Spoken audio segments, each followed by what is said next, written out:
Bachelor Grump. Written by Willow Fox and Allison West. Narrated by Sky Alley. Chapter 1. Elise. His name is Weston Grump. I kid you not, the man's last name is Grump. It's funny, he does look like a grump. His jaw is always tight, and he does seem rather serious when I've run into him in the hallway. He's the new tenant in our building. And from what I hear, a bachelor.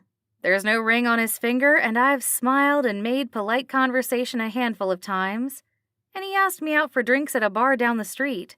To say I'm ecstatic would be an understatement, but I know it's dangerous. If it doesn't work out, we live in the same building. Yikes. He's gorgeous and easy on the eyes, with this thick, dark hair and scruffy beard. Every time I see him, he's always in a suit. He could be a professional male model, but I honestly don't know what he does for a living. I head to the bar, having agreed to meet him there after work. I'm a little surprised he didn't offer to pick me up, since we're next-door neighbors, but I can't fault the man. Maybe he had plans before our date, as long as it wasn't another date with someone else first. But I'm sure he's not like that. Just because he's hot doesn't mean he hooks up with a random girl every night. I stalk into the bar, but he's not there. I glance at my watch. I'm 2 minutes early, not a lot of extra time, but I was running late curling my hair and fixing my makeup. I grab a seat at the bar, putting my coat on the stool beside me to save Weston a seat. I order a martini and hand over my credit card to open a tab. Wes hurries into the bar, glancing around. When he locates me, he nods and steps toward the bar counter. I move my jacket, giving him a place to sit. He gestures to the bartender and orders a rum and coke. "It's nice to see you again, Elise." His gaze moves over my dress. "You look very nice." "Thank you. You don't look so bad yourself," I say with a smirk. He grabs his glass and takes a swig, offering me a nod. "How long have you lived in our building?" The way he calls it our building sends a warm jolt of lightning through me. I tuck a strand of hair behind my ear. 3 years, I say. Almost 4. What about you? You moved from Denver, is that right? He cocks a sly grin. "That is correct, although I don't remember telling you that." I press my lips together and reach for my martini. The girls in the building talk, especially when it's about a handsome new guy who moved in and he's evidently single. "Word travels fast," I say and sip my drink. Guilty as charged. "Gossiping will get you nowhere in life," Weston says. The smile fades from his face as he glances at my drink and then at me. "Have you eaten dinner?" I shake my head. I just got off work. Looking forward to a nice long weekend before I have to face my new boss. He nods but doesn't say anything. Weston takes another swig of his rum and coke. "We should get some food." He stalks across the bar for an empty booth and waits for me to get up to join him. "Okay," I say and climb down from the bar stool. I grab my coat and purse, taking everything with me to the booth. Weston examines the menu while I return back to the bar counter to grab my drink. The waitress is already at the table taking his order. "We'd like an order of Philly cheesesteak meatballs, mozzarella sticks, quesadillas, nachos, 1-pound pretzel, and artichoke and quinoa stuffed mushrooms." The waitress scribbles it all down before rushing off to put the order into the computer. "That's a lot of food for one person," I say, sliding into the booth and placing my drink on the table. I reach for the menu to look it over. "I ordered for both of us." "I can't have dairy," I say. Most of what he ordered would make me sick. 6 months ago, I had emergency surgery and my gallbladder was removed. Since then, I've been plagued with lactose intolerance. "Then I guess you can have the pretzel."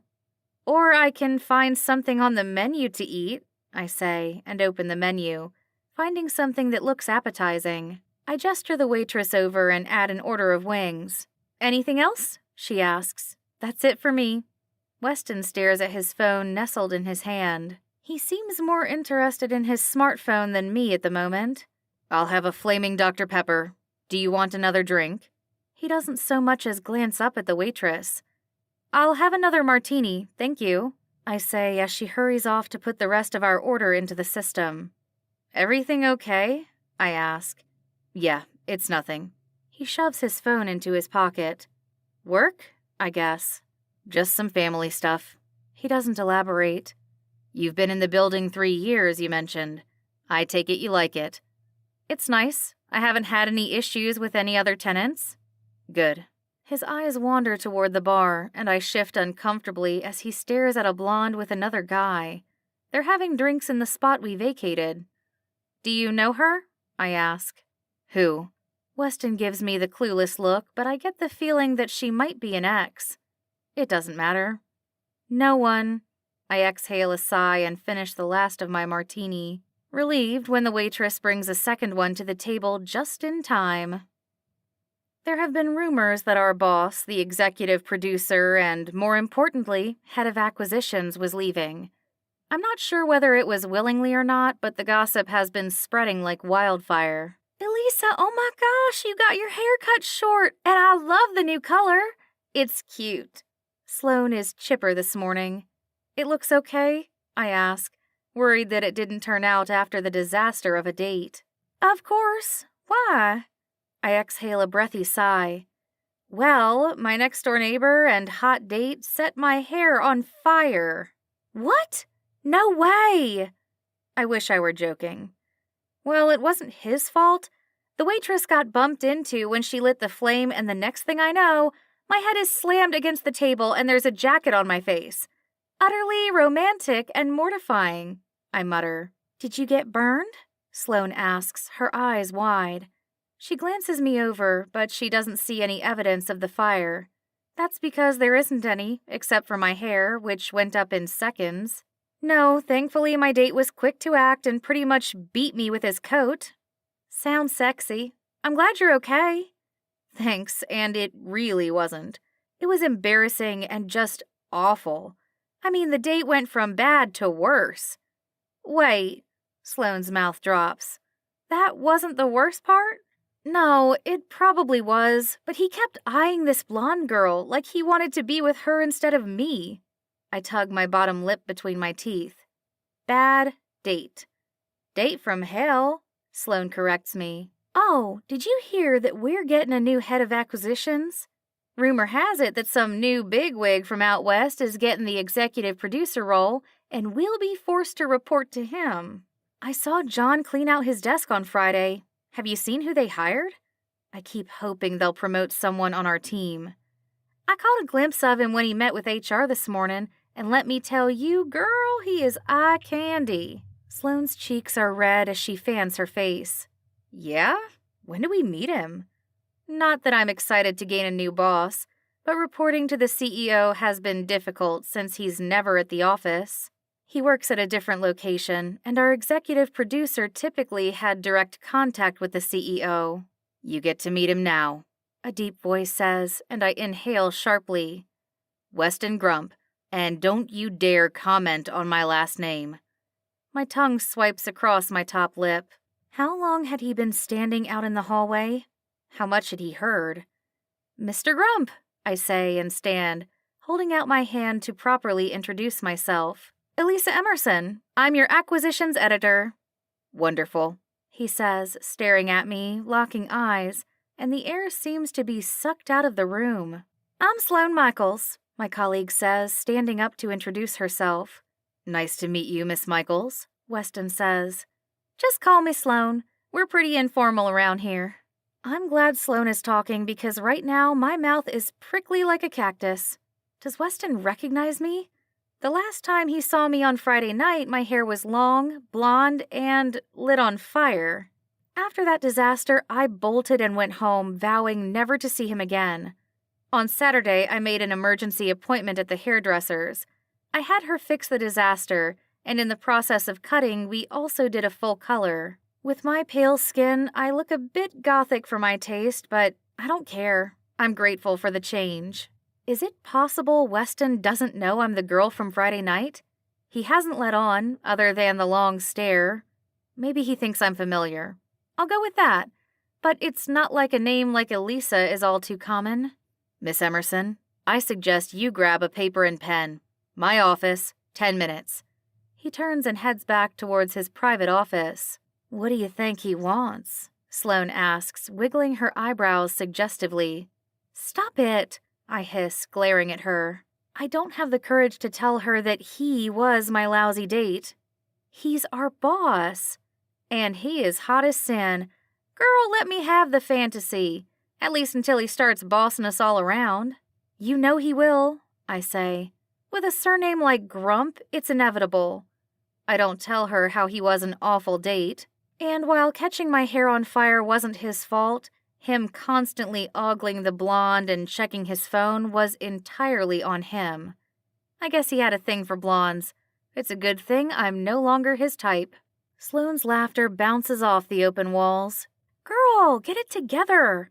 My eyes widen, and I dread that Mr. Grump might come out to see what all the fuss is about. There is no chance we're letting him in on the joke.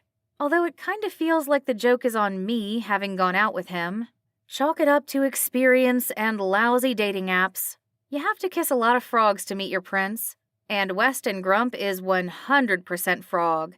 I mean, he's easy on the eyes, has a gorgeous body, and that smile, when he offers it, makes my heart strum. And I get those tingly flutters that make me flush. But he's still a grump. I grab a pen from my desk and a blank notepad to jot down whatever Mr. Grump wants to discuss. I head for his office and give a firm knock before entering. Come in, he says, and I step into his office. Shut the door behind you. I inhale a nervous breath and try not to let him see my hand tremble. You wanted to see me, Mr. Grump. Call me Weston. He glances up from his desk, not amused. Take a seat. He gestures to the empty chair across from his desk. Yes, sir. I follow his instructions. It's not that big of a deal, him having me sit in his office. I'm sure that I'll have to work with him quite a bit if I'm going to be working under him. Unless he realizes that he hates it here, and there's a chance he'll move on, go and work someplace else. How long have you been with the company, Miss Emerson? He asks, respecting my request to be addressed by my last name. 7 years, sir. And in that time, have you ever met the CEO? I inhale sharply. No? My brow tightens. What is this line of questioning about? Pen? Paper? Right here, I say, tapping my uncapped pen against the blank slate. Do you have a meeting, sir? You mentioned that I would need to take notes. That was an assumption that you made, taking notes. I need you to draft a proposal that will be going out company-wide and then to our PR department. Okay, I say, unsure what I'll be writing. The CEO of Blazing Media, my father, passed away last night. I have taken over the company as per the terms of his last will and testament. Weston stares at me. Why aren't you writing? Oh, right. Sorry, Mr. Grump. I jot down the information that Weston provides me with, which isn't very much. With the passing of my father and his absence from the media house, I am the new CEO. His eyes narrow. Scratch that. Put something like, in this unforeseen circumstance, Mr. Weston Grump has been appointed the new CEO. While there will be changes in the coming future, everyone can rest assured that Blazing Media will continue to produce romance films for the foreseeable future. I jot down as much as I can, but my wrist cramps, and Mr. Grump doesn't seem to notice. I'm sorry for the loss of your father, I say. Save it, Miss Emerson. Your sucking up won't do you a lick of good around here. There's a harshness that resonates with him, but I want to believe it's because he's grieving and his father just passed away unexpectedly. I need a draft of that typed out and on my desk within the hour. It's not a question. Of course, I will get right on that, I say. He stares at me. You're dismissed. My jaw drops. I have a question for you, Mr. Grump. His nostrils flare.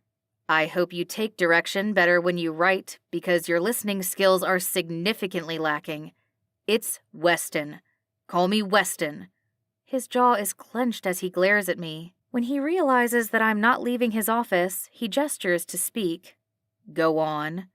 Will you be hiring a replacement for the executive producer position? Sloane and I thought that you were the new hire this morning, I say, putting the cap back on my pen. No, we will be under a hiring freeze for the next several months while I examine the books and our profitability to see what is and isn't working around here. My father, technically stepfather, wasn't very hands-on with the company. I intend to change that moving forward. Mr. Grump stands and heads to the office door, opening it. You will be reporting directly to me, Miss Emerson. I expect that letter on my desk in 55 minutes. Yes, sir. I hurry out of his office and back to my desk. In a matter of minutes, I'm tapping away at the keyboard. So, any gossip? Sloan asks. He wants me to draft a company-wide memo, I say. Anything juicy? I'll give you one hint. He's not the executive producer.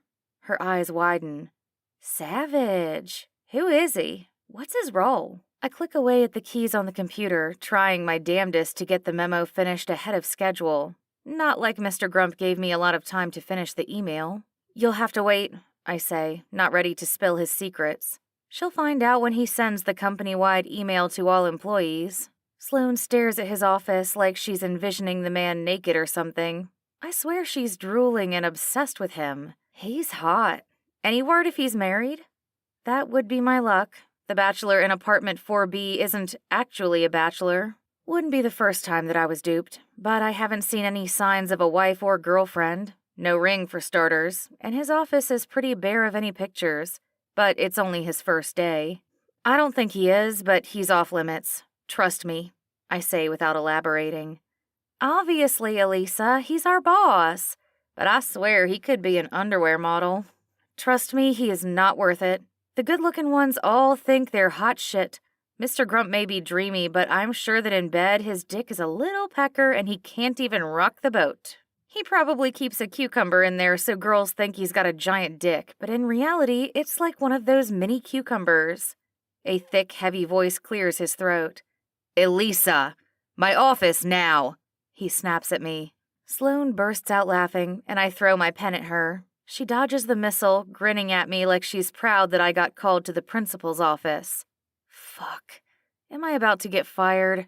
I bring my laptop with me, grabbing it from the dock. If Mr. Grump requires that I take more notes, it'll be easier doing so with the laptop.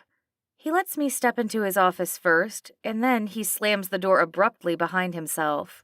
I inhale sharply, and there's a chill in the air. My arms are covered in goosebumps.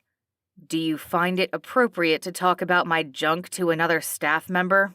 I don't know what you're talking about, I say, trying to think up any excuse to escape this new brand of hell I've found myself involved in.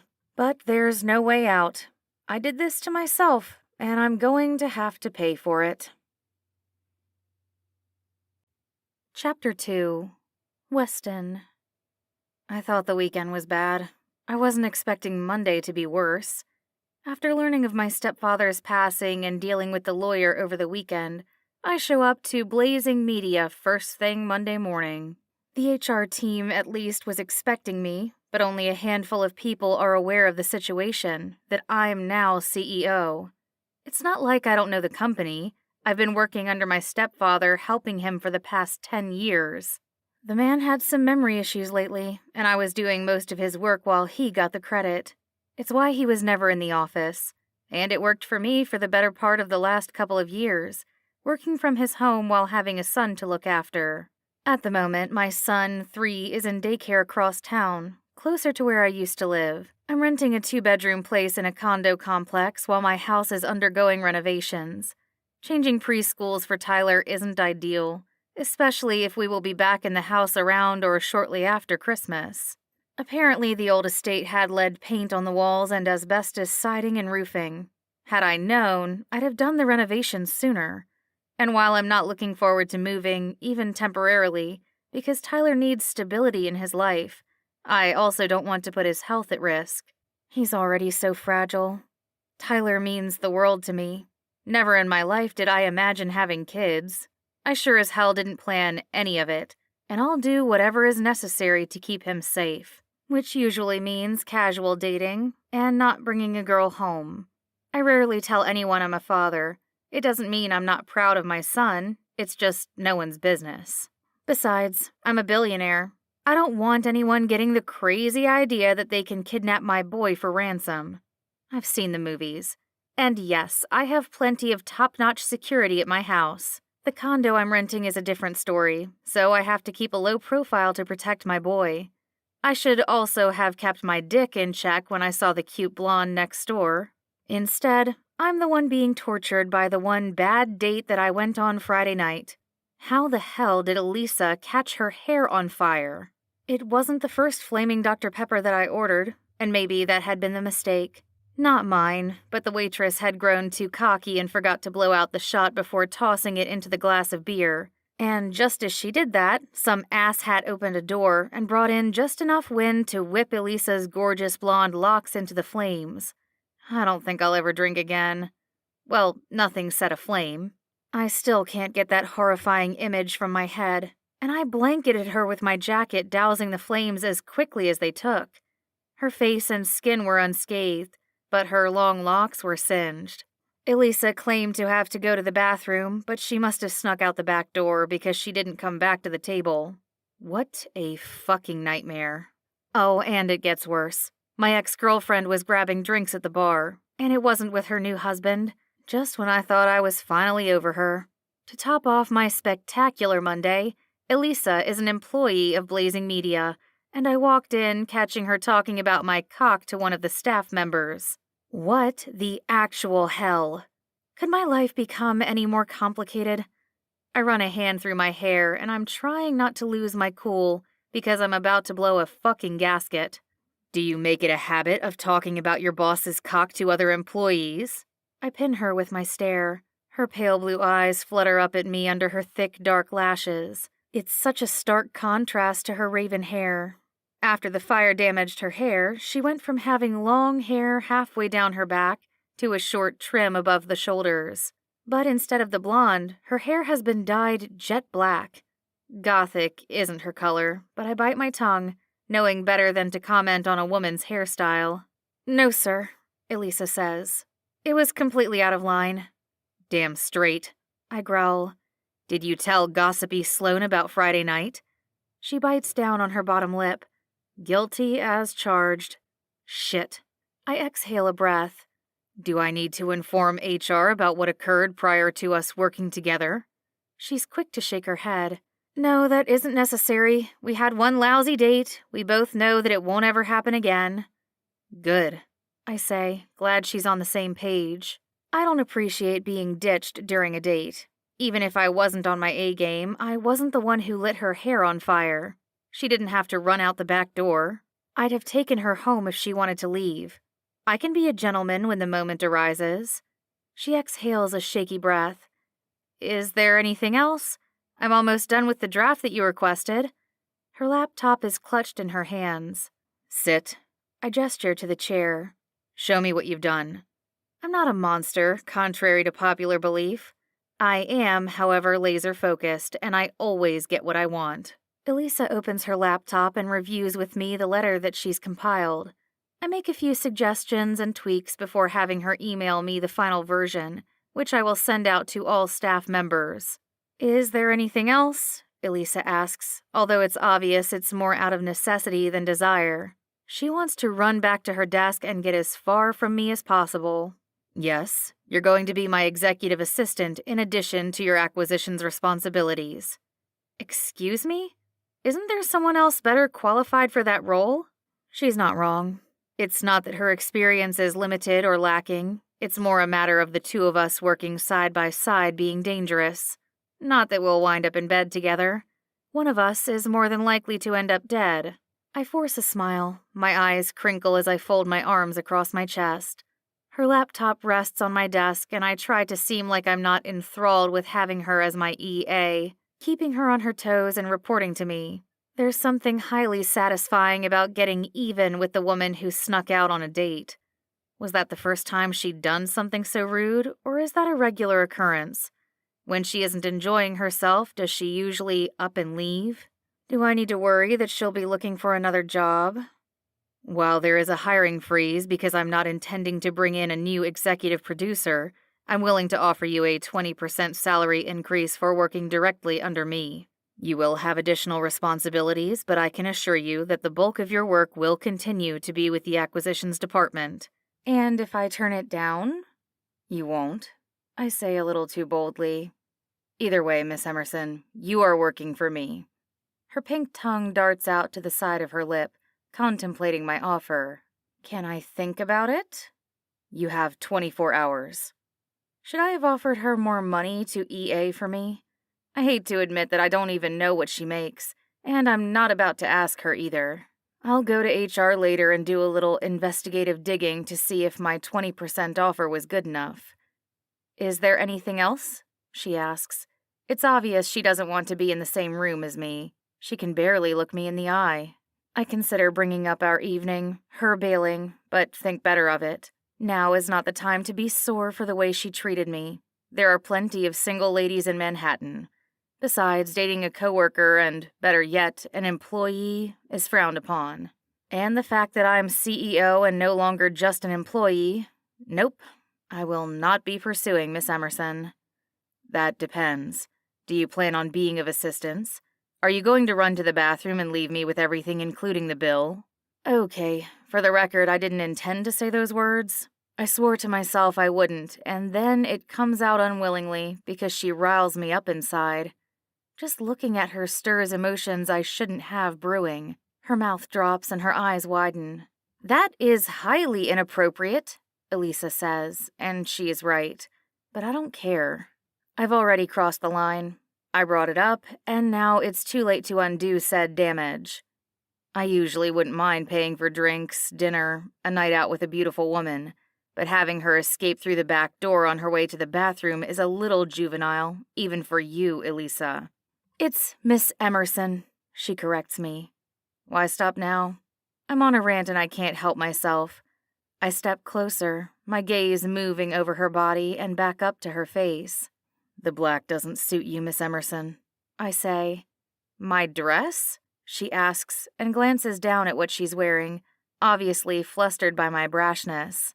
Your hair. I'm no idiot. Commenting on a woman's hair, especially if you don't like it, is bad form.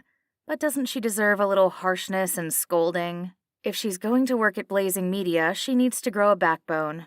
I don't appreciate women who run out on dates. She scoffs at my remark, then slams the lid of her laptop shut. That's it. I quit. Elisa stands, and she's several inches shorter than I am. If she's trying to be tough or put on a show, it isn't working. Fine. I'll find another EA. Someone who can take orders and do as they're told. And one who won't run out the back door when things get tough. I'm not sure whether I'm talking solely about an assistant or a date anymore. When the hell did the lines get so damn blurred? Her cheeks are red. It's the only bright color save for her eyes that have turned a darker hue of blue. The black dress and haircut would make her easily blend into my office if the lights were off and the blinds closed. But they're not. The harsh fluorescent lights make Elisa incredibly pale and washed out with the strong black hue surrounding her.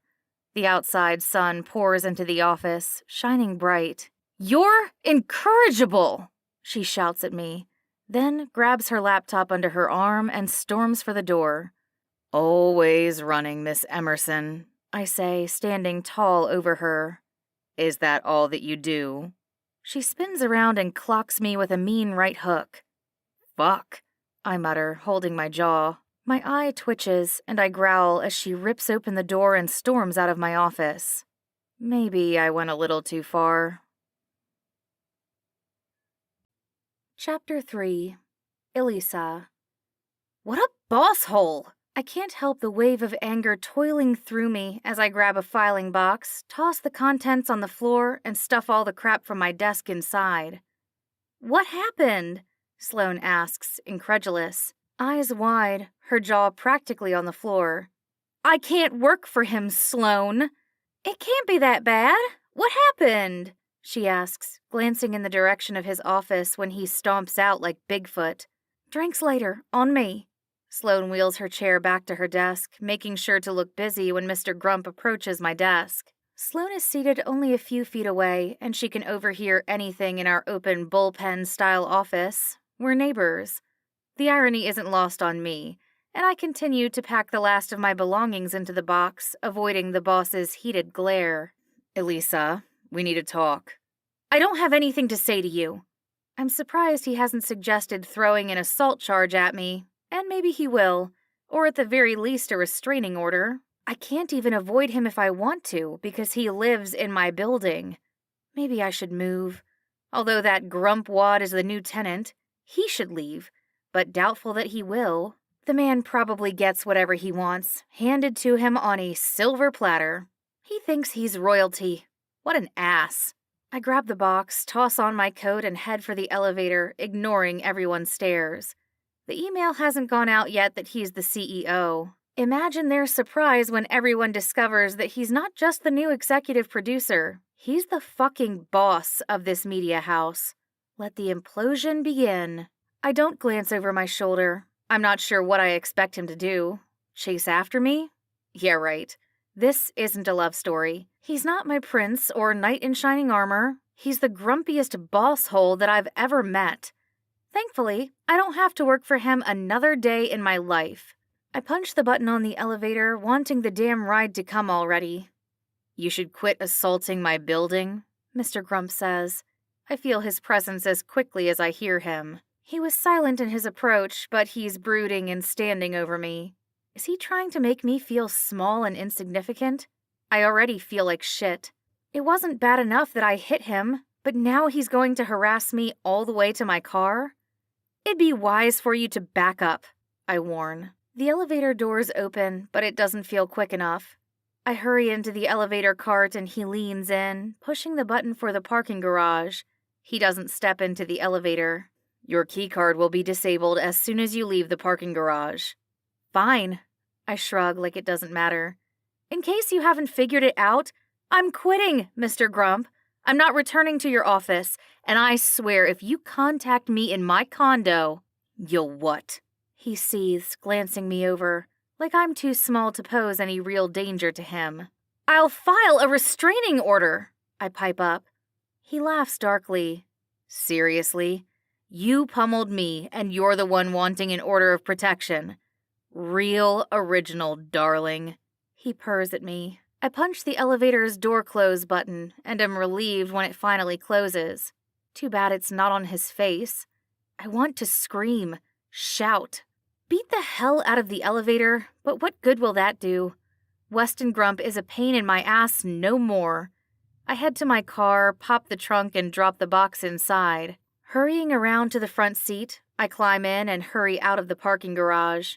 I don't want another run-in with Grumpwad, although I'm just as likely to see him in the building where I live. I couldn't deal with the grump hole, so I walked out on his first day as CEO, I say. Claire and I met a few months ago when I went to a book conference.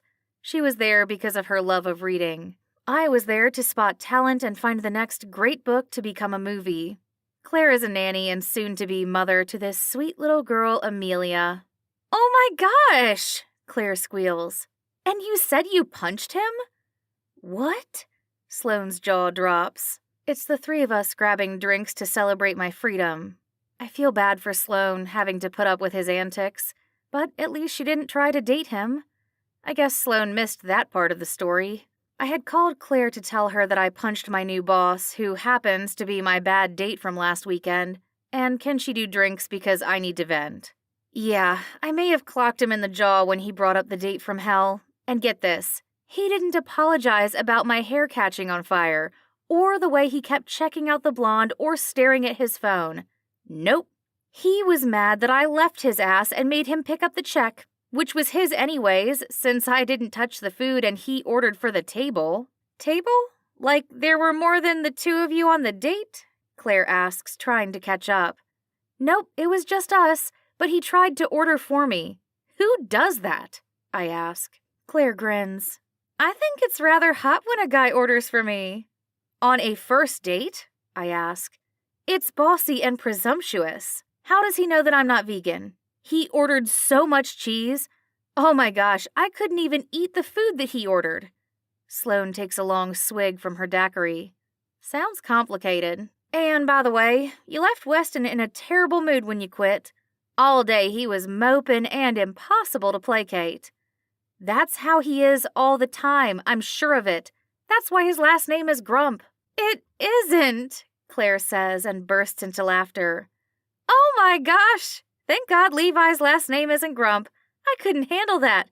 Becoming Mrs. Grump? No way! I grin, happy to talk about anything else after my vent. The big day is approaching. Are you excited? I grab her hand, admiring the engagement ring that Levi put on her finger. He's the head of the Luxembourg hotel chain and owns Luxembourg Enterprises. He's also wealthy beyond compare. A little nervous, Claire confesses. But I love him, and I'm excited to become Amelia's mother. I mean, I know I'll be her stepmom, but it's still huge. Levi is having me sign legal documents to ensure that if anything happens to him, I'm responsible for her care. He must really trust you, Sloane says, sipping her frozen drink. I elbow Sloane. Of course he trusts her. They're getting married, and she's Amelia's nanny. I mean, what's not to trust? To Claire, I add, you're great with kids. If I had children, I'd trust you with mine. When's the wedding? Sloane asks. In a couple of weeks. Which reminds me, do you have your dress? Claire asks. She's having me stand in as a bridesmaid for her wedding. They're planning something intimate at the cabin they just bought, which seems ironic for a billionaire. But it's what Claire wants, nothing flashy. And I get the impression Levi prefers it that way as well. I do, but I can't believe you're going to have an outdoor wedding in winter, I squeal. Are you crazy? Sloane asks. Like here, in New York? We're doing a very quick ceremony outside. There will be outdoor heaters, those torches that are propane and portable, to help keep everyone warm during our vows. The reception will be inside, and, oh my gosh, I didn't tell you about my dress, Claire says. No, you didn't. I'm still surprised she has me as part of the wedding party. We've only been friends for a few months, but I couldn't say no. It's black. You have a black wedding dress? Sloane's jaw drops. I laugh and nod. Claire isn't very traditional. Neither is Levi, which is perfect, she says. He's fine with whatever I want. Not that I've let him see the dress. That would be bad luck. Besides, I've done the white gown with a giant wedding, and that didn't work out. I didn't realize you were previously married, I say. Claire waves her hand dismissively. Long story. He was a narcissistic ass who controlled every inch of my life. From what I wore to whom I could visit. That's when Levi and I met, when I came to New York after my divorce was finalized. I needed a place to stay. There was a mix-up, and I kind of insinuated that he kidnapped his daughter. No way, Sloane gasps. Well, Amelia did say he wasn't her father. I was tipsy, and, well, they had just been acquainted, so she was a bit confused about the situation, and the rest is history. She finishes her mocktail and orders another. Are you pregnant? I ask. Claire is gorgeous and full of curves. She doesn't appear to be showing, but the fact that she's not drinking alcohol on a girls' night out at the bar has me questioning her reasons. No, Claire says with a laugh. But we're trying. We've been trying for a while, and I'm ovulating, so I don't want to have any alcohol in case we try conceiving tonight. You slut, I tease. Sleeping with a man who's about to be wed? My fiancé, Claire chuckles. Oh my gosh, don't tell me you're saving yourself for your wedding day, because... Sloane cuts her off. Mr. Grump just walked in. No way! Claire's eyes widen and she turns her attention to the door. Which one? For a girl who's completely sober, she's still really loud. However, the bar is rather crowded and noisy. Someone recently turned up the music, which made everyone have to shout louder if they wanted to talk. The hottie in a white dress shirt and black tie, thick black hair. Sloane points him out without literally pointing at him. Claire's attention lands right on Weston. Wowzers, he's hot. I mean, he's not as hot as my fiancé, but damn. He could totally be an Italian stallion in the sheets. Or a grumpwad freak, I interject and glance away. I don't want him seeing me. Can we switch seats? I ask, wanting them to shield me from his view. He can't be that bad, Claire quips. No, he is, Sloane says. He was awful after you left, demanding an insane workload be completed within the hour. He gave me 6 new projects to do in addition to the regular workload, which is already insane. Like, the guy doesn't understand that research is often involved. Half the office staff quit. No way. I gasp and cover my lips. I want to quit, but I can't afford to walk out, Sloane says. Yeah, me either. I finish my martini, and while I want another, I don't want to risk wandering up to the bar and coming face to face with Mr. Grump. I need to find another job pronto. You will, Claire says. I can talk to Levi and see what openings we have available. That's sweet. I'm going to apply to some other media houses first. If that doesn't pan out, I might take you up on it, I say. I love working in acquisitions, specifically in romance literature. Hotel marketing doesn't feel as energetic and inspiring, but honestly, I will take whatever is necessary to pay the bills. But I do have a couple of months' salary saved so I can try to apply, and if that doesn't work out, I can always circle back to Claire for help. Just let me know. Don't be shy, Claire says. This girl? Shy? Sloane chuckles and points at me. Not even close. She got into it with the boss. Are you sure you want her working for your fiancé? I smack Sloane's arm. You're terrible. I'm just kidding, I swear. You deserve to find a job with a boss who adores you, worships you, and pays you what you deserve, Sloane says. Seriously, I'm glad you quit when you did. Why's that? I ask. Because it made everyone realize how awful a boss he is, and I just keep hoping that he resigns or hires someone else to manage the company, and he's not so hands-on. Like how his father used to run the media house, Sloane says. He's too much of a jerk to walk away and let someone else run the company. I run my finger over my empty martini glass. Do you want me to grab you another drink? Claire asks. You're avoiding the bar because of him, aren't you? I hate how easily she can read me. I am, I say with a laugh, staring down at the table. I shouldn't care. I should stalk right up to him and tell him to go fuck himself. You kinda did that in the office already, Sloane says. Everyone was watching the two of you at the elevator. It was heated and intense. We were taking bets whether he was going to kiss you. What? You're crazy. I've never seen chemistry like that before, Sloane says. It was wild and overwhelming, she fans herself. He's a dick. Seriously, not worth the trouble. Even if he is gorgeous, I mutter. Okay, second round it is, Claire says, and climbs out of our booth to head to the bar and order another round of drinks for the three of us. I'll help her carry the drinks back to the table, Sloane says, and climbs out of the booth to help Claire once the order is complete. I groan, not wanting to be left alone. And for good reason.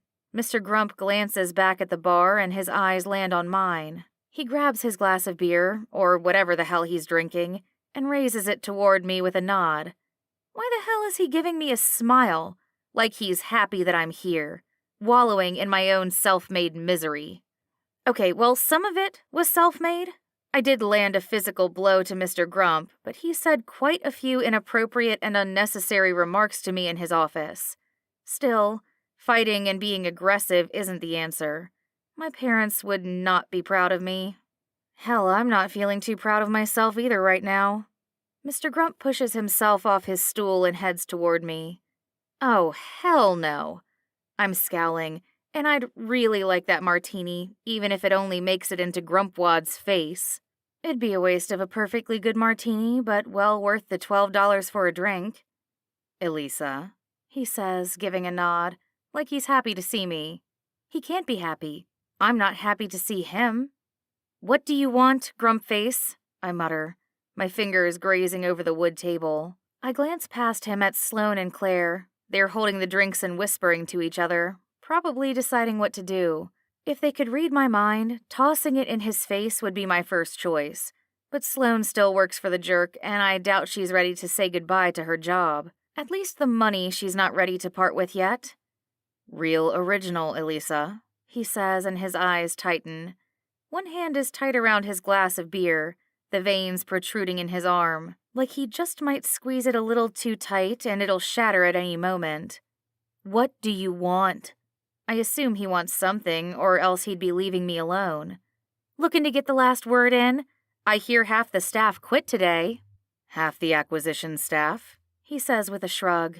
Makes it easier for me. Less people I have to lay off. You're an asshole, I mutter and raise my arm. gesturing for my friends to come back with the drinks and rescue me. Sloane is shaking her head no, and Claire is giving me a kissy face. What the hell? I'm not smooching the douche. My drink, I mouth to the girls, but they ignore me. Looks like you're fresh out of martini. I'd offer to buy you another drink, but you might not stick around until it comes, Mr. Grump says. What do you know about sticking around until anything comes? I purr. You're probably a 2-minute man. He snorts under his breath and sips his beer, his eyes raking over me. I swear the man is undressing me with his gaze, and I shift uncomfortably. What do you want? I ask. Did you come over here to gloat that you got rid of me without even having to pay severance? His brow furrows and he's silent. After a moment, he glances down at the empty glass. How many of those have you had? Why? I glare up at him. I'm just deciding whether you're a mean drunk or just mean all the damn time. He takes another swig, this time finishing the last of his beer. He slams the empty glass on the table with a purpose.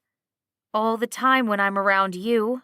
He places both hands on the table, his head leaning down, invading my personal space. The heat radiates between us, sizzles like electricity, and I feel pulled toward him. I shouldn't want to kiss him, but his proximity does something to me. Maybe it's the pheromones and his scent that make me lean in and gravitate toward him like a celestial body that I can't escape. He's a black hole about to suck me in and steal my last breaths of air. His lips lower as he hovers over me, and I stare up at him, snarling with disgust. But my body isn't responding the way my mind wants it to. My heart flutters like it did when he first asked me out, and my insides are warm and tingly. I feel betrayed by my own internal reactions that I can't control. A soft puff of air escapes my lips, and he's just standing there hovering, bathing me in his scent. I want to find it repulsive, like I find him impossible to bear, but instead I lean toward him. You're a grumpwad, I say, staring at him, daring him to fire back his best shot at me. You make me that way, sweetheart. There's a wicked grin on his face. Don't call me sweetheart. I seethe and clench my fists. My top lip snarls at him. I'll call you whatever I damn well please, Mr. Grump says with a smirk, and his dark brown eyes flicker with mirth. The man needs an attitude adjustment. I will not hit my boss. I will not hit my ex-boss. I will not hit anyone. I repeat the silent mantra, trying to remind myself that violence isn't the answer, even if I want to pummel this man to the floor and dominate him. Shit. Where did those lurid thoughts come from? I tilt my head past him, looking for my friends. Claire and Sloane have now taken up residence at the bar, drinking my martini. Gah! Some friends they are, leaving me with Mr. Grump. Your friends aren't coming to save you, he says. He is too damn astute. Yeah, well, I didn't like them much anyhow, I mutter under my breath. Not that I'm throwing away 2 friendships over the shit that they just pulled, but they will get an ear-bashing later. Why does he rile me up inside? My tongue darts out and I swipe my top lip. Unlike earlier today when my mouth felt like a cactus and prickly, I realize that he's staring at my lips. Was he doing that before? Or is that the alcohol that's making him drop his guard and lose the hidden facade of a tough guy that he portrays oh so well? When I realize he's staring at my lips and leans in, I do it again. This time I let my tongue slowly trail over my bottom lip. Mr. Grump growls at me and lunges forward. His lips nearly touch mine, but he has some restraint buried deep that comes out, stopping him from kissing me. Damn his self-control. Wait, why do I want him to kiss me? He's the ultimate grump, the biggest ass on the planet, and I'm getting feelings for him? No, absolutely not. I refuse to let the butterflies be anything more than a result of anger and adrenaline. Of course, he's hot, especially with that smoldering look in his eyes, but that's all it is. The minute he opens his mouth, it's gone. Kaput. He's the devil. You're responsible for half the acquisitions team walking out, Miss Emerson. We're back to this again, I say and pout. Am I disappointed that he turned the tables back on me and is bragging up what happened at the office? Yes, Absolutely. I wanted him to kiss me. No, I wanted him to want to kiss me. That's it. I want him to desire me, fantasize what it would be like with me. But I'm not letting him touch me. He doesn't get to worship this body, heart, or soul.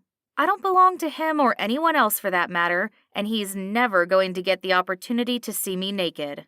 And if he thinks he can kiss me or make me weak at the knees, boy, does he have another thing coming, like a fist to the face. I grimace. No more violence. Okay, I know I need to chill the hell out, but it's hard with Grumpwad breathing down my neck. Cat's got your tongue. I've never known you to be speechless, he whispers, hovering above me. Do you have a thing for stealing a woman's personal space? My hand reaches for his chest and I push back, but in doing so, my fingers graze his tie. Damn it. The things I could imagine, yanking his tie, pulling him down to me, feeling his body cover mine, or even better, using his tie to restrain his arms, watching him shudder as I run my fingers over his bare body. Grumpwad's eyes flicker, and I pray that he hasn't noticed me getting aroused by his presence. It's just anger and emotion, not sexual desire. I don't desire him. He's just decent looking. He's a 10 out of 10, but he's undateable. He's arrogant, domineering, and if that's not bad enough, his name is Mr. Grump. He clears his throat and backs off, standing up taller and straighter, like a spell has just been lifted. He shakes his head and walks away. What the hell? Claire and Sloane have been watching us the entire time. The minute he jets from the table, they're bringing the rest of their half-consumed cocktails and mocktails to the booth. I grab mine from Claire, downing the martini in a matter of seconds. My cheeks burn, and the rest of me feels alight. Wow, that's Mr. Grump? Claire says, her mouth hanging open. He's insufferable, I say and bunch my hands into fists. He's kinda hot, Claire whispers and glances at him. His back is to us as he orders another drink at the bar. Any sexiness is quickly replaced by his personality. Trust me, I say. She isn't wrong. I had to work with him and he is no picnic to be around, Sloane says. But he was looking at you like a feral lion in heat. Is that even a thing? I finish the last of my martini and gesture for Sloane to switch places with me. This time, I'll go to the bar and grab myself another drink. It can't be any worse than what I just dealt with from Mr. Grump. She's going back for seconds, Claire quips as she watches me saunter toward the bartender. Mr. Grump is perched on a stool, nursing his drink, when I breeze up beside him. I ignore him, so maybe he'll get the hint. Martini, I say to the bartender. What's that, number 3? Mr. Grump asks. Why are you counting? And while it is the third drink, it could have been more if I'd gotten started a lot earlier. But I didn't. I waited for Sloane and Claire to show up before starting this party. You should be careful. Alcohol poisoning is a serious issue, Mr. Grump says. Oh my gosh, loosen up, old man. You're worse than my father. His eyes wince, and I realize perhaps bringing up a parental figure wasn't the best choice of words, given his stepfather just passed away. Shit. I almost feel bad for the guy drinking alone until he opens his mouth and speaks, reminding me why I quit my job. Old man, he repeats, shifting in his seat and turning to face me. You keep chasing this old man, he says with a smirk. In your dreams. I take my martini and hurry back to my friends, needing to get away from Weston Grump as quickly as humanly possible, before he consumes me and enraptures me with his wicked charm. There's something about him, not only in the way he carries himself, but in how he commands a certain authority that is captivating. Wow, didn't get enough of him the first time, you had to go back for seconds, Claire says with a giggle. It's amazing to me that she's drinking mocktails, but at least one of us is staying sober tonight. She can keep me from doing anything stupid, although it isn't like she was incredibly helpful when Mr. Grump brought himself over to the table. Trust me, I've had more than I ever need. I'm not so sure, Claire says. He was practically all over you in the booth. Did you two kiss? He got so close that I couldn't tell. Do you think I'd kiss that jerk? I sip my martini, and both girls are staring at me. So, that's a no? Sloane asks. He was the worst date. I'd never kiss him. Ever. Not even if we were the last two people on Earth, the world will perish first. Claire takes a long drink of her mocktail. Wow, you really thought about it, haven't you? No. My cheeks burn, but not for the reason that they think. He riles me up. I think it's kind of endearing, the banter, Claire says. You would, Sloane chuckles. You don't have to work with him. Claire points at me.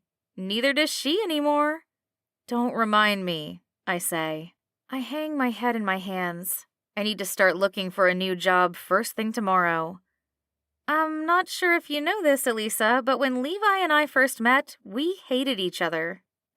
Well, he hated me. I tried to get him arrested, Claire snickers. Is there any chance that I can get Weston Grump in handcuffs? Crap. Why is my mind suddenly imagining doing naughty things to him? I wince and finish the rest of the martini. That ought to help.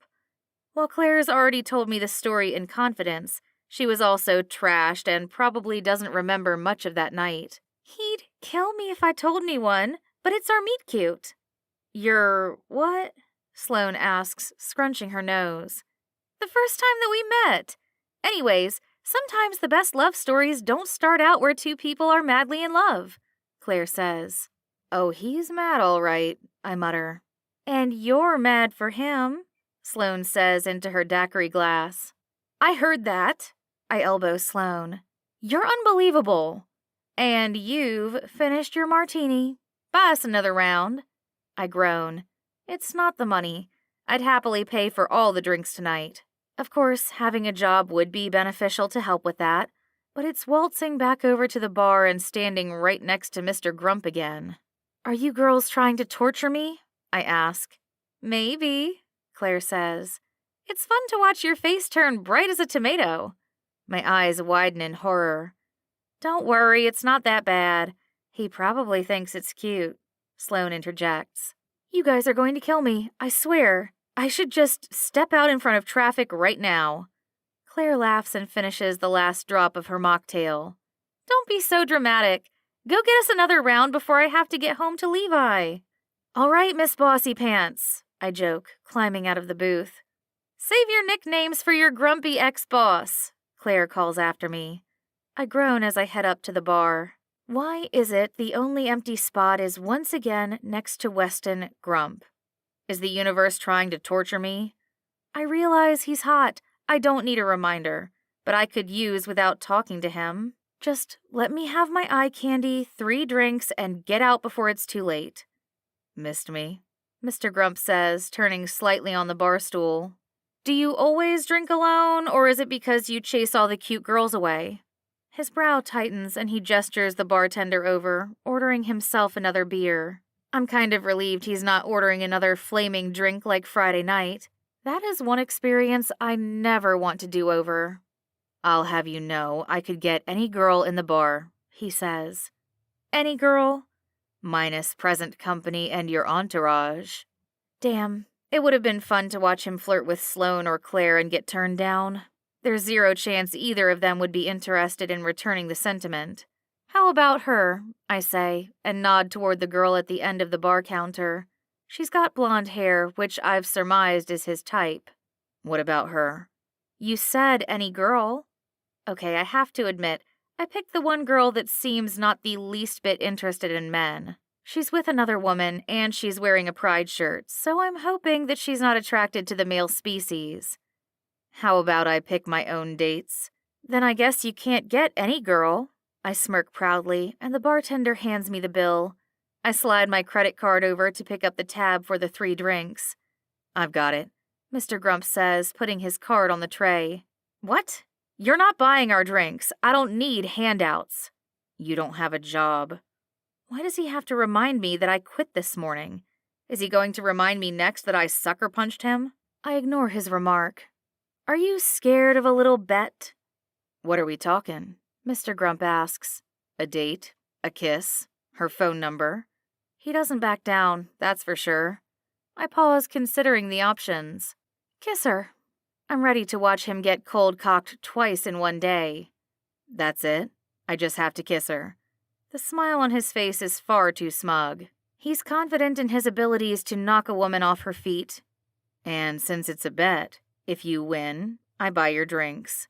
That seems easy enough, and I suppose I can let him put the 3 drinks on his tab. What's the harm? And if you win? I ask. My stomach flutters. I'm afraid of what he'll want in return. A second date with you. You're sadistic, I say. Is he seriously chasing me for a second date? We hate each other.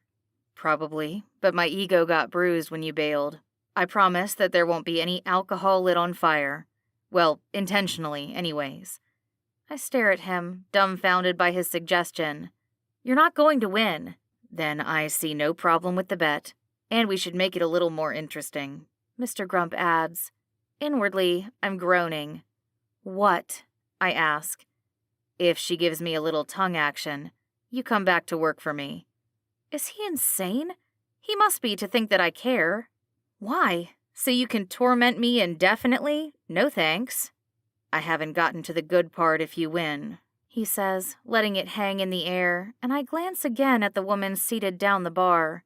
There's no way that she's going to kiss him, especially with tongue. And while Mr. Grump is gorgeous and drop-dead sexy, the minute he opens his mouth, he'll ruin it.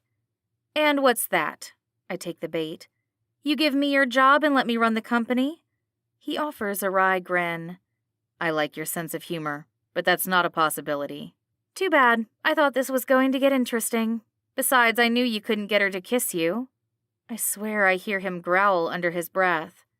Deal. Seriously? My mouth hangs agape, and he shoves his suit coat at me while he rolls up the white sleeves of his dress shirt to his elbows. I try not to stare at his arms. The man is all muscle, and I imagine his biceps are thick, but they're hidden beneath the cotton material. He's still wearing his tie. Jet black, not a hint of color. It seems fitting. The man is plain and boring, although even looking basic, he's still got style. I'm left standing at the bar while he strides across the space like a man on a mission, except I don't want to watch him kiss some random girl in a bar. My hands bunch into fists as I clench his suit coat and wrinkle the hell out of it. He strolls up to her, whispers something into her ear, and she bites on her bottom lip coyly. She can't be falling for it. He's handsome, but he's arrogant, smug, impossible to deal with, but she doesn't have to deal with him every day. All he has to do is convince the girl to kiss him. I should have sized her up a little closer. Is she wearing a wedding or engagement ring? She's too far across the bar to notice her jewelry. Mr. Grump glances back at me, grins and winks. My stomach flops as the girl grabs him by the tie and pulls his lips to hers in a searing lip lock. There is definitely tongue involved, and I can't watch the rest. I need air. The bar is hot and suffocating. The room spins and my stomach churns.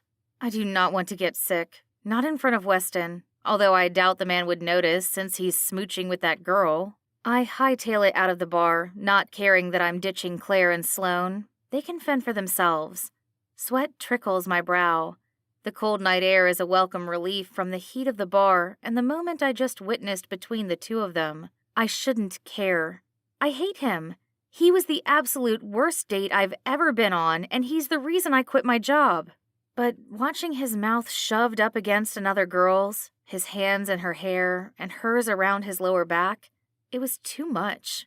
I bunch up his expensive suit coat and stalk down the street, offering it to a homeless man. I could have thrown it in the garage, but someone should get better use out of it. Anger simmers, and my hands clench.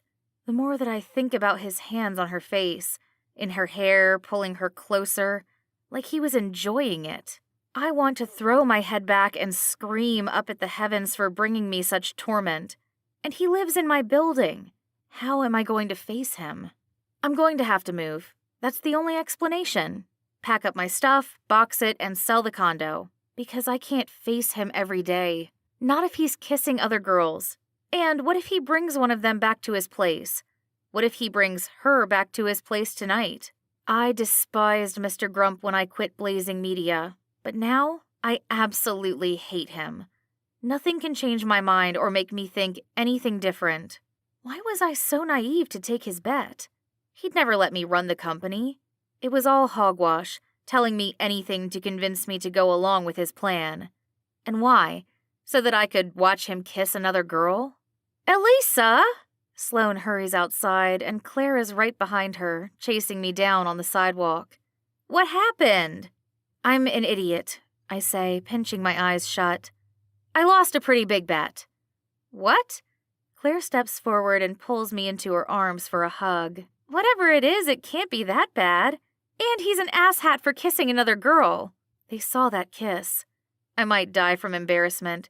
And it wasn't like I kissed Weston Grump, but I hate that I care, that he stoked a fire inside of me and then waltzed off to let it simmer. I groan, and my heart is crying, but my eyes are dry. It's horrible. The absolute worst, I say, and I just want to go home and grab a tub of ice cream and wrap myself in a warm blanket. Do you want me to go back into the bar and throw a beer in his face? Sloane asks. Because I'll totally do that for you. That wins me a smile, but it fades the minute I catch sight of Weston exiting the bar. There's a crowd behind him, and I swear if she's leaving with him, I'll throw a fit. I'm being childish and immature. I shouldn't have suggested that he kiss her, but I thought he had zero chance. I made a horrible assumption based on her t-shirt that she had zero interest in boys. That was my mistake. Sloane and Claire step in front of me protectively. You need to turn your butt around and go home, Claire says. She points at Weston's chest and pokes it as he steps into her personal space, trying to get to me. She's right, Sloane says. What kind of a man kisses one girl at a bar while flirting with another? His gaze tightens and he glances past them, staring at me. I want to look away, but his stern eyes burn right through me. The kind who insists on a bet? Ladies, if I may, I'll walk Elisa home. Are you insane? Claire asks, her hand pushing him back several feet, putting distance between us. You just kissed another girl and you want to walk Elisa home? That is not cool. Weston's eyes burn at me.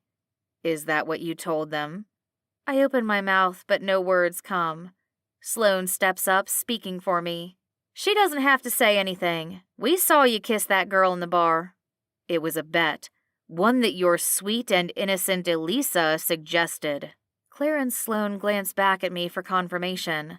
Claire's brow is knitted. He's not serious. Sloane steps closer and gives me a hug. Please tell me he's a liar. She whispers into my ear. I'll quit my job with you. We can face job hunting together. I don't want Sloane to do that because of what I did. No, I say. He's not lying. I should talk to him alone. Are you sure? Claire asks, reaching for her purse. I have pepper spray if you need it. I'll be fine. I don't need to assault him for the kiss. I told him to do it.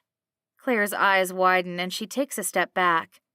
Okay, but if you need anything, you call me. Can you get home all right? I'll walk her home, Weston says. Sloane cringes and glances from Weston to me. She's waiting for me to say something, but what is there to say? I royally screwed up this time. He lives in the same building, it's fine. He's your next-door neighbor? Sloane's mouth dropped, having missed that epiphany earlier. Don't worry, it's not permanent. Weston interrupts, hearing our goodbyes. I hug Sloane and Claire before they head off for a cab together.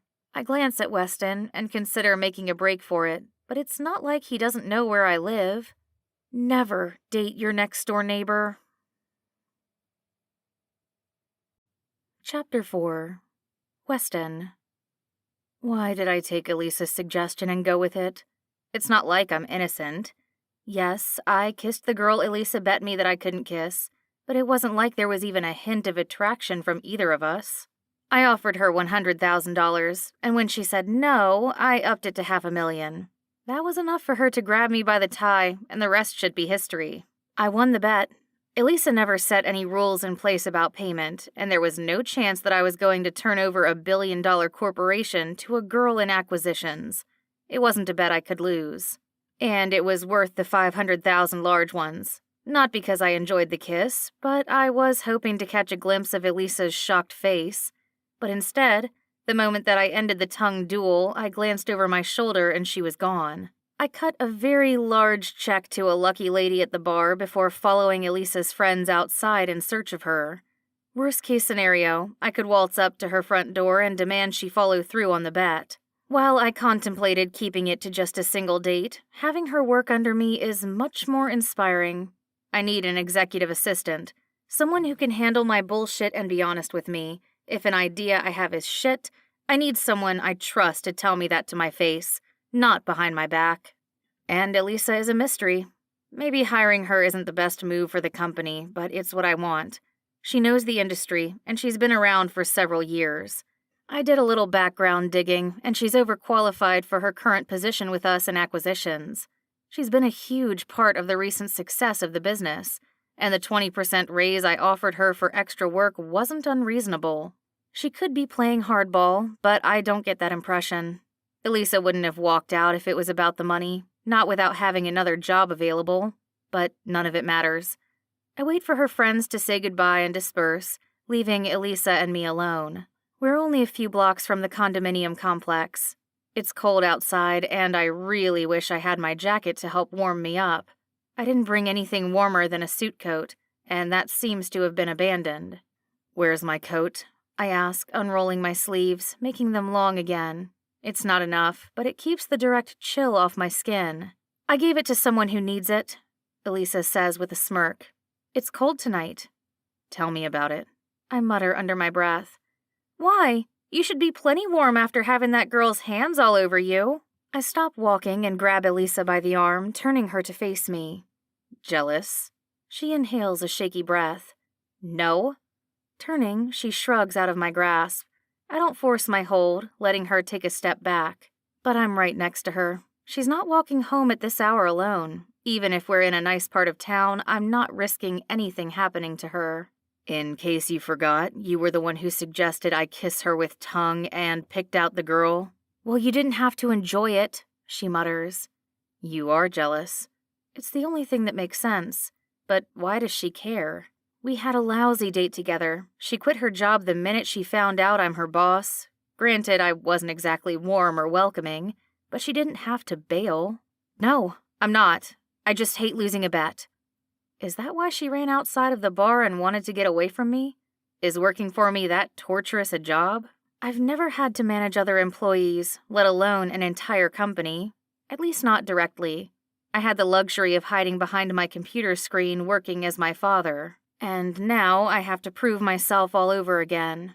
Before, I had to prove that my father was capable of doing the work even though he wasn't, but I had to act on his behalf and make executive decisions in the best interest of the company. We're not a publicly traded company. There isn't a board of directors or shareholders to whom I'm forced to reveal my hand. "Well, that's too bad, Miss Emerson," I say, "because you will be coming back to the office tomorrow morning." She purses her lips and exhales a lengthy sigh. "I suppose I can't talk you out of it? Remind you that we hate one another?" Hate is a strong word.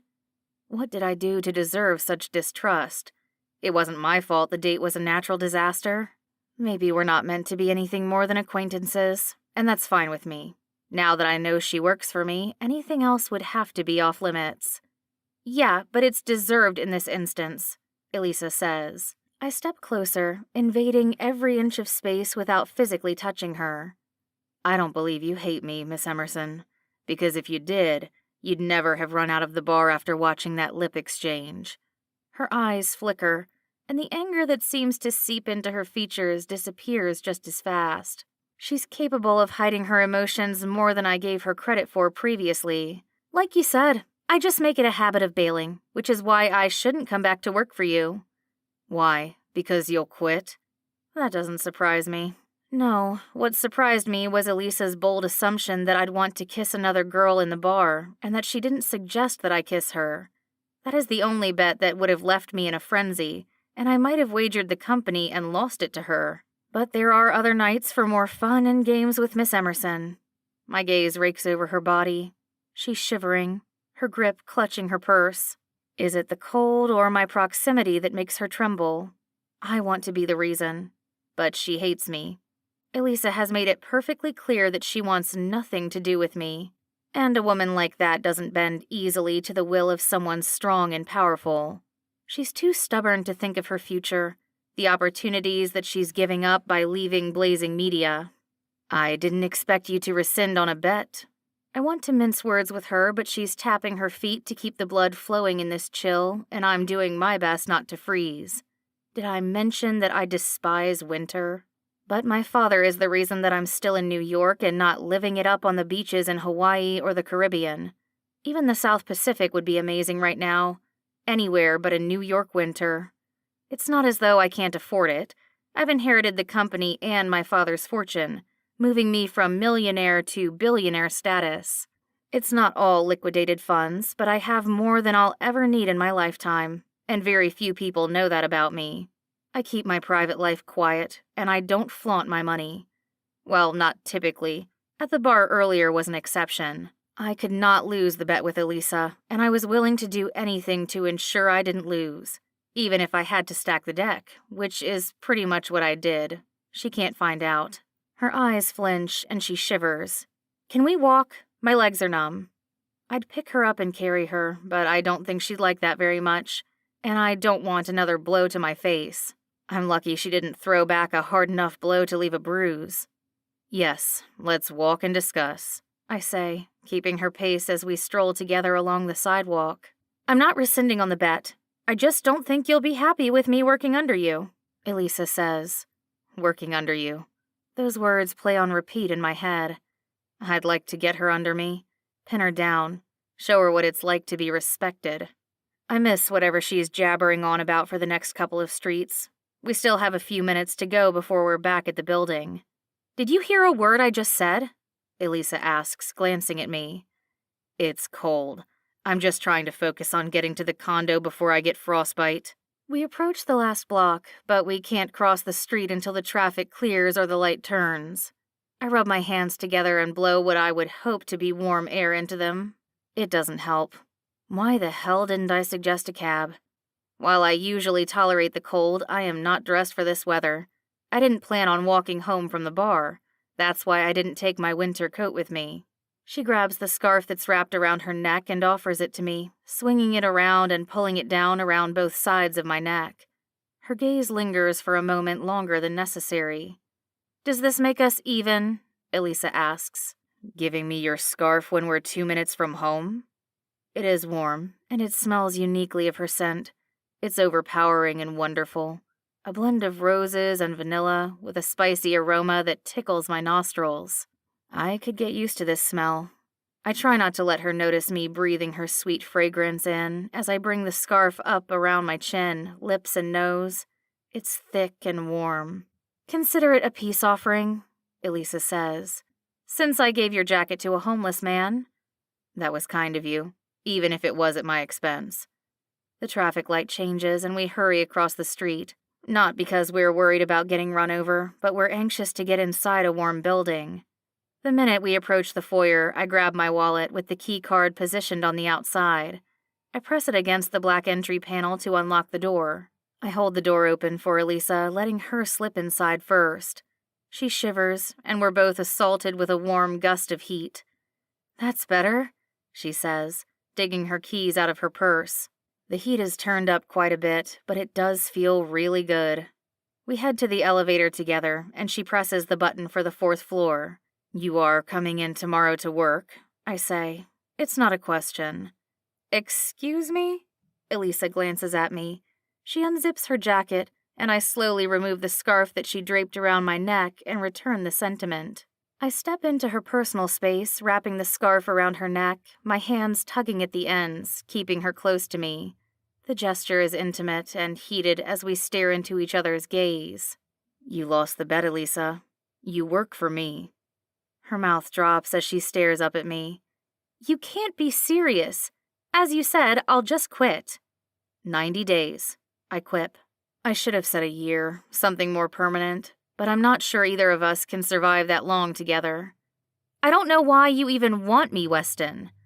It's the first time I've heard her call me by my first name since our date.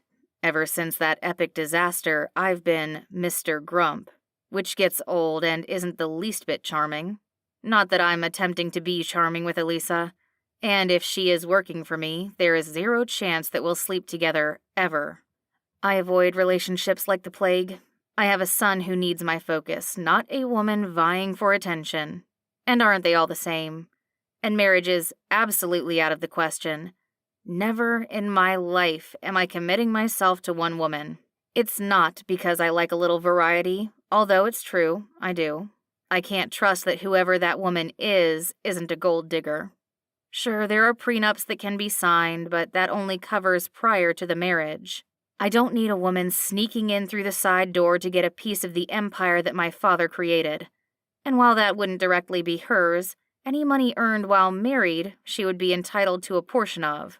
No thanks. I prefer my bachelor nights and hookups with random girls who don't know that I have a kid because I never invite them over. And there's no chance of them spending the night and not leaving if they don't know where I live. 90 days, and I'll pay you a bonus if you convince the rest of the staff not to quit. The elevator dings and Elisa steps out first, heading toward her door. She glances at me over her shoulder. Is it really that bad? Her eyes soften and her shoulders are less tense. Is it that she's warmed up from the cold or is no longer hostile toward me? Could I be so lucky that her anger isn't directed at me for a change? It wasn't pretty when they all walked out. She laughs under her breath. Well, Mr. Grump, if you treated any of them the way you treated me at your office this morning, then I don't blame them.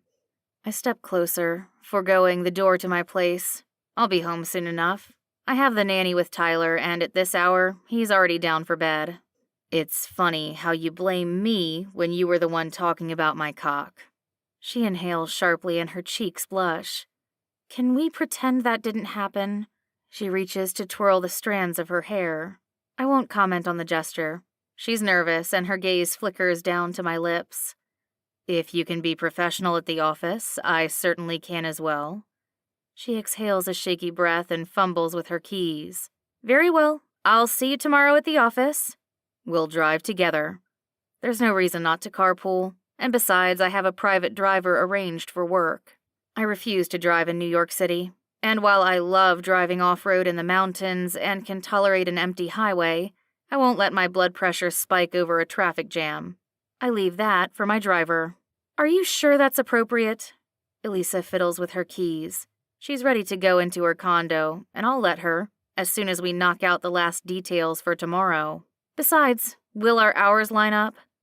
I don't work late nights at the office.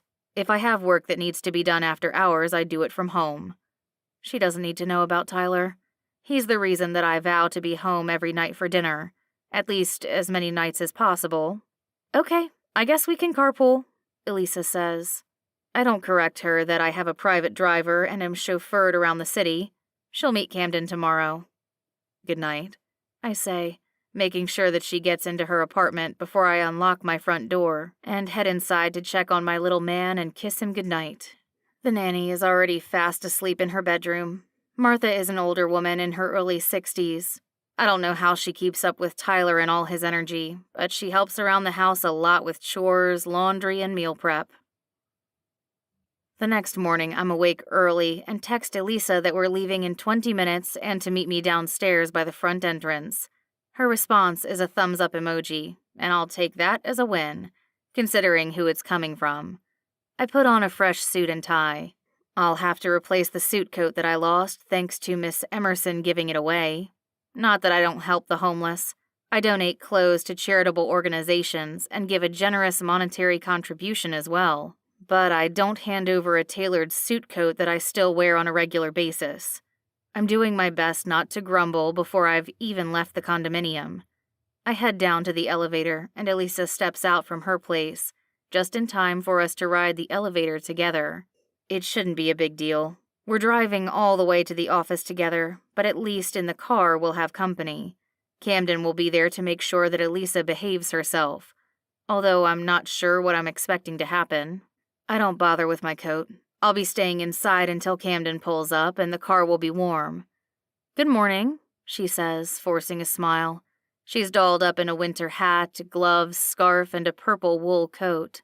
Her cheeks redden when she meets my intense stare. "Morning," I say, not sure if it's good yet or not. The morning is still young. "Are you sure it's all right for me to ride with you?" I push the button for the lobby and wait for the elevator doors to close and for us to descend. "The elevator cart or the car?" I ask, glancing at her. "Both?" Her voice squeaks, and the fact that she might actually be nervous is cute. "It's fine. We'll just chalk up the past week to Mercury retrograde." "You believe in that?" Elise asks. Her eyes widen and she quirks a sly grin. I clear my throat. My sister believed in it up until the very end. That was my sister's specialty, not mine. It's the only answer that I provide. Her brow pinches and the elevator door slides open. Elisa steps out first, and I follow behind her until we reach the lobby, where I open the door for her and head into the bristling chill. The car is waiting in the loading and unloading zone, flashers on and the motor running. Camden hurries out of the vehicle and comes around to open the back passenger door. "Ladies first," I say, letting Elisa climb into the back seat.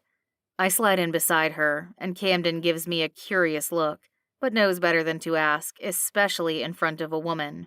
The back seat is plenty warm and helps dispel the icy air outside the vehicle.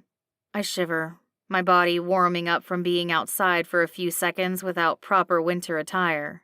Elisa continues to wear her hat, gloves, and scarf, not including the button jacket. At some point, she's going to sweat to death or start stripping down. I'm taking bets on the disrobing part, although I'd like it to be more than just her winter garments. Camden climbs into the driver's seat and glances back at me, waiting for me to indicate where I'm dropping off the girl. I never give anyone a ride except for Tyler and the nanny. Camden is familiar with my close contacts. He never meets my hookups, and quite frankly, there would be no reason for him to, since I don't bring any of the ladies home. "To the office," I instruct, since Camden hasn't pulled out into the traffic yet. "Of course, sir," Camden says and turns off his hazard lights before flipping on his blinker and pulling out into the traffic. The heat in the back seat is nice and toasty. Elisa shifts slightly, and I can imagine that she's getting warm. "You mentioned a sister. Do you have any other siblings?" she asks. Her question catches me off guard. It shouldn't. I brought up Wren. That was my own fault. She died 3 years ago, and it still cuts deep, like it was yesterday. No. A single word response. No. A single word response. It's all I can give her. This woman and we aren't friends. I can't give her a part of myself, open up to her, to let her tear me down and destroy me. "Oh, okay. Will she also have an active role in the media house?" Elisa asks. "No." It's all that she gets, and all I'm willing to give. Her mouth closes, and I pray it's the last question she has about Wren. Chapter 5. Elisa. The longer I work with Weston, I begin to realize how private a person the man is, and how little he reveals of himself. It was weeks ago when he mentioned having a sister. Is she alive? Is she in hiding? Maybe she has a family of her own and lives in another country. It's strange to me how a father could have 2 children and give one of them ownership of the company but not both. Unless she's deceased. That would explain Weston's lack of an answer or discussion on the matter. Maybe it hurts too much to talk about. I recognize that it's none of my business and I should leave it well enough alone. Just like him. We ride to and from work together. I handle the acquisitions responsibilities, and in addition, I am also Weston's executive assistant, which, if I'm honest, sucks. It's just not a job that I love, and having a grumpy boss doesn't help matters. But I keep my head down, get my work done, and make sure not to gossip about Weston. And I don't need to gossip about him. There are enough rumors circling about the number of staff who quit and why only one of them returned. Me. But HR hasn't called me into their office and I haven't done anything wrong. I mean, other than that small comment about Weston's dick. It wasn't classy, but I was pissed about how the date went. Maybe I shouldn't care. I definitely need to move on. Swearing off dating because Weston was a terrible date isn't fair to me. One day I'd like kids, and it's a lot easier to do that with a partner, especially the raising them part of having kids. Besides, I like being in a relationship, having someone to cuddle with every night, curling up against, falling asleep in their arms. One bad date is just that. A one-off type of situation. It doesn't have to be the end of the world, even though it does make me dread dating again. And I don't trust my friends to set me up with anyone on a blind date. Although Claire did call me recently and tell me that she's putting me at the singles table at the wedding, hoping I hit it off with one of her fiancé's single friends. But if he's still single, what's the catch? Weston is busy in his office, keeping to himself, which is fine with me. It means less handling of his problems and getting more of my work done for the team. I have a few minutes to myself, so I grab my phone and head for the break room. Leaning against one of the walls, I open the dating app on my phone and flip through the countless guys who show up on my screen. The problem is that even if they're hot and I'm attracted to them, they could be like Weston. A grump and a horrible date. Not to mention my boss. It's highly unlikely that the boss part will be an issue again. Weston doesn't plan on kicking the bucket and turning the reins over to someone else, right? Still, I'm hesitant to date a complete stranger based solely on looks, even if it's just for drinks. What are you doing? Weston's voice startles me as he comes up from behind, and I turn my phone over so that he doesn't see it. Nothing, I stammer. He grabs a ceramic mug and pours from a fresh pot of coffee that one of the receptionists made a few minutes ago. The break room still smells of fresh coffee beans. Does that nothing involve online dating? Not that it's any of your business, I say, and fold my arms across my chest. But yes, I was looking at hot dates. For yourself, or are you one of those friends who sets everyone else up? Does he really have to ask? In his defense, he did ask me out for drinks. I wasn't the one pursuing him, although I had been overly friendly, offering to show him around town if he was new. Turns out he wasn't new, just new to the building. Don't worry about it. I shy away from answering his question. I don't want him to interrogate me about my type, or worse, to give me hell again for ditching him that first night we went out for drinks. So, it's for you, Weston says. He adds a dash of creamer to his coffee and stirs it before taking a sip. I didn't say that. You didn't have to, he says, his eyes never leaving mine. I glance away, his stare too intense and bold for me to manage this afternoon. I should get back to my desk. Work can wait. Sit. He nods toward the break room table. This can't be a good idea. I have stuff to do, I say, and point back to my desk. The acquisitions team is counting on me. I'm counting on you.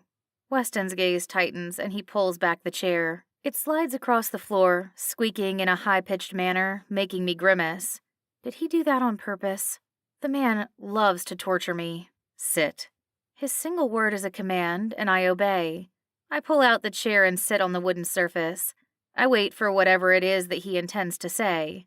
Although, personally, I don't think now is the best time if we're discussing something intimate like dating. I have friends, Weston says. You do? I laugh at the frown forming on his face. Stop right there if you think you can set me up with one of your friends. That is not going to happen. Is he crazy? I don't need a repeat disaster with Weston version 2.0. That would be dreadful.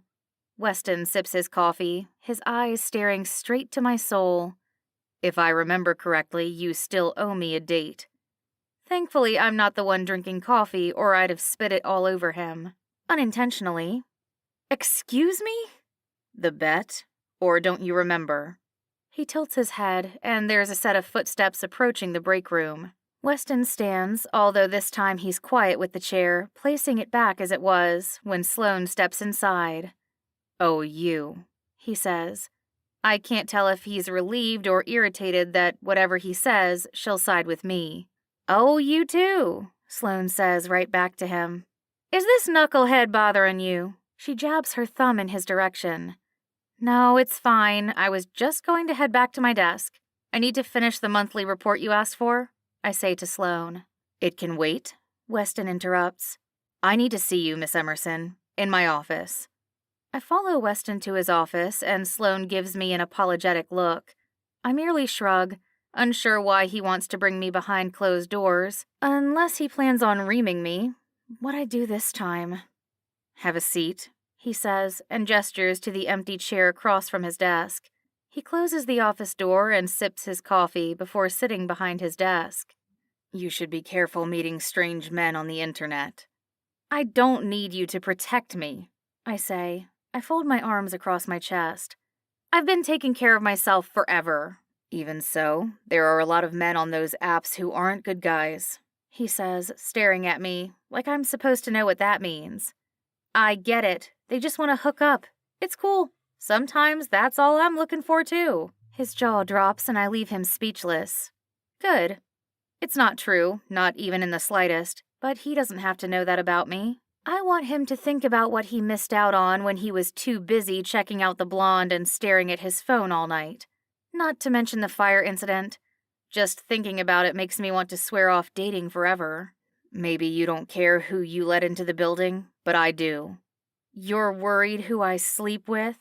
I run my fingers through my hair and drop my head into my hands. Weston, this isn't an appropriate conversation to have with one of your employees. Has he lost his mind? I don't want strange men wandering the halls.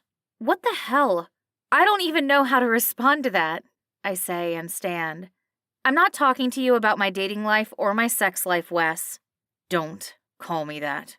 He growls, and a shiver courses through my body. I hold up my hand.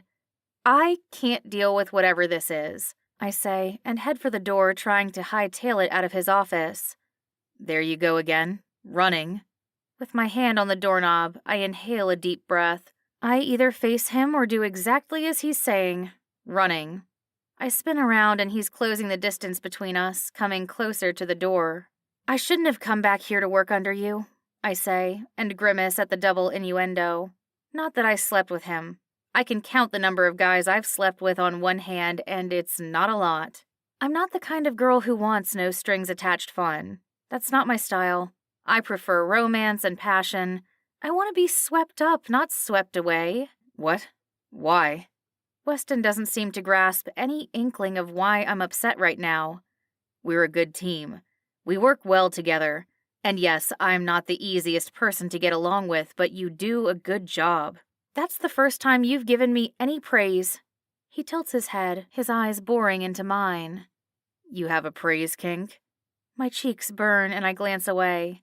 This isn't appropriate, Weston. You can't say something like that to an employee. The corner of his lip turns upward. I was just kidding. I don't think he was joking. And even so, that's an HR nightmare. Your flirting sucks, I say, and stand straighter and taller like I don't care. It doesn't mean anything. It can roll right off my shoulders, his words. Yeah, it probably is a bit rusty, he says and takes a step back, allowing me the chance to talk with him or dart out of his office. I contemplate both options, but remain by the door. You're exhausting. Do you know that? I ask. So I've been told. Weston shrugs like he doesn't care what I think, except maybe deep down it matters to him. He clears his throat and glances at his desk. Seriously, you've been doing good work around here. I should be complimenting you, especially if that keeps you working under me. I shift uncomfortably the way he says, working under me, like he's in charge of me. And while he is at the office, it is still a bit unsettling to hear from his lips. Maybe it's because the angrier I get with him, the more I think about him, dream about him, and those dreams are the type I should not be having about my boss. They keep me up at night when I wake up hot and bothered, imagining his hands and lips on my naked body. It's why I need to get out, meet some guys, and find a man who isn't my boss or a grumpwad to date. I stand behind the fact that Weston is a grump. There's a hint of a smile on his face, like he knows what I'm thinking. But he can't know. It's not possible. You still owe me that date, he says. And here we go. Round and round. Not happening. I came back and I work for you. I followed through on that bet. You followed through on part of it, Weston says. And I'm serious about bringing strange men home. That's not a very safe thing for you to do. Duly noted. Just be careful out there. Weston steps forward. And there he goes again, stealing my personal space. I half expect him to touch me, but he keeps his arms folded tight across his chest. Be sure to talk with someone for a while online before you meet up with them, and do it in a public place. No, I'm going to invite the first guy I match with online straight into my bed. I turn my phone around and unlock it. I open the app, pretending to do exactly as I said when he snatches my phone from my fingers. Give it back? I can't believe him. Are you 12? I ask and reach for my device, but he's scrolling through the pictures, marking every male as a no. You're deplorable. Just because you can't get laid doesn't mean I shouldn't. He laughs under his breath. I see I've rattled you. What does that even mean? I'm not a snake. I never said you were. Weston glances at my app a little longer than necessary and clicks at the screen before returning my phone to me. Did you read all my messages? I ask in a huff. No, I deleted them. I can't tell if he's serious. He's not smiling, but he looks smug, like he got exactly what he wanted. I'm just not sure what that was. A rise out of me? Or did he delete any messages that I haven't seen yet? You had better be joking. You shouldn't be on dating apps during company time, Weston says. I was on a break and not using the company's resources. His tongue darts out and he strokes his jaw. Keep your private life out of the office, Miss Emerson, and we won't have a problem. The only problem I see is you, I mutter, and yank open his office door. Excuse me? You heard me, grumpwad. That's not even a word. His gaze is on me as I stalk back to my desk. I let my hips sway and give him a show. Is that what he wants? A little tease? Does he think because we went out once on the worst date of my life that I owe him a redo? Fat chance in hell. I'll never go out with Weston Grump again. I'd sooner walk over hot coals and then a bed of nails than spend another minute outside of work with him. As it nears 5 o'clock, I head to Sloane's desk. Drinks? I ask. I can't tonight. Don't you have that dress fittin' for Claire's wedding? My eyes widen. I totally forgot about that. Shit, I mutter and glance at my watch. There is no way I'm going to make it across town before the shop closes. I dial Claire and pray that she will pick up her cell phone. You're not here, Claire says. Not even a hello. I'm sorry. Mr. Grump got me all riled up and I lost track of the time. I forgo mentioning that I completely forgot I was even supposed to leave early and catch the subway to get across town. Shit! I was wondering what happened when you didn't show up 20 minutes ago. My alterations are done, so I'm here, and I can pick up the dress for you. But you need to make sure your dress fits before the wedding. If you don't come in today, the deadline for the alterations is after the wedding. The tailor for the bridal shop won't be able to do it. I know. I will find someone to handle it last minute if the dress needs any adjustments. Okay. How about I swing by your place with the dress when I'm done? We can have takeout or something. Because Levi is out of town on business tonight, and I hate being lonely. I don't know how you do it. Thanks, I mutter with a laugh. I know she doesn't mean anything offensive, but it came out a bit harsh. My treat for dinner, since you're picking up the gown. What time will you be over? I ask. Not before 7 with traffic. I take the subway home, avoiding Weston. Maybe I shouldn't let what he did bother me, but the man has the uncanny ability to get under my skin. Does he do that with everyone? Besides, let him think I have a hot date. I get home quite a bit later than I would with Weston's driver chauffeuring us. Not that traffic is better than the subway, but the trains are running late. On the way home, I stop for Chinese food takeout and pick up an order for the two of us to share, with quite a bit of leftovers. I make it home before Claire shows up and grab utensils and plates, setting the table. There's a soft rap at the door, and I pull it back, surprised to find a little boy wandering the hallway. Where's your mom? I ask, bending down to his level. I glance around, and the door to 4B is wide open. Isn't that where Weston lives? Wes? I call and grimace, realizing he lashed out earlier at the nickname I'd given him. Weston! I try again. The little boy points at the open door, and I step inside, glancing around. The condo is clean and tidy. There are dishes on the counter and food on the table for dinner. Is your dad home? I ask. The little boy, who can't be older than 3, shakes his head. On the floor is a gray-haired woman. Is that his grandmother? I rush to her side and press my fingers to her pulse point, looking for any sign of activity while I dig my phone out of my pants pocket, dialing 911. I relay that there's an unresponsive woman with no pulse in apartment 4B. I give the address as I begin chest compressions trying to help. The EMTs arrive and continue trying to resuscitate the woman while Claire comes up the elevator. "Are you okay?" "I'm fine. My neighbor, I think she just had a heart attack. I need to call Weston." "Why?" "This is his apartment. That might be his mother." I shuffle the little boy into my place but leave my hall door wide open in case Weston comes home. I dial his phone, but he doesn't answer. Of course not. He's probably still mad at me for wanting to have a life outside of work. I text him, hoping that he'll answer me quicker that way. "Elisa, you have a kid? He's fine, by the way, but your mother was taken to the hospital. I found her unconscious in your place." Weston, "What the hell were you doing in my home?" That's his response? Not a simple thank you or I'll be back soon? I show Claire the text. Ouch. He's probably just worried about his mother, but, you did start the text with an accusation. Claire tells it like it is, whether I want the truth or not. It's too late. I can't unsend the text. He's already read and replied. Claire, the little boy, and I eat dinner at my place. After the EMTs leave and I got a hold of Weston, I locked my front door. Mr. Grump knows where I live. Besides, he might be heading straight to the hospital, although he told me he was on his way home. "Do you have a name?" Claire asks. She smiles at the little boy as he shakes his head no. "I'll bet you do." His cheeks redden, and he runs and hides behind the sofa. I sit on the floor, my back against the opposite wall of the sofa so that I can see the little boy and make sure he doesn't get into anything. "I'm Elisa," I say. The little boy has the brightest yet darkest eyes I've ever seen. It's such a contradiction, yet he steals my gaze. He's undoubtedly Weston's son. The hair, the smile, even the same dimple on his right cheek.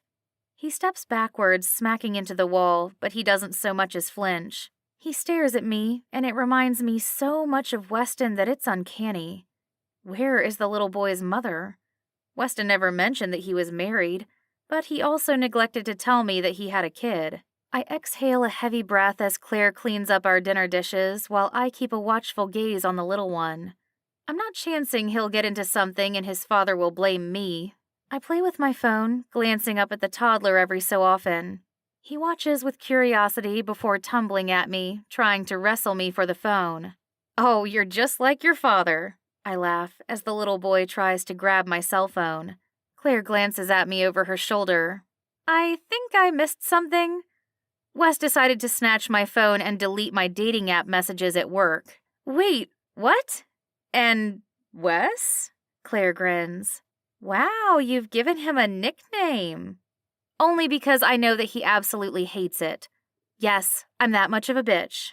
"Bitch," the little boy repeats and grabs my phone from my fingers. No, you can't say that." There's a firm knock on the front door, and Claire grabs it before I can stand. "Tyler," Weston says, foregoing any pleasantries.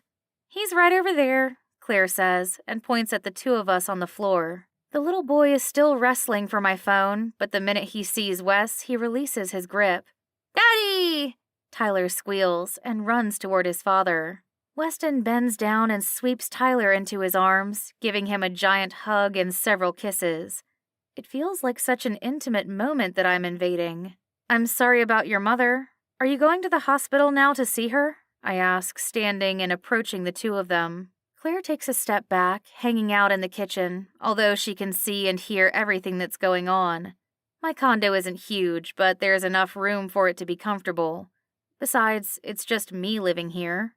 "She's not. Martha is Tyler's nanny." "Oh, I thought nannies were young 20-somethings out of college." "That's a stereotype," Claire quips. "I used to be Amelia's nanny." "Yeah, but you're super young," I say, glancing over my shoulder at Claire. 29?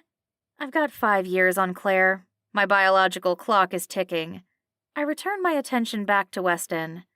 "Is there anything I can do?" I ask. I'm not sure how to help, but his eyes are dark and worn, his face sullen. He must be close with Martha. I'm going to stop by the hospital and see what I can find out, Weston says. Do you want me to watch Tyler?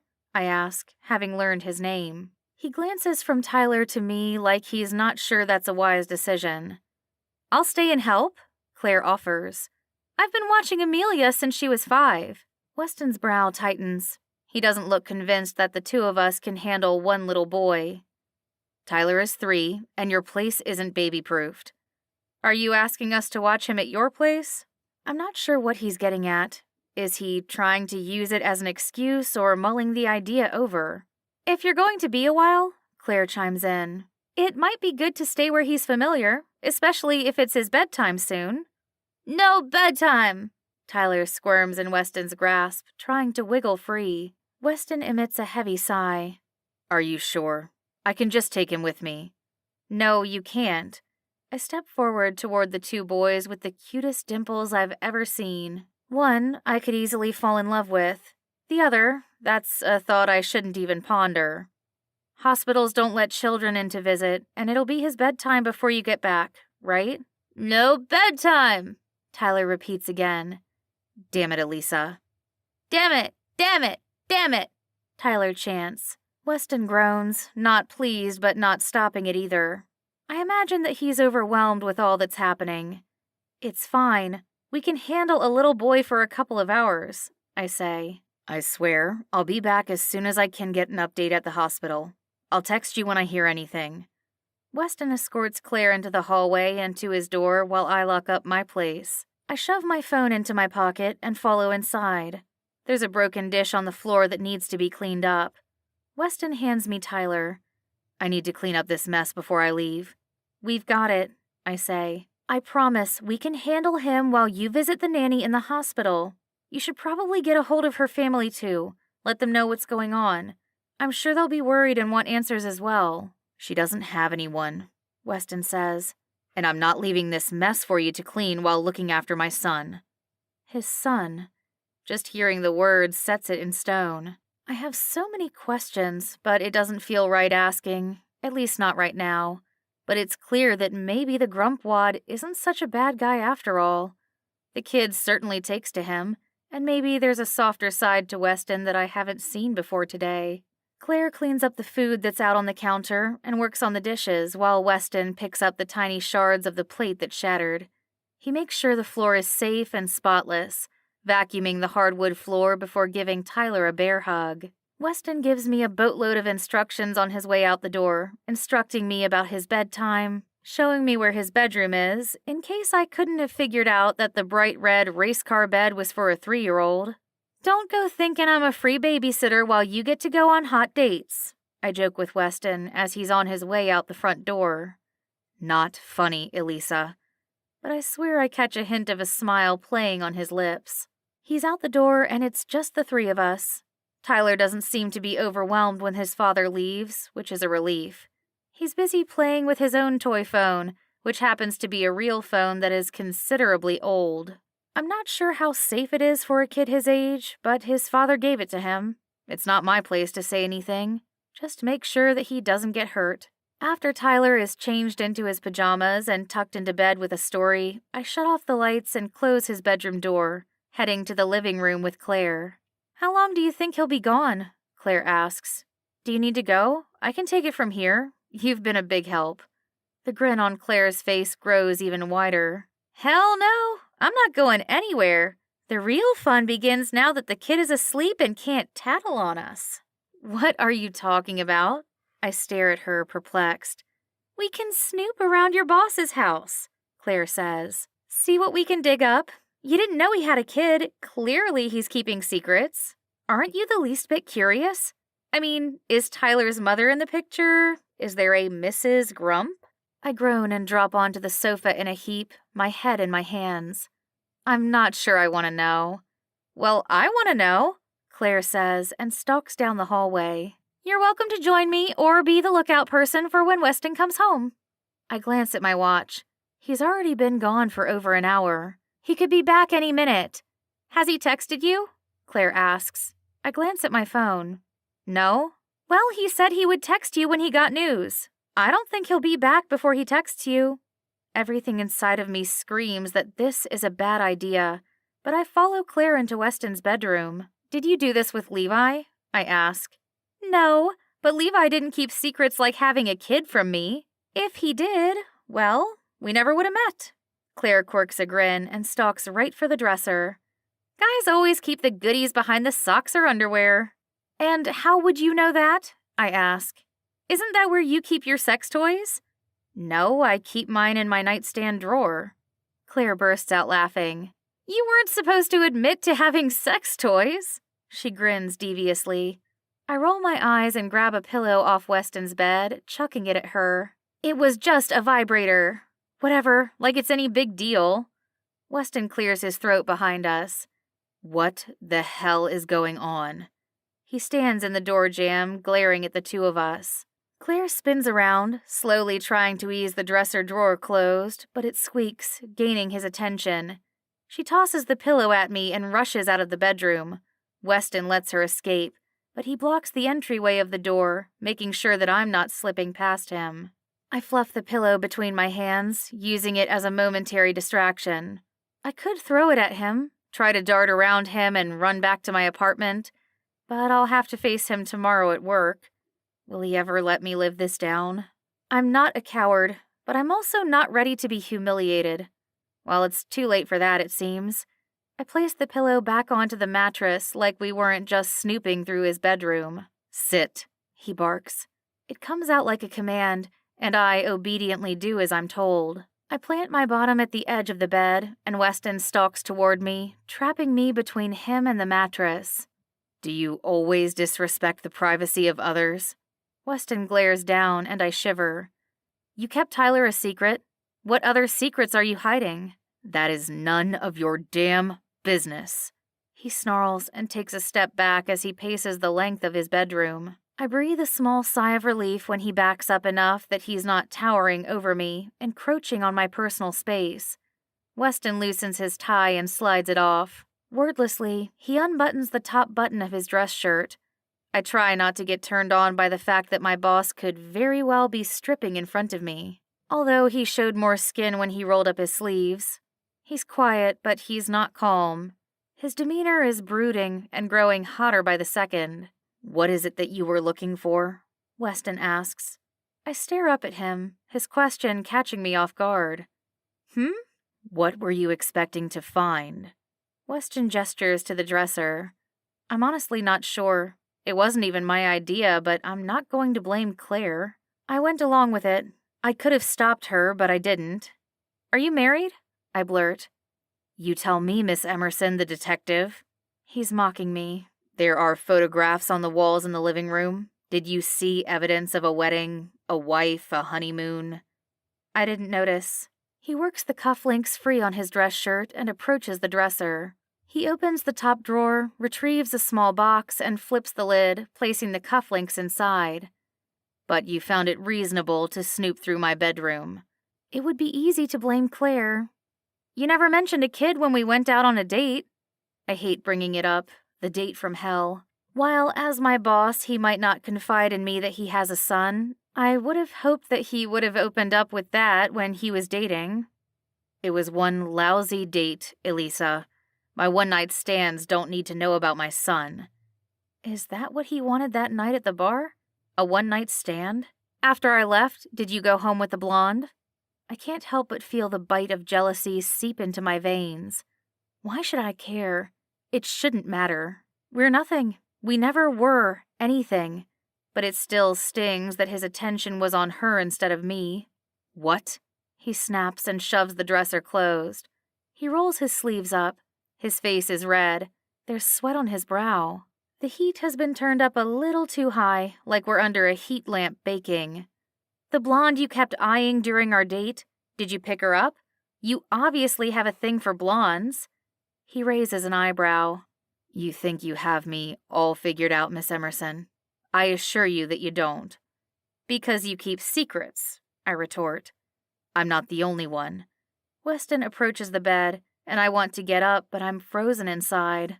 "And the fact that I kept Tyler a secret is because no one needs to know about my son. It's no one else's business." I don't understand. It's not like you even keep a picture of him in your office.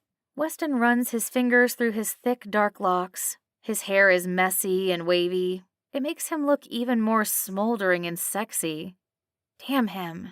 His jaw is tight and his gaze is firm on me. The longer he stares, the more I want to reach up and trace the stubble along his jaw. The roughness he exudes goes far beyond his looks. Instead, I keep my hands planted in my lap, staring up at him, waiting for him to answer. I'm guessing that you've never dated a billionaire. He tilts his head, watching my reaction. Is he trying to get a rise out of me? I didn't know you were a billionaire, I whisper. He doesn't live the lavish lifestyle of someone who's wealthy beyond measure. He's living in my condominium complex. Who does that? I don't make it public knowledge or a habit of telling everyone my secrets, Weston says. He clears his throat. My son doesn't need to be a pawn in anyone else's game. He doesn't deserve to be photographed and put on display like a wild animal at a zoo. No one is suggesting that, Weston, I say. I run my fingers over my pants. My hands are sweaty, but at least he's not berating me for sneaking into his bedroom anymore. The conversation is on him, which I prefer. I want to know everything there is to know about Weston Grump. You may not be, but have you seen the headlines with my face as Bachelor of the Year? Like it's a fucking title that I want? He seethes and leans against the wall. He undoes the black laces of his fancy dress shoes and removes them one at a time. I get enough notoriety from my father's company. My company, he says, correcting himself. His jaw ticks. I didn't ask for any of this. And the number of women, the moment they realize who I am, they want more than just one night. Are you sure that's not because of your wit and charm? He glares at me. I don't need a money-hungry woman searching for a sugar daddy. You don't date gold diggers? I don't date. He clarifies and clears his throat, glancing away. There's a flicker of something, but I can't figure him out. Is it longing? Desire? He certainly doesn't feel that way toward me, and if he did, I would jump out the window. We're a match made in hell. Chapter 6. Weston. No one was supposed to find out about Tyler, damn it! It's not that I'm ashamed of my son, quite the opposite.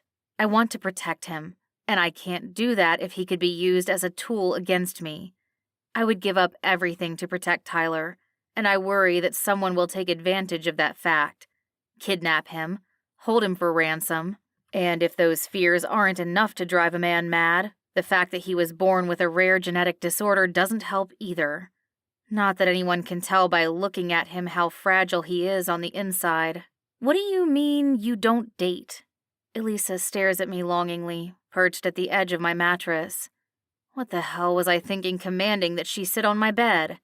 I should have dragged her out of my bedroom that she was snooping in and sat her on the sofa across from me. I can't explain the spark I feel when I'm around Elise. It's magnetic, like an electrical current drawn toward water. She's deadly and dangerous, yet I still keep thinking about her. When I don't answer her quickly enough, her tongue swipes her bottom lip and she bites down. What the hell were we doing, Weston? When you asked me for drinks, Elise asks. She can't just leave it alone. What I'd give to silence those lips. I step forward, my legs blocking her from moving, my body trapping her against the bed. I lean down, my thumb guiding her chin up, locking eyes with her. I thought you'd invite me back to your place. She scoffs at my words and pulls out of my grasp, knocking me backward as she stands and heads out of my bedroom. I'm not just some girl you can fuck, Elise says. We've established that already. I shouldn't have asked her out. It had been stupid, thinking that I could sleep with a girl who lives in the same building. I was hoping for a little booty call every now and then, a friend with benefits type scenario, and she caught my eye. My cock instantly responded when I saw her, but on our date, she had to be completely different from what I envisioned her to be. That was my mistake. I'm not proud of having the bachelor status all the damn time, but I'm not looking for a commitment or relationship. I don't do exclusive. I'm not the kind of man who women want to marry unless it's for money. No thank you. Elisa grabs her purse from the sofa. I hope your nanny's all right. I'll see you at work tomorrow. She heads out of the front door, slamming it behind her. I wince, hoping she didn't wake Tyler. Martha is dead, I whisper, not that Elisa can hear a word I'm saying. She's in the hallway, heading for her place. Tomorrow will be grueling. I can't even fathom how I'm going to deal with Tyler all day. I can't just drop him off at a preschool on his day off. He only goes 3 days per week, and working from home isn't logistically possible. I'll have to bring him with me. It's the only thing that makes sense. I lock up the house and shut off the lights. The girls did a decent job of cleaning up the kitchen and dishes. There's not much for me to do other than go to bed. I check on Tyler, making sure that he's sound asleep before I head to my bedroom. I jump in the shower, hoping it'll cool me off, but all it does is make me think about the girl next door, Elisa Emerson, naked, writhing in my arms as I drive my cock deep inside of her trembling body, her pussy tightening and clenching onto my shaft, taking me with her. My cool shower becomes hot, and I'm stroking my length, imagining it's her hand, her lips, her pussy surrounding me. I shouldn't be thinking about her. It's not only because she's my employee, but fuck, she was a shitty first date. The worst. Granted, it's not her fault her hair caught on fire. I ought to sue the waitress who forgot to blow out the flaming shot before dropping it into the beer. But it's not like I need the money, and I'm not about to fight Elisa's battles for her. I finish off in the shower, grab a towel, and head to the bedroom to dry off. My phone pings because someone just sent me a text message. I approach the nightstand and glance down at my phone. It's from Elisa. I wipe my hands, making sure they're not wet when I reach for the phone. The towel is dropped and discarded on the floor, forgotten. Opening the app, I read her message. Elisa. Sorry for snooping. I click on the screen to type and accidentally swipe the video chat button. She answers it before I can hang up. Are you accepting my She doesn't finish her sentence. Weston, you're naked, she rasps. The screen doesn't show anything more than my torso, but she's right. I am naked, and I definitely didn't mean to call her while drying off after my hot shower where I beat off thinking about her. I cannot catch feelings for Elisa. I did that once before, and it didn't work out for either of us. I'm just in my pajamas, I say. It's a lie, but she can't see anything below my waist. It's obvious she's blushing. Her cheeks are red, and she glances away from the screen. Do I make her nervous? Or is she turned on right now because she's attracted to me? Look at me, I say. She scrunches her nose and shuts her eyes, turning her head to the screen. Did you put a shirt on yet? No, I told you I'm in my pajamas. Wait, you sleep naked? I can't help but laugh as I collapse onto the mattress and keep my phone positioned so she doesn't get a view of anything but my face and chest. Wouldn't you like to know? No, I wouldn't. I'm sorry I texted, Elisa says. Wait, I'm not ready for her to end the call yet. She raises an eyebrow, interested. What was that earlier you were telling Claire about your vibrator? Her eyes widen in horror. Good night, Weston. She ends the call. I grab a pair of boxers from my dresser and slide them on in case Tyler wakes up in the middle of the night. He's the reason I don't sleep in the buff. I'm not tired. There's something about Elisa that makes me not want to shut my eyes and fall asleep. Maybe it's the adrenaline rush of being around her. She makes me feel things I swore off, emotions I vowed never to open up again. Lying in bed, I download the dating app that Elisa has, curious about all the fuss. I've never been one to date online. I find women in bars, at my apartment complex, rock climbing, wherever I go. Besides, online means I have to fill out a profile and let people know who I am. I prefer keeping the mystery alive. I sign up with an account, not that I plan on using it. Having remembered Elisa's username, I type it into the search bar and feel giddy when her picture pops up. What the hell is wrong with me? I shouldn't care who she dates. We went out and it was horrible, yet I can't stop thinking about her. Clearly she was good with Tyler, which means a lot to me. The fact that she was kind and decent to my son. Maybe that shouldn't be asking for a lot, but I don't introduce him to very many people. I keep my work life and my private life separate. Well, I did, until Elisa and I became neighbors. That wasn't her fault. And in a few months, the updates on the house will be finalized, and we can leave the unit we're renting and return home. I poke through Elisa's dating profile, reading all about her interests, likes, and dislikes. I scroll through the pictures that she's shared online. The images are of her and her girlfriends, including Claire and Sloane. She's drinking and laughing in one photograph taken outside at a baseball game. In another, she's sitting by the campfire at dusk and on a hike with her friends. There's a picture of her at the beach in a bright red bikini, and damn, does she look good.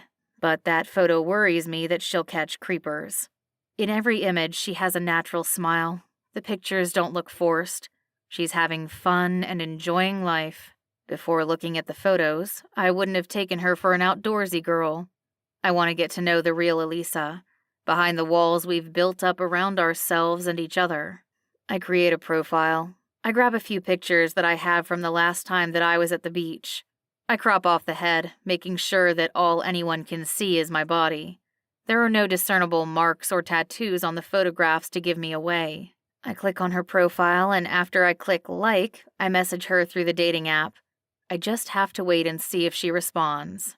If she ever discovers that I'm the man behind the account, I'm not sure she'll forgive me. The next morning, I have no choice but to bring Tyler to work with me. It's not ideal, but I can't ask my driver to watch him. How much trouble can a 3-year-old get into at the office? Hopefully not much.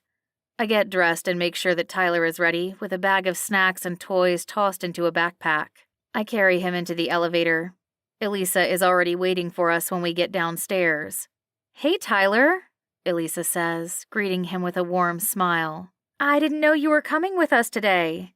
"I don't have other nanny arrangements," Weston says, and clears his throat. "Do you want me to call Claire and ask if she can help watch him?" "Why would I do that?" Elisa's bottom lip juts out. She's adorable when she's pouty. "Because she's a nanny and you clearly need help?" "She is a glorified babysitter. No offense," I say. "A nanny is someone who would live in my home and help with Tyler. I don't want different sitters coming into his life." "Afraid he'll take after his old man and become a bachelor?" Elisa jokes. "Old man?" I repeat. Elisa is only a few years younger than I am. Not much. "It's an expression. Relax," she says as we head outside the minute Camden pulls up out front of the building. Seeing Tyler in my arms, Camden pops the trunk and grabs my son's car seat. I secure it into the vehicle, making sure it's safe before buckling my son inside it. I climb into the front seat, since there's not comfortably enough room for the 3 of us. "Everything okay?" Camden asks, glancing at me. I shake my head. "Martha had a heart attack last night." "Oh, no. That's horrible," Camden says. "It was definitely shocking," I mutter and rub my forehead. I barely got any sleep last night, wondering how I was going to handle Tyler on my own. Martha had been like family, helping me raise Tyler since the moment he came home from the hospital. Tyler clutches his stuffed animal. He's attached to the blue dinosaur, brings the damn thing everywhere with him, and sleeps with it, which wouldn't be a problem, but the number of times that we forget it or misplace it makes bedtime atrocious. Martha had been good with helping remember Roar. That's what Tyler had named his soft blue friend. Elisa is speaking softly to Tyler, and I swear she's lulling the kid back to sleep. Is it her soothing voice? Usually he's a chatterbox at this hour, which requires an extra jolt of caffeine to stay awake. I glance back at her over my shoulder, and she's playing on her phone since Tyler seems to be asleep. Is she glancing at the dating app? Has she seen that she has a new match and a new message? She stares attentively at her phone and glances up when she catches me watching her. "Did you say something?" she asks. "Just wondering what has you glued to your phone."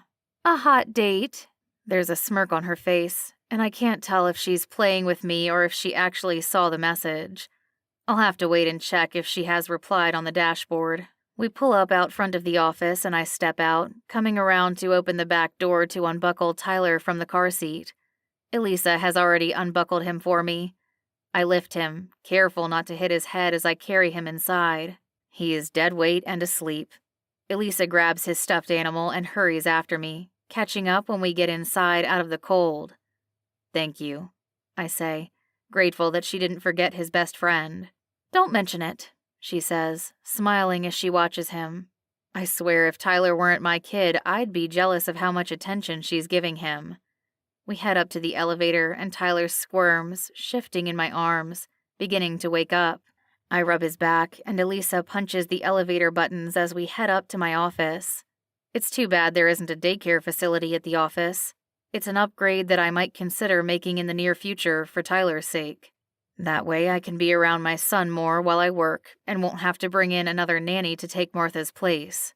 I just have to manage the logistics, and I already have enough work to keep me here until 10 at night. I choose to leave earlier, meaning that I'm always behind. I carry Tyler up to my office, and by the time I reach the room and flip on the light, he's decided his catnap is over. I put him down on the black leather sofa against the wall along with the backpack, pulling out a handful of toys to occupy him while I'm working. So much for not letting anyone know I had a kid. "Is there anything you need?" Elisa asks, staring at me. Her usually pale blue eyes are bright and warm, sunny. She's asking if my son needs anything, not if I want a pastry, fresh coffee, or romp in my office. Although the last one is out of the question, and not only because Tyler is hanging out with me for the day. Actually, I do. "Come in and have a seat," I say, and gesture for the chair across from my desk. "Should I grab a notepad and pen?" "Yes, please do that," I say, and wait for her to run to her desk, grab what she needs, and return. She also brings the blue dinosaur, placing it on the black sofa beside my son. "Thank you," Tyler says with the biggest smile. His cheeks redden, and he bats his long lashes. I swear I have never seen him give that look to anyone else. "Martha, the nanny, is no longer with us," I say, refraining from using any more specific terminology like death or heart attack. I don't know how much Tyler understands about that sort of thing, and I'm not ready to have that conversation with him yet. I merely explained to him this morning that Martha wouldn't be coming back, but that she loved playing with Tyler very much. Elisa opens her mouth and quickly shuts it. She already gathered as much when we drove to work together. Tapping her pen against the pad of paper, she waits for me to give her something that she needs to jot down. "I want to spend more time with my son, and I think we should open a daycare in the building downstairs. I need you to look into the cost of renting out additional space in the building we're currently in, and how many providers we will need on a per-child basis according to state law. I also need you to begin to compile several lists. One for a daycare director to handle the hiring of the teachers. I want to be involved in the final interviews, but I don't need to waste my time on the day-to-day tasks." Elisa's eyes widen. "This is quite a big undertaking, sir. Would it not be better to find a preschool nearby to enroll Tyler?" "He is enrolled in a private preschool, but it's 3 mornings per week, which means I need someone for the rest of the day or to transport him to another facility like daycare. I want my staff and myself to be able to visit with my son for lunch or check in to make sure that he's doing well." "I'm happy to make phone calls, do research, whatever you need, sir. But I do want you to realize that he's 3. In 2 years, he'll be going to kindergarten." Does she think that I'm doing this solely for me? Yes, this is what I want, but I don't intend on shutting the daycare down once Tyler outgrows it. I know what I'm doing, Elisa. "Very well. I'll get this information to you as soon as possible." She hurries out of my office, and Tyler immediately jumps down from the sofa and heads straight out of my office without so much as a word. "Tyler, what are you doing?" My son completely ignores me and hurries over to Elisa's desk. I lean sideways in my chair, watching the exchange between them. Tyler climbs onto her lap. I swear the kid is infatuated with her. He's not the only one. Damn. When did I start catching feelings for my assistant? Sure, she's cute. That's why I asked her out for drinks before I knew she worked for me. But our personalities clash. But a guy can fantasize. And now that my live-in nanny is gone, it's not like I have an in-house babysitter anymore. It would be cruel to ask Elisa to babysit my son while I went out for an evening. I'm pretty sure she'd kick me in the balls if I even suggest it. Tyler, leave Elisa alone, I say. She has work to do. It's all right. I don't mind the company, she says. I don't believe her. She's just trying to be nice. I stand and head out of my office. I'm not sure how she's able to get her work done, but he seems to be behaving. Is he giving you trouble? I ask, coming around to her desk. I don't want her to be distracted and fall behind because of my son. That isn't fair to her. No more than you do on an average day, Elisa quips. Nothing about me is average, I say, pinning her with my stare. She takes a sharp breath and locks eyes with me. Mr. Grump, she starts, and I cut her off. I think we're past that, Miss Emerson, I say, driving home my point. I lean in and ruffle Tyler's hair. How about you say goodbye to Elisa, and I let you eat a snack in my office? Tyler's eyes light up. He grins and plants his palms on her cheeks and a chaste kiss on her lips. Elisa is startled, and she's not the only one. How many girls has he seen you kiss? Elisa asks with a nervous laugh as she helps put his feet on the floor. I scoop him up before he can run down the hallway and distract any more colleagues. None. I have a strict policy to not bring any dates home. Elisa stares at me. I swear she's unconvinced. Not that it matters. I don't have to prove anything to her. But I still can't believe my son kissed Elisa before I did. How is that even possible? Chapter 7. Elisa. Tyler, Weston's son, is a real charmer. He's a sweetheart, unlike his grumpy dad.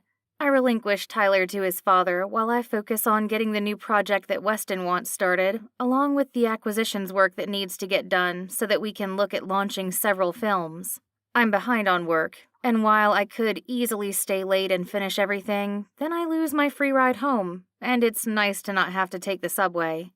Weston is spoiling me, whether he knows it or not. While I'm tempted to know about Tyler's mother, I can't downright ask. Certainly not at work.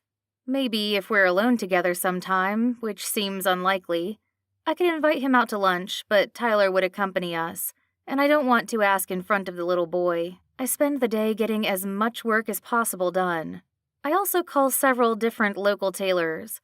I tried on the gown for Claire's wedding, and the black dress is sexy, but it doesn't fit quite right. I need the hem lifted and the gown pinched in around the breasts. It shouldn't be overly complicated, and if I knew how to sew, I would do it myself. But I haven't touched a sewing machine since middle school. I leave 3 messages, hoping one of the businesses will call me back. If not, I'll figure out something. Maybe Sloan knows how to sew and can save my ass. Nearing the end of the day, I cruise my phone, checking my messages. Nothing from the tailors, but I do have a new message on the dating app. I open the app and click on the profile of the sender. There is no face, but the guy has a rockin' body. He must work out daily. There isn't much about him, and the profile is new. I open the messages to read the message that he sent. Steamy single dad. Sunny in Paris. Your profile caught my eye. What was it like living in France? I hit reply and quickly type a brief response. Sunny in Paris. I've never lived in Paris, but it's a place I've always wanted to visit. Will you share any pics of your face? I'm not into headless dudes. I won't keep conversing with him if he doesn't send me a picture that includes his face. I mean, he could have easily sent me a photograph of Thor's body and not his own. It doesn't show that he's online. Too bad. I stand up and stretch. I've been seated at my desk all day, and my neck is paying the price. I head down the hallway to the break room, surprised to find Tyler and Weston grabbing snacks. I didn't see you two leave your office, I say, offering a friendly smile to Tyler. You were busy on your phone, Weston says. Just checking messages. I'm waiting to hear back from the tailor for Claire's wedding. His gaze flickers. When is that? Less than 10 days? Coming up on a tight deadline. Tell me about it, I mutter. I'll figure something out. Tyler has practically one of every snack out of the vending machine. You're going to spoil your dinner, Weston says. He lifts him into his arms and glances at the break room clock. Do you want to leave early? Is he talking to Tyler or to me? Elisa, he asks. My cell phone rings. I need to get that. But yes, I'm done whenever you are. I answer the caller and wander back toward my desk. I'm relieved to find a tailor willing to make the alterations in time for the wedding. Weston waits by my desk, and the minute I hang up, he's staring at me. Good news? The best? I just need to pick up my dress and head to Hunts Point. The tailor's in the Bronx. Weston shakes his head. You're not going there alone. I'm not sure I even want you going there at all. I'll be fine. Don't worry, I'll grab a cab and… No. Weston is firm. I'm not having you travel into an unsafe neighborhood. Absolutely not. What do you suggest I do? No one else is available on such short notice. I run a hand through my hair. I'm sorry, this isn't your problem. I'll deal with it. I shouldn't be venting at Weston about the dress. It's my problem because you work for me, and I'm not going to be out an assistant when you end up dead or sex trafficked. I laugh at his remark. Murdered, maybe, but sex trafficked? I glance down at my curvy body. You're kidding, right? He bites down on his bottom lip, shakes his head, and heads into his office. I don't know what he's doing.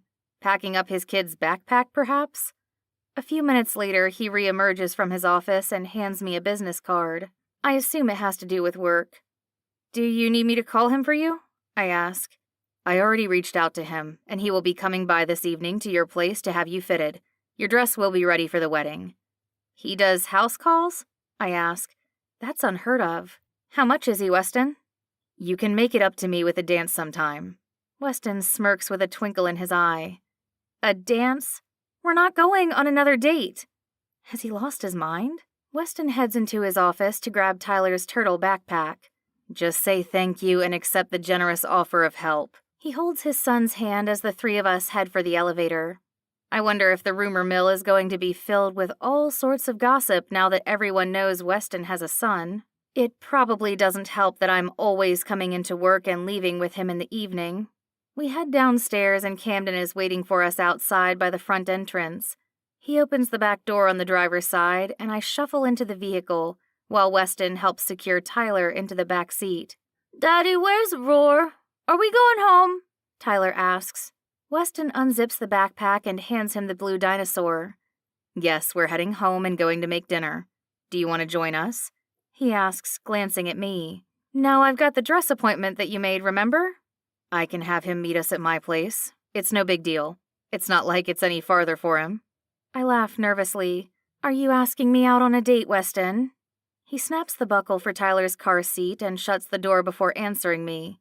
The question hangs in the air and my stomach flops as I wonder what he'll say. Aside from the bad date that we were on together, he's my boss. It's not appropriate to be whining and dining with him, especially in his house. Weston climbs into the front seat while Camden gets behind the wheel. I secure my seatbelt and open the dating app, glancing at a new message that popped up sometime this afternoon. I'm asking you to dinner, as two friends and colleagues do together, Weston says. Besides, I owe you a thank you for helping with Tyler last night. Will he give me an explanation too? Like why his kid was such a secret? I can do dinner, but I left the business card on the office desk. I'll have the tailor come by my place. Weston calls and makes the adjustments with the meeting location. When he ends the call, he glances back at me. He said to bring your shoes if your hemline needs to be tailored to your heels. Thanks.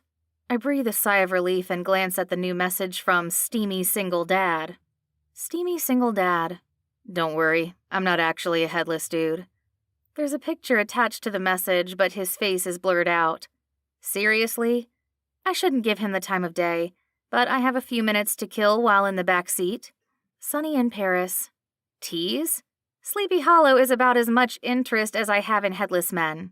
Have any other pics, or am I going to block you? I hit send, and Weston's phone pings a few seconds later. He glances at his phone, but I can't see what he's looking at. The tailor texted that he's going to stop for dinner and will be a few minutes late. I told him not to rush. Any time tonight is fine. Thanks.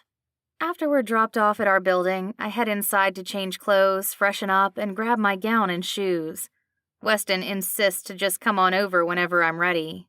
I'm not sure that I'll ever be ready for dinner with him, but at least it's not a date. I mean, his kid is with us. That means that it can't be a date. It's just a friendly chit-chat over a nice meal together. Not a date. I grab my dress on the hanger and shoes, stalking next door. I give a firm knock. It's open, Weston says. I try the door handle and sure enough, he left it unlocked. You're worried about something happening to me in the Bronx, but you leave the door unlocked? Weston is in the kitchen, dicing up ingredients for a salad. He has 3 bowls out, although one of them is made of plastic and smaller than the other 2. I am not doing 2 funerals in 1 week, he says pointedly. I swear the air leaves my lungs. Point taken, I say, and slip out of my shoes. I hang my dress on the empty coat hook by the front door. Can I help? That depends. Do you know how to cook? Weston asks. Daddy, I want carrots, Tyler says, and comes dashing at Weston. He holds out his hand, offering a tiny slice, and the little boy takes it from his father before wandering aimlessly around the kitchen. So is there a Mrs. Grump in the picture? I ask. He puts the knife down with a heavy thud on the counter. There's a heat in his eyes. Do you think I'd have asked you out if I was married? No, I say softly. I was just curious. I glance at Tyler, not wanting to outright ask where the kid's mother is at. He must see right through my question. Am I that obvious? It's just the 2 of us. Always has been, always will be, Weston says. You're doing a remarkable job with him, I say. I do my best. He picks up the knife and resumes chopping up vegetables and lettuce for the salad. Daddy! Tyler climbs onto his seat at the table and sits on his knees. I'm hungry.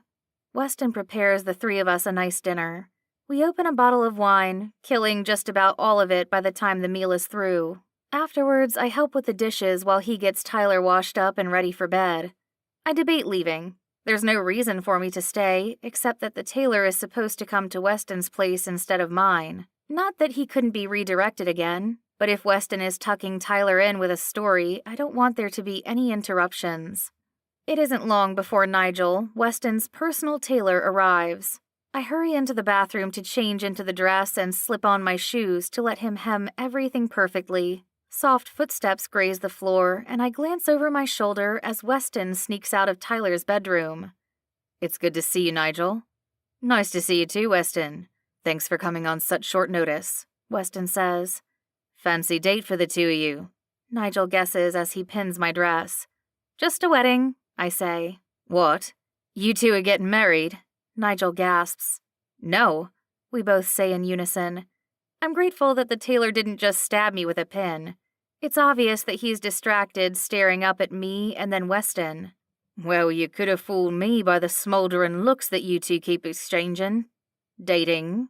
No, I say, this time quicker than Weston can answer. He finishes the hemline and has me turn around to face Weston. Weston's dark gaze widens as he stares at the V-neck of my gown, which reveals an ample amount of cleavage. You're going to take in the top, right? Weston asks. That's up to Miss Emerson, is it? Yes, and I'd like it well-fitted, but it doesn't have to hide my cleavage. I do have boobs, I say with a laugh. Weston's ears redden and he glances away. Did I say something to make you uncomfortable, Weston? I ask. It's the first time I've seen him look flustered. He clears his throat and a few seconds pass while he slowly recovers. Not at all. I'd just hate to see you pop out of your dress. And what exactly might pop out? I ask, staring at him incredulously. I try not to laugh as he shifts on his feet. We aren't talking about my breasts, are we? I'm teasing him. I can't help it. I want to see him squirm. His tongue darts out to the corner of his lip. I just don't think every man at the wedding needs to see your breasts, Elisa. Do you want to see my breasts?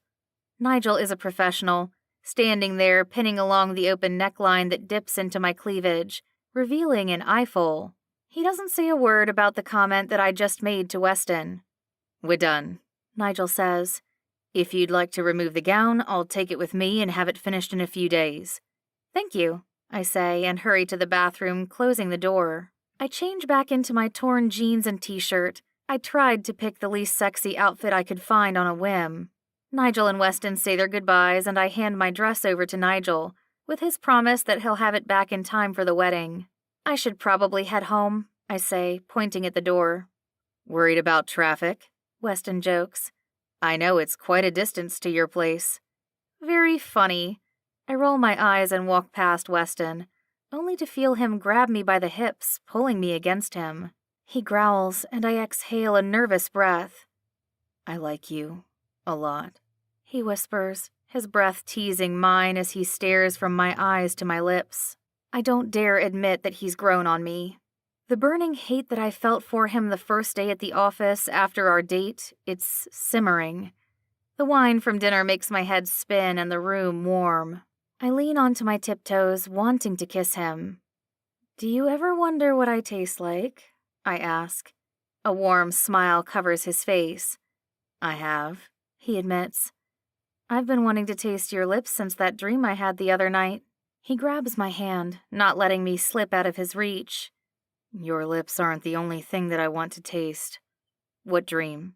The smile grows on his face, wanting to know all of my secrets. His words send a shiver through me, making me even hotter. Just a sex dream, I say with a nervous laugh. I may need to open a second bottle of wine. Are you trying to get me drunk? I tilt my head, staring up at him and grimace. What's wrong? He senses my discomfort. Kink in my neck, I confess and hang my head. I want to stare up at him, trace his lips with my tongue, but my body has other ideas, and I don't agree with it. Turn around, Weston says, and guides me by my shoulders to face away from him. I exhale a heavy breath. I'm nervous, my back to Weston. It feels like a vulnerable position, but I trust he wouldn't intentionally hurt me. His touch is gentle yet firm as his fingers dig into my shoulders, his thumbs grazing along my neck. A purr escapes my lips. His touch is amazing and electric. Did you just purr? Weston asks with a chuckle. No, I lie. He can't prove it, unless he makes me do it again, and I won't. I'll be more careful how I respond to his touch. My eyes close and my body begins to relax as he digs into my tight muscles, giving me a neck massage. If I knew you were this good with your hands, I'd have requested daily massages as your assistant. Oh, sweetheart, I'm good with my hands. This is just the warm-up, the pre-show. His breath tickles my neck, and I shiver from the intensity of his body setting mine aflame. I lean back and his chest is pressed against my back, steadying me. With his left hand, he continues to massage my shoulders, and his right trails a soft path up my neck. His touch isn't just calming, it's arousing. I tug my bottom lip between my teeth. I'm trying not to get turned on by Weston, my boss. We went down this path once. It was a disaster. And he has a kid. Weston has made it perfectly clear that he just wants sex. And maybe that's all right. My body certainly agrees. The room is warm and I want to undress, strip down and climb atop him, ravish him.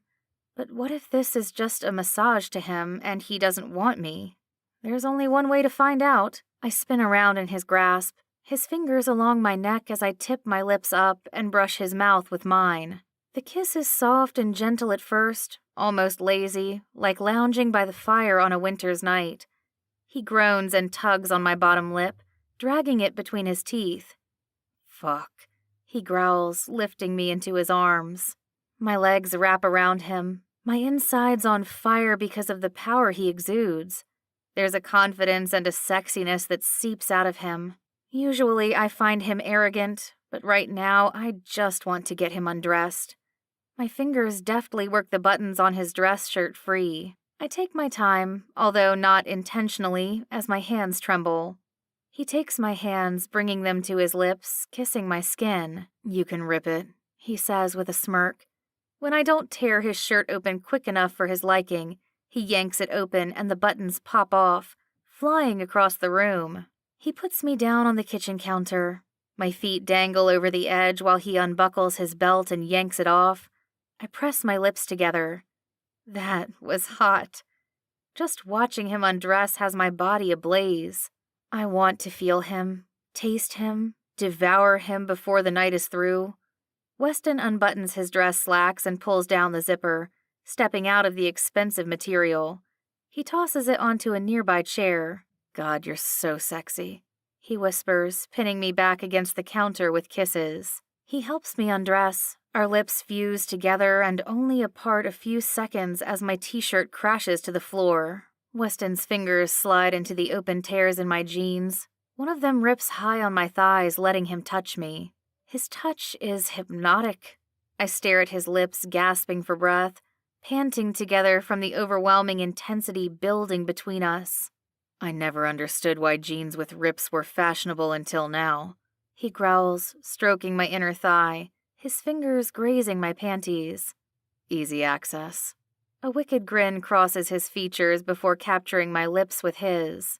Our tongues duel, and he lifts me off the counter, carrying me to his bedroom. Put me down. You're going to hurt your back. Sweetheart, even if carrying you did hurt my back, it would totally be worth it. He places me down on the bed, covering my lips with fervent kisses.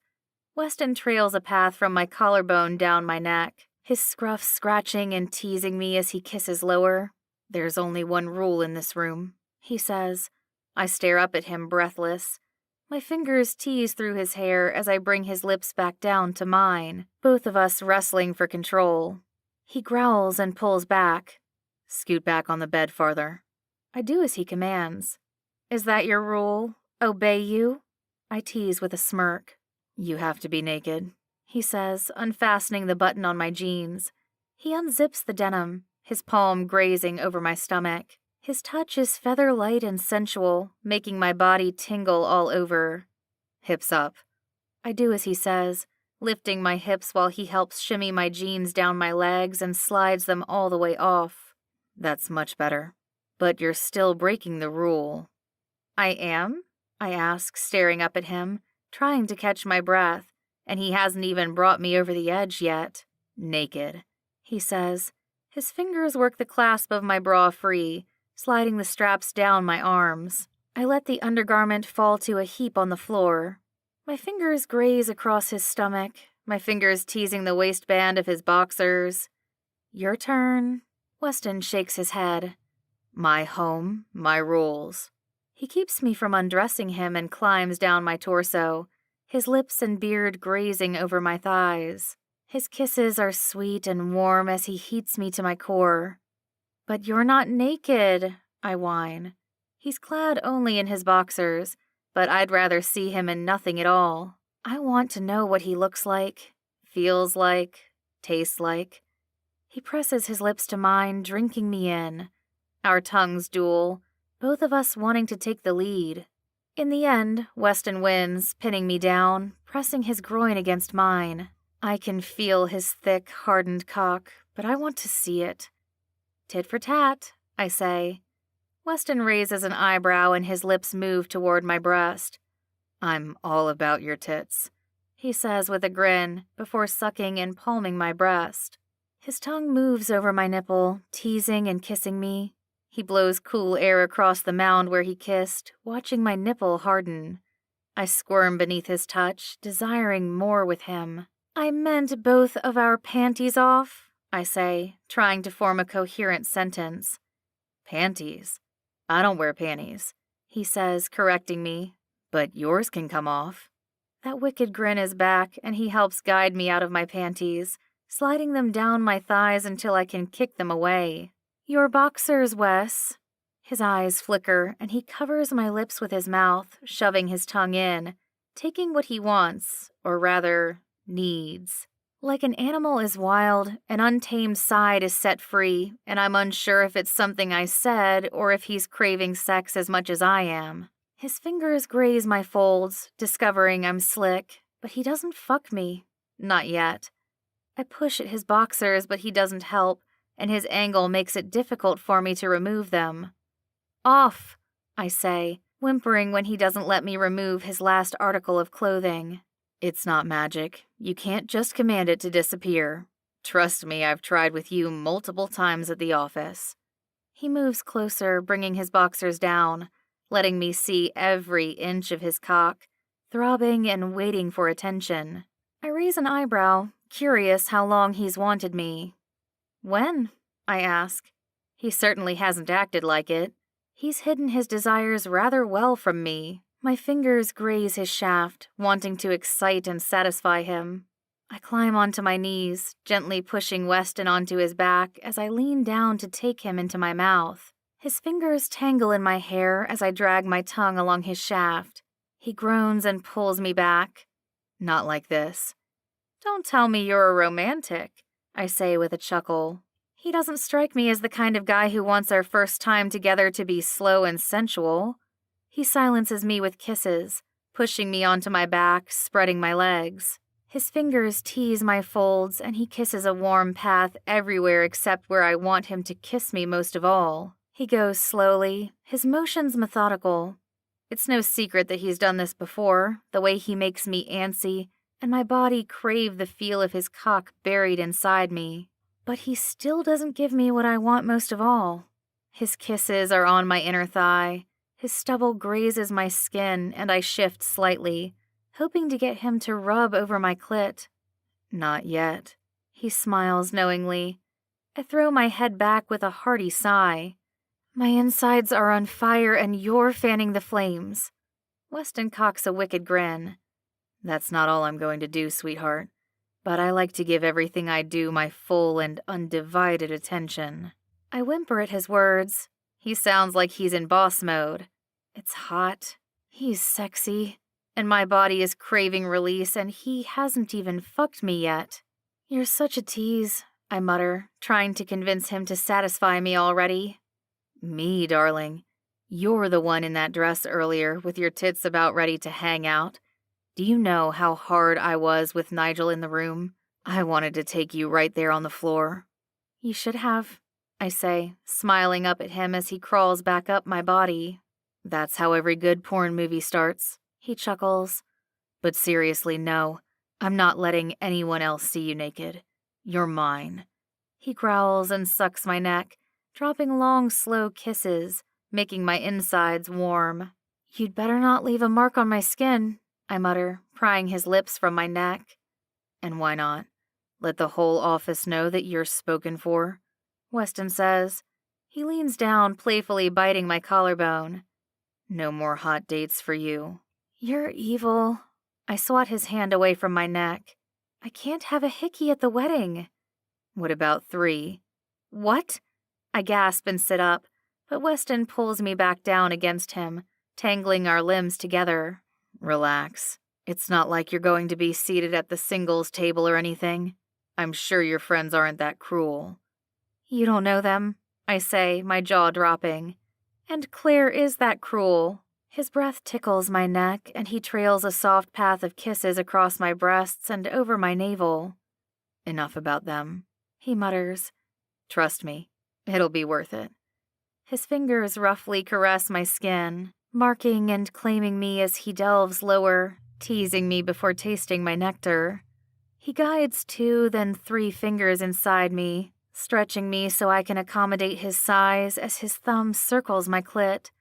My lips crash against his, my insides clenching down on him, wanting it to be his cock nestled inside of me. I squeeze my eyes shut and bite down on my bottom lip. Look at me, Weston commands. Slowly I open my eyes, struggling to stare into his dark, heated gaze. His fingers bring me over the edge as his lips silence me, keeping me from waking his son in the next room over. I gasp for breath, back arching, toes curling while Weston brings me toward oblivion. My heart pounds wildly, slamming against my chest, trying to break free from its cage. I collapse against the mattress, and he climbs atop, a huge grin on his face. My turn, sweetheart. But I promise, we're not done with you either. He teases the head of his cock against my slickness, and my body is already responding to him, to the heat between us and the uncontrollable fire burning. Weston inches inside me, going slowly as he fills me and stretches me. He moves his hips down, rocking against me, making my body respond before it's ready. My fingers rake against his back and down to his hips, wanting to memorize every detail. He's gorgeous, fierce, and I can't comprehend how we got here tonight. He leans down, his gaze on me, his eyes staring straight into my soul, our existence becoming one. I wrap my legs around him, pulling Weston deeper, wanting to bring him over the edge with me this time. "Do you trust me?" he asks. "Yes," I whisper, staring up at him, and gasp when I realize we haven't opened a condom. I push a hand between us, stopping him. "Stop, wait." He pulls back like I burned him, his brow tight, and a stormy look in his eyes. "We should be using a condom," I say. I can't believe what just happened. "Shit," he curses. His brow pinches as he rolls to the other side of the mattress, opening the nightstand. He grabs the foil packet and rips it open. "It's fine, I'm clean," I say, staring up at him. "Me too," Weston says. "I also can't get a girl pregnant. I wasn't even thinking about protection. I'm sorry." I don't ask him what he meant. "It's fine," I say, bringing my hand to his cheek, my lips to his. "It was an accident. It's not like we planned this tonight, right?" Weston grins. "I totally planned for you to come over and have dinner at my place. Then, after, I'd ravish you until the early hours of the morning." He pulls me down to the mattress, pinning me beneath him. "Liar," I say, laughing and smiling up at him. "I don't believe you."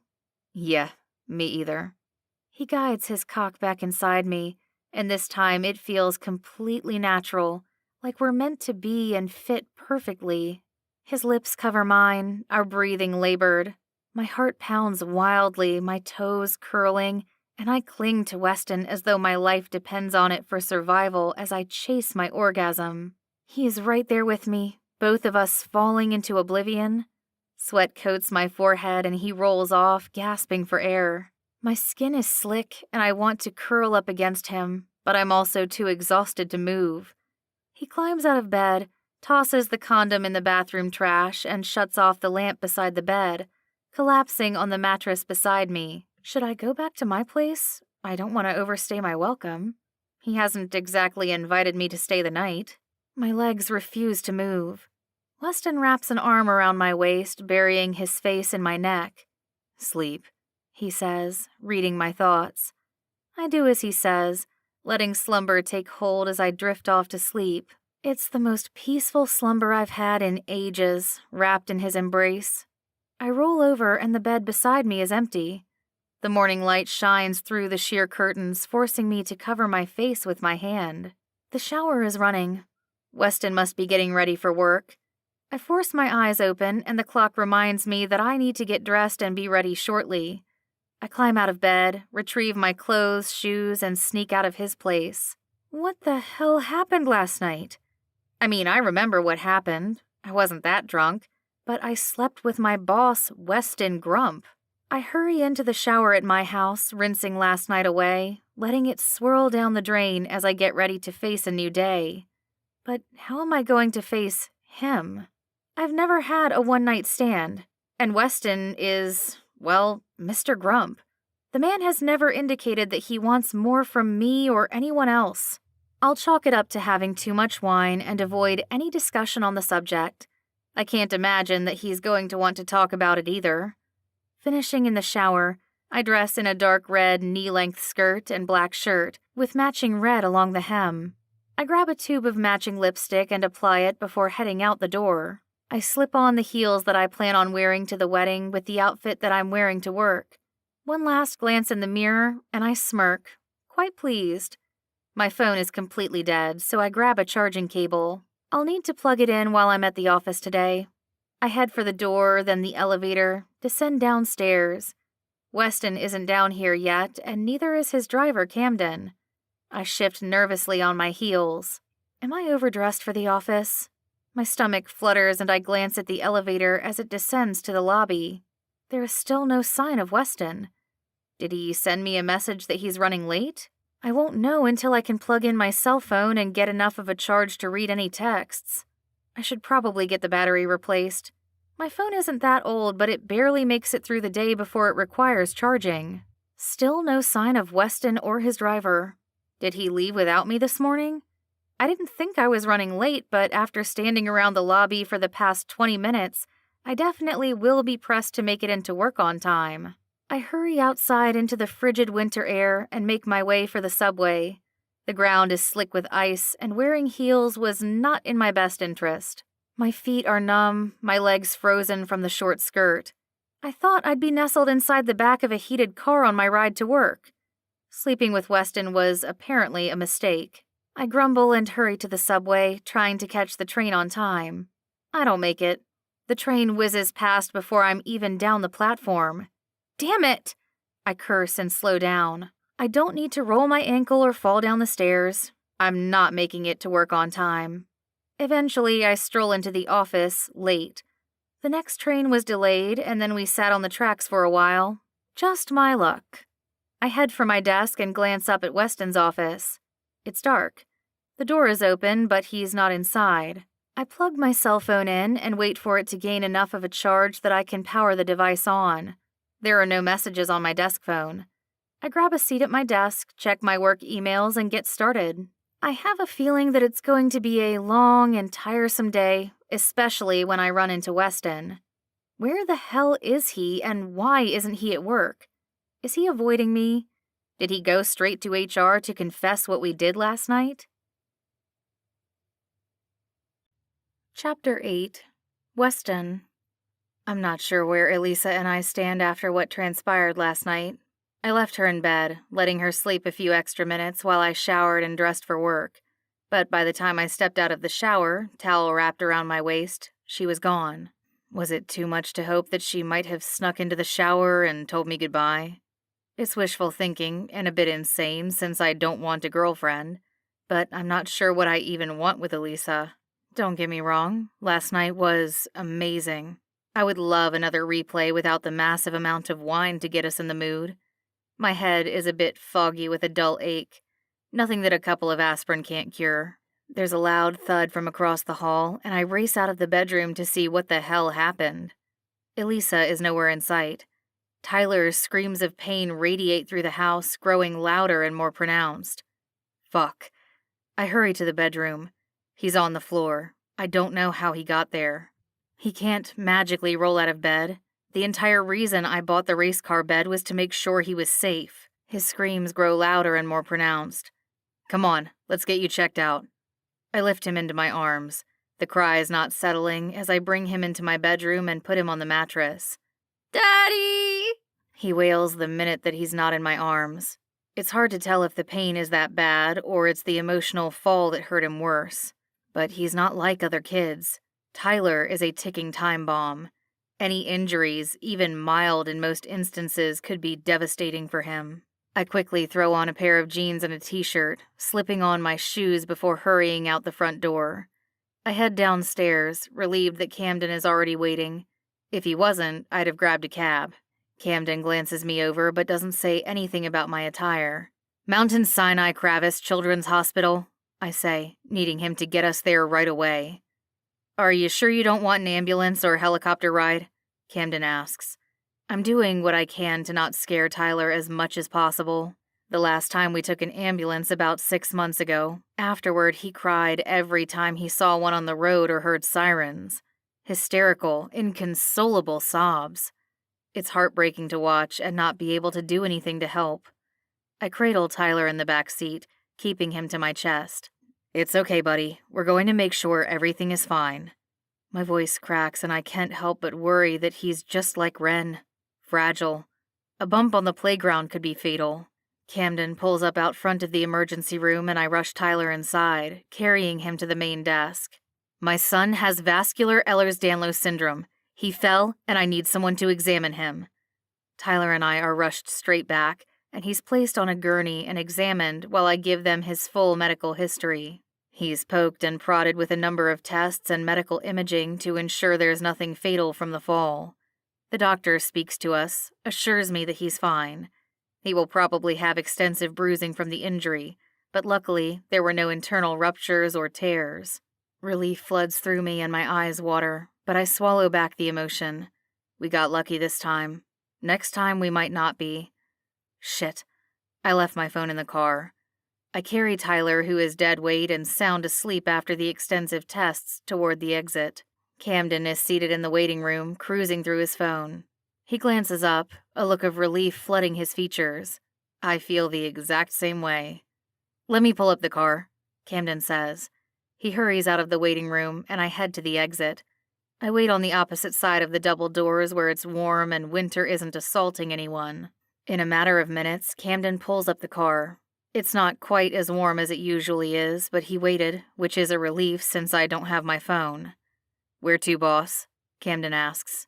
"The office?" "No, take us home." I don't bother going to the office. I'm not dressed for it, and Tyler is my main focus. He is my priority. It was always about keeping him safe. That's why I hired a nanny who had extensive knowledge about his condition and with a medical background as a nurse practitioner. I check my phone. There are no messages. I don't hear from Elise. I'm not sure what I was expecting from last night. I sure as hell didn't plan on sleeping with her. I grab my phone to text her, but I'm not sure what I'll say. Last night was fun. Want to do it again sometime? The truth is that I need to focus on Tyler. Elise is a distraction. A gorgeous one at that, but I can't be thinking about her. She works for me, and I don't need HR telling me that I'm out of line and it's a lawsuit waiting to happen. Not that I think Elise would be after my money, but she knows I'm wealthy. I spend the rest of the day relaxing on the sofa with Tyler, watching cartoons and kids' films that he loves to view on repeat. There's a knock at the door. "Stay right here," I say, giving Tyler a kiss on the cheek before moving from the sofa to the front door. I glance through the peephole. Elise Emerson. I open the door, not exactly inviting her inside. "Did you forget something?" I ask, glancing around the place. I hadn't found anything of hers left behind, but I wasn't checking for it either. Her mouth drops and she shakes her head. "You weren't at work today. You missed an important meeting with the production company. They flew in to finalize the Brook project." "I was busy." I don't elaborate. I stand with one hand on the door and the other to the wall, keeping my distance with her. "Something came up."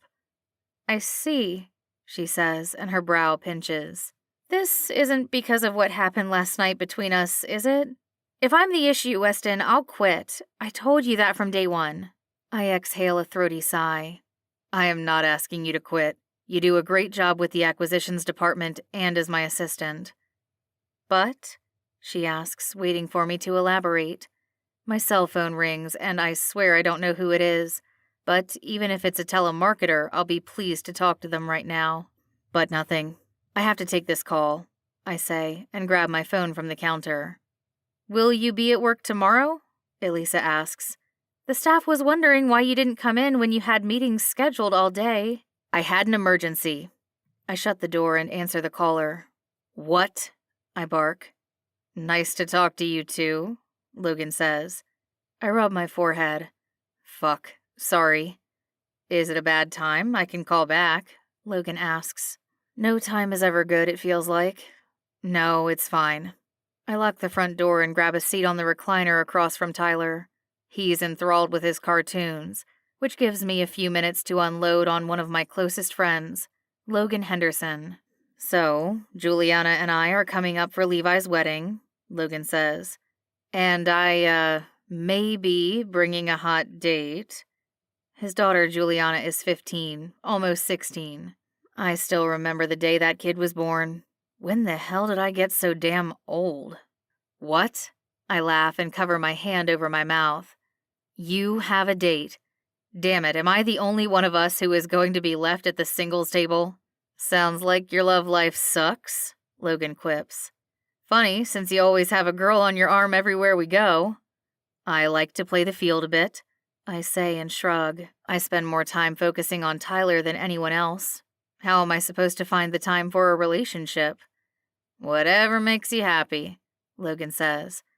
Anyways, I met this rock star of a girl. She's a vlogger and her name is Callie. I can't help but laugh. "What is she, 17? "She's legal, jackass," Logan throws at me. 29, but age is just a number." "Damn, good for you." I whistle at the fact that he caught a girl 14 years younger than he is. "Lucky bastard." Logan laughs. "The girl is anything but lucky. She's cute, though, and sassy. Oh my gosh, the mouth on her. But anyways, we're going to rent a room at the Luxembourg for the wedding. We should catch up, grab drinks while I'm in town." "That sounds nice," I say, and let out an enormous sigh. What is it? Logan and I served in the military together. The man knows how to read me, which is sometimes good, and other times concerning as hell. I need to find someone who can look after Tyler. I can't exactly take a 3-year-old to the bar, and the nanny is, not a possibility. Did she quit on you? Logan asks with a laugh. No, she died, you asshole. Ooh, sorry. Logan apologizes. Wasn't she, super old? No, she was in her 60s. There is silence that follows. I could ask Juliana to watch Tyler while we go out. I inhale a long, slow breath. I don't know. I appreciate the offer, but Tyler is special, you know? Unless you're planning on wrapping that kid in bubble wrap, you have to accept that there are some things you can't control. He's got to grow up and live his life, not have a helicopter parent chasing him around like his shadow. I pinch the bridge of my nose. I don't need a lecture from you, I say. He doesn't know what it's like to raise a kid who could die, and at some point will die, probably before I do. The life expectancy is around 40, which seems far away, but Ren died in her 20s, and she struggled all through her childhood with complications and health issues. I get it. You're going through something none of us ever had to deal with, Logan says empathetically. We commend you for stepping up and being there for Tyler, but he needs room to grow, both emotionally and physically. Don't smother him to death. I don't so much as feign a smile. That's not funny.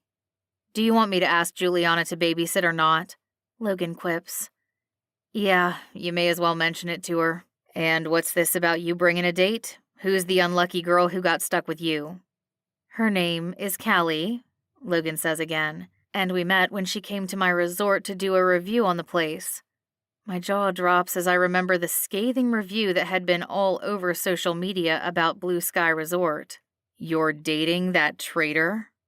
Well, her boss is the one who changed the review and tried to destroy the place. Wow.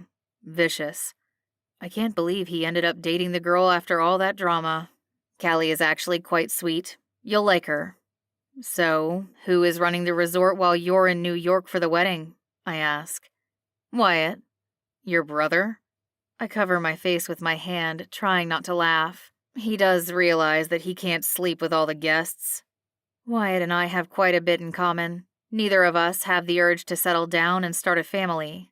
I've already told him repeatedly, Logan chuckles. Far be it for him to listen to me, but at least he stays away from Callie. We share a few stories before hanging up, and I work on preparing dinner. My phone pings with a notification alert, and I glance at it, realizing it's a new message in the dating app. I ignore it, finishing with dinner and getting Tyler changed and ready for bed. He doesn't want to sleep in his race car bed again after today's spill. I'm not sure that I didn't make it worse, dragging him across town to the hospital for 1,000,000 different tests. I put him on my bed, surrounded by pillows, and add a few more pillows to the floor. He's not a kid who usually rolls out of bed. He hasn't done that in well over a year, so I'm not sure what's up with it. Did he try to get up out of the race car bed and trip? We've all been disoriented at some point when waking up, but most of us don't have to worry about it killing us. After Tyler is asleep, I lounge on the sofa, flipping through the channels. There's not much on, nothing new to watch.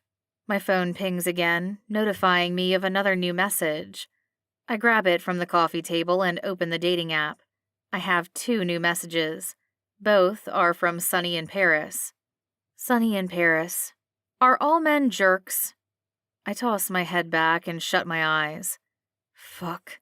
I screwed up with Elisa. Royally. I'm not sure what I was expecting or hoping for, especially when she came to my front door. But this text to steamy single dad isn't it. She's mad at me, and she's not wrong. I blew her off. I had a shitty day and didn't want to talk about it with her. She sent me a second message, and I scrolled down to read it. Sunny in Paris. Picture or bust. I'm blocking you if you don't send a photo of you. Yeah, that isn't going to help.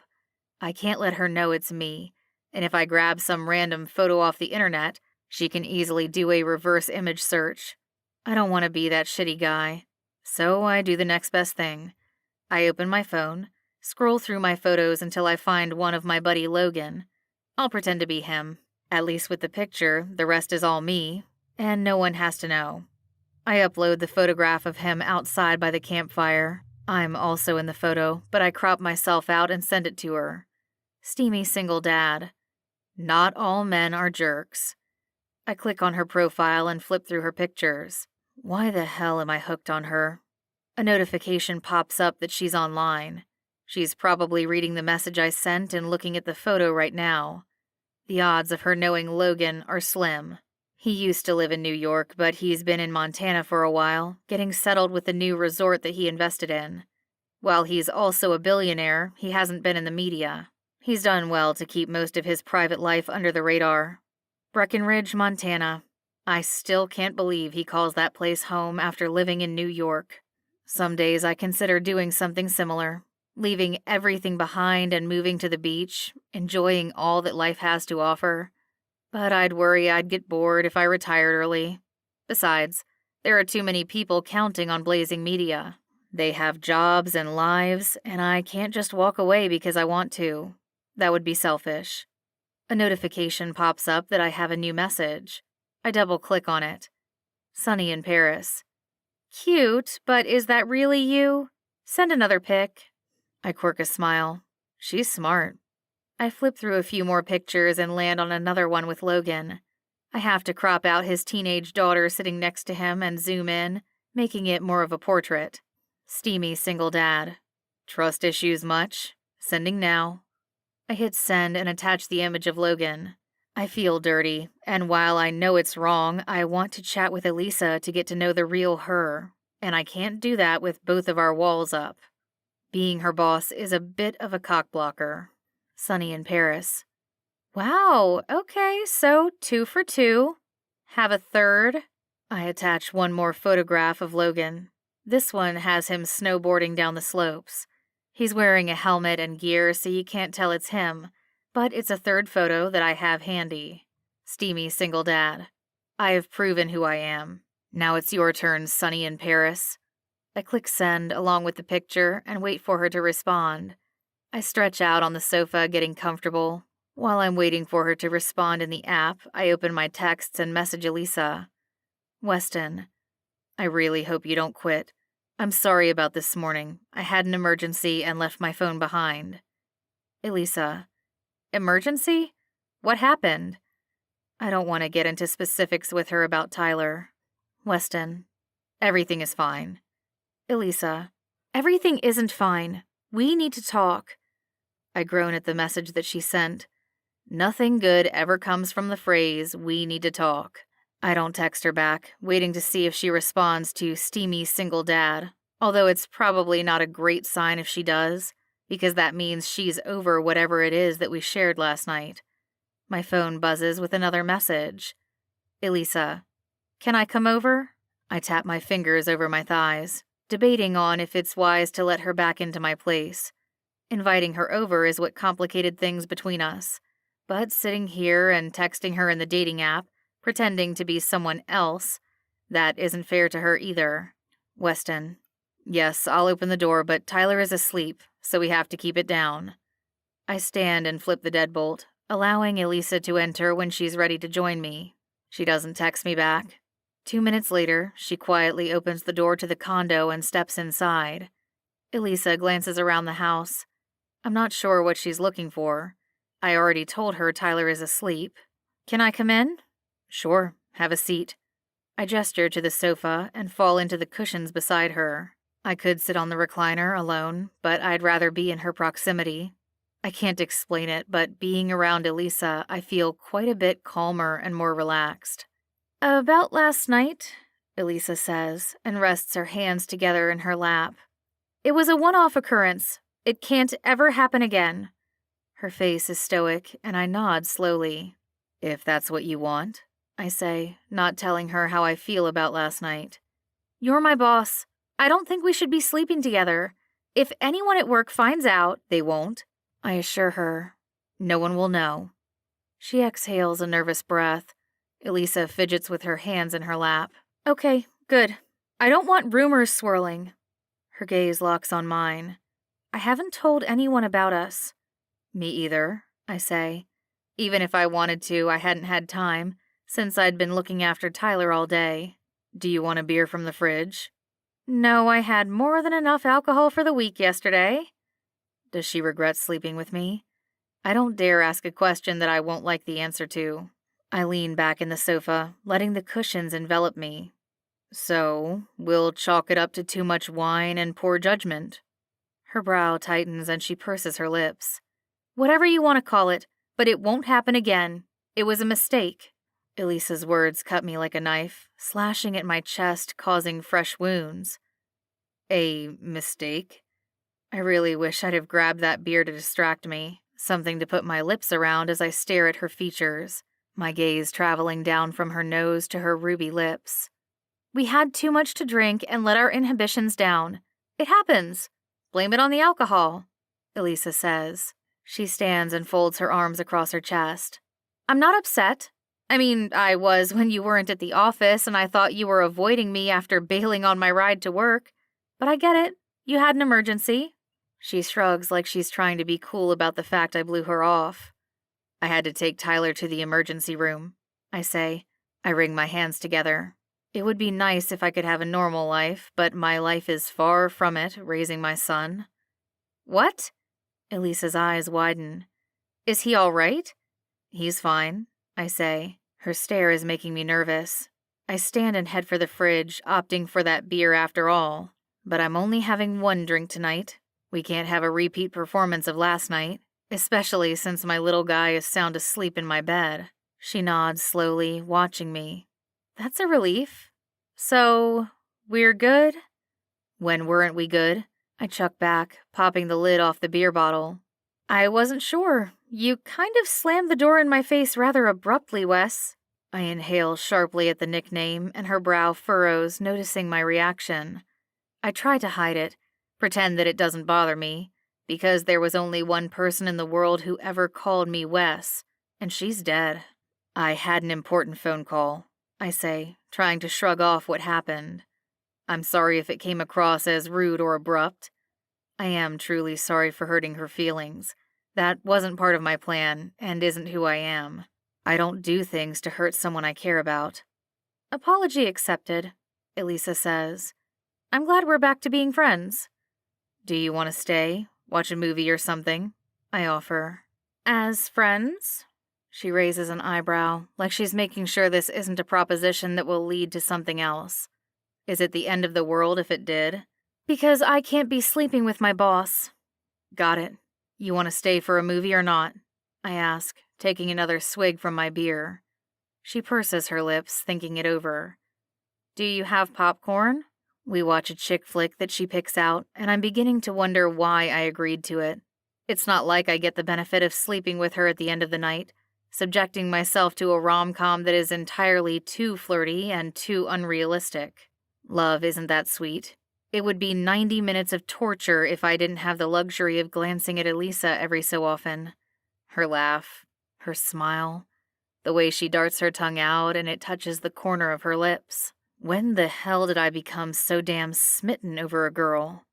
After the movie ends, I shut off the television and toss the empty popcorn kernels from the bowl into the garbage. Do I have a ride to work tomorrow, or are you not going to make it into the office? Elisa asks. Camden will drive us into work in the morning. Don't be late. I wasn't late this morning, Elisa says. She heads across the hall back to her place, and I lock up the apartment. Already I miss her company. It was nice having an adult to converse with, someone who isn't babbling on about his favorite cartoon character, and can he watch another episode before bed? I close up for the night, shutting off the lights and heading to my bedroom when my phone pings. It's a notification from Sunny in Paris. I open the dating app and read her newest message. Sunny in Paris.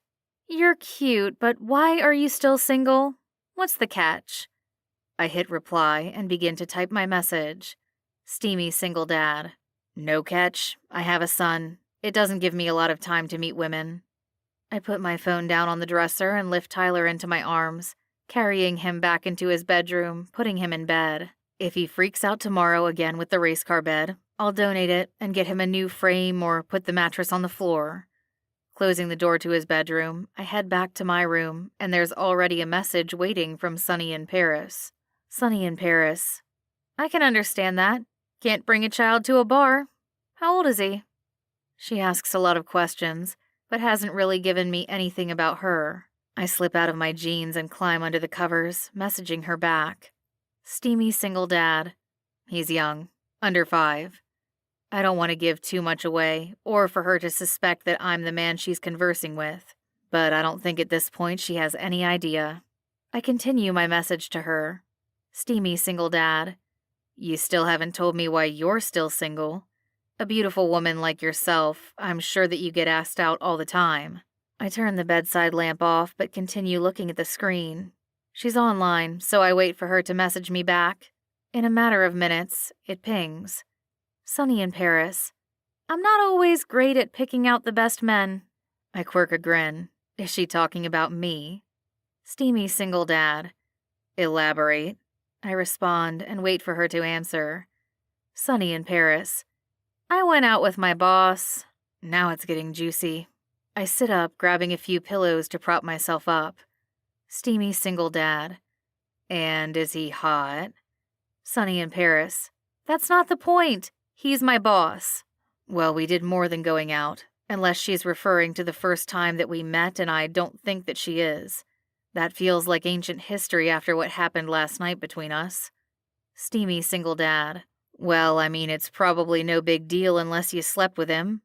I can't believe I hit send on that message, but hell, I am having way too much fun. It's like being one of her girlfriends and getting the lowdown on the night she spent over at some guy's house. Sunny in Paris. I don't usually do that, and I can't believe I'm telling you this because I will never do that again. I'm not a one-night stand kind of girl. Never have been and never will again. Just no. So if you're hoping that I'll be a hookup, you can chat with someone else. At least she's making her point loud and clear. Steamy single dad. I'm not interested in a hookup, Sunny in Paris. It takes her a few moments to respond, and I begin to wonder if she fell asleep. It is getting late. My phone pings, alerting me that she answered. Sunny in Paris. Good, because most guys lose interest after the third date if sex isn't on the table. Wow, she really does like to take things slow. I commend her for it. While it's not something that I'm used to doing, I have no issue with how other people live their life. Steamy single dad. I am not like most guys. Yeah, because I usually get lucky on the first night, but I refrain from mentioning that to her. Sunny in Paris. Are you willing to meet up for coffee? I exhale a heavy sigh. I didn't think this through. Of course she'd want to meet or chat on the phone, maybe even video call to make sure I'm who I say I am. The jig is up. When I don't answer her fast enough, she replies. Sunny in Paris. I prefer to meet the person I'm chatting with online early on, to make sure they're who they say and there's chemistry.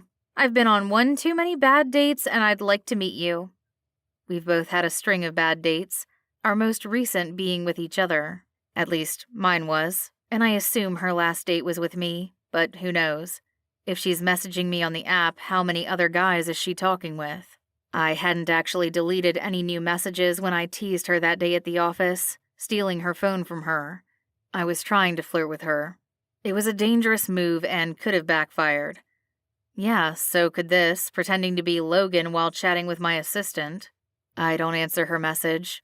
I leave her hanging, sign off from the app, plug my phone in, and roll over for bed. My dreams are filled with Elise. Her womanly curves, bright eyes, and wicked grin. And they're not sweet dreams either. I'm nipping her skin, biting and leaving marks, devouring her as she screams my name over and over again.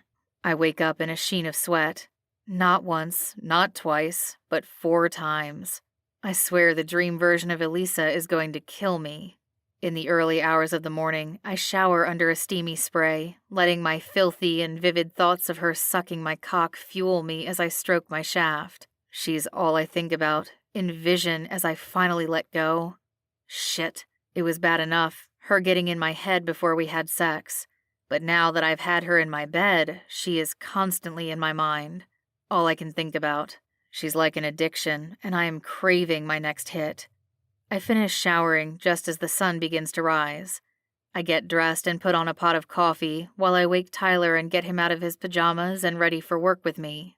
He missed preschool yesterday while he was at the hospital having tests run. Not that I could have dropped him off and picked him up. I could request that Camden handle chauffeuring Tyler around, but he shouldn't be responsible for my son.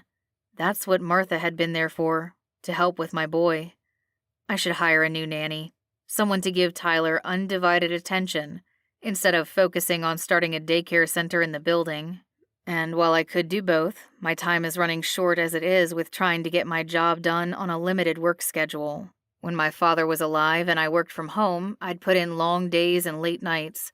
I swore that I wouldn't do that after he passed, that I would set boundaries and a healthy work schedule. But it's difficult to get everything done before the end of the day. And adding on more responsibilities, like finding Tyler a new nanny or creating a daycare in the building, aren't small projects to tackle. It's like adding another mountain of work to do when I already have Everest to climb. Tyler and I head downstairs, and Elise is waiting for us in the lobby. "Good morning," she says as we approach. Camden is already waiting, and we shuffle outside and into the cold like we had days ago, as if nothing happened between us. I'm grateful for the chance to start fresh with Elise. Even if she doesn't see me as someone worth dating, I don't want to be remembered and hated as the man she fell into bed with while drunk. I don't want to be her biggest regret. We head to the office and I get Tyler situated on the sofa, playing with his action figures. He's not particularly quiet, but I can handle his noise level. At least he's having fun and doesn't seem to mind being stuck with me all day. "Sir?" Elise says as she knocks on my open office door. I'm on the phone with one of our lawyers. The film we had a green light to finance, it turns out, had more than one screenplay, and we weren't made aware of it. Someone else is trying to steal the script out from under us to produce before we get it to launch. I gesture her to come on in. Elise takes a seat across from me as I speak heatedly with Gary, our media lawyer. I'm trying to watch my words, since my son is in the office. And while he doesn't appear to be paying much attention, the kid is an absolute sponge at this age. I finally hang up, slamming the phone down. "Bad time to ask if you want anything for lunch?" Elise quips. I glance at my watch. I hadn't realized it was nearly 1 o'clock. I've been powering through as much as I can, and while I have a great staff who helps, we're short-handed since a number of them quit weeks ago when I took over. "I need a break," I say, and stand stretching. "Tyler, do you want to go out to lunch?" "Yes, Daddy!"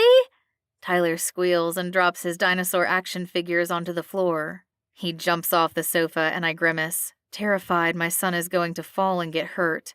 "Tyler!" I can't help but scold him. "You have to be careful." It's hard for him to grasp what can happen if there's any trauma to his body. At 3, he doesn't have the understanding that even a bump on the playground could be fatal. "He's fine," Elise says, and Tyler takes her hand. She stares at me like I've lost my mind. She has no idea what we've been through as a family. "He's not fine. If he falls or bumps into something aggressively, he's at risk of rupturing his internal organs." "What are you talking about?" Elise asks, glancing down at Tyler. She gives him a warm, friendly smile. "Grab your dinosaur. I'm going to talk to your daddy out in the hallway." She grabs my arm, practically dragging me out of my office. "What the hell are you talking about, Wes?" I exhale a shaky breath. "Tyler has vascular EDS, just like his mother." "I don't know what that is," Elise says, shaking her head, waiting for me to elaborate. "He has a collagen deficiency that puts him at risk of rupturing his internal organs and arteries." "I've never—" She pauses, trying to speak. "I didn't know. I'm sorry. I'm sure you're just trying to protect him. I didn't realize that he— Is he going to die?" I exhale a heavy breath. I intend on protecting him as long as I can, but life expectancy is 40. However, my sister barely made it into her 20s.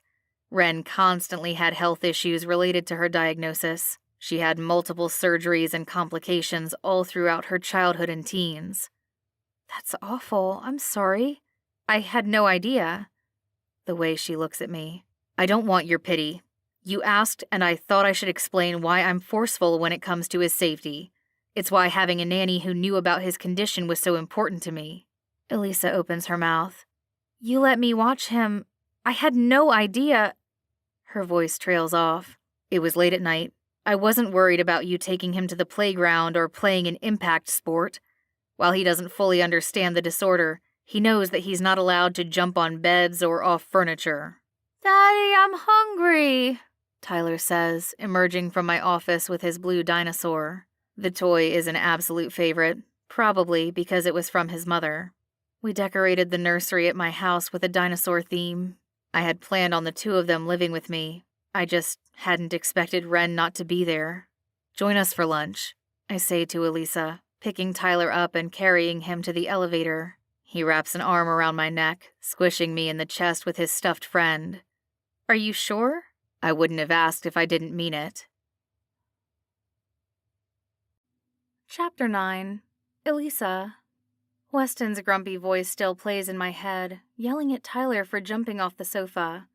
Looking at the kid, it's impossible to tell he's struggling with any type of health issue. I spend a bit of time going down the rabbit hole of Googling vascular Ehlers-Danlos syndrome. It's genetic. It's almost always fatal, but it doesn't sound like it's too often where it's causing a detrimental effect to a young child. There are a number of undiagnosed teens who have died from VEDS, and I can understand Weston's concern. But I'm also not sure whether this fear is driven by something else, like whatever happened to his sister. I want to talk with him about it, but I don't want to push, and it definitely can't be while we're at the office. Nigel drops off my dress at my place, and it's tailored to perfection. The wedding is this Saturday, and I'm looking forward to a girls' night with Claire and her friends, celebrating her last night of freedom, the bachelorette party. I hang the dress for the wedding in the closet and slip into a dark green silk dress. It practically looks like a slip, but it's sexy as hell, and I want to go out and get noticed. I shove my phone into my purse and meet up with the girls at the club. I haven't heard from steamy single dad. I get the feeling that he's blowing me off. If he doesn't want to meet up with me for coffee, then why text me? Unless he's not the hunk in the photos that he sent. Guys are notorious for being sleazy, especially on dating apps.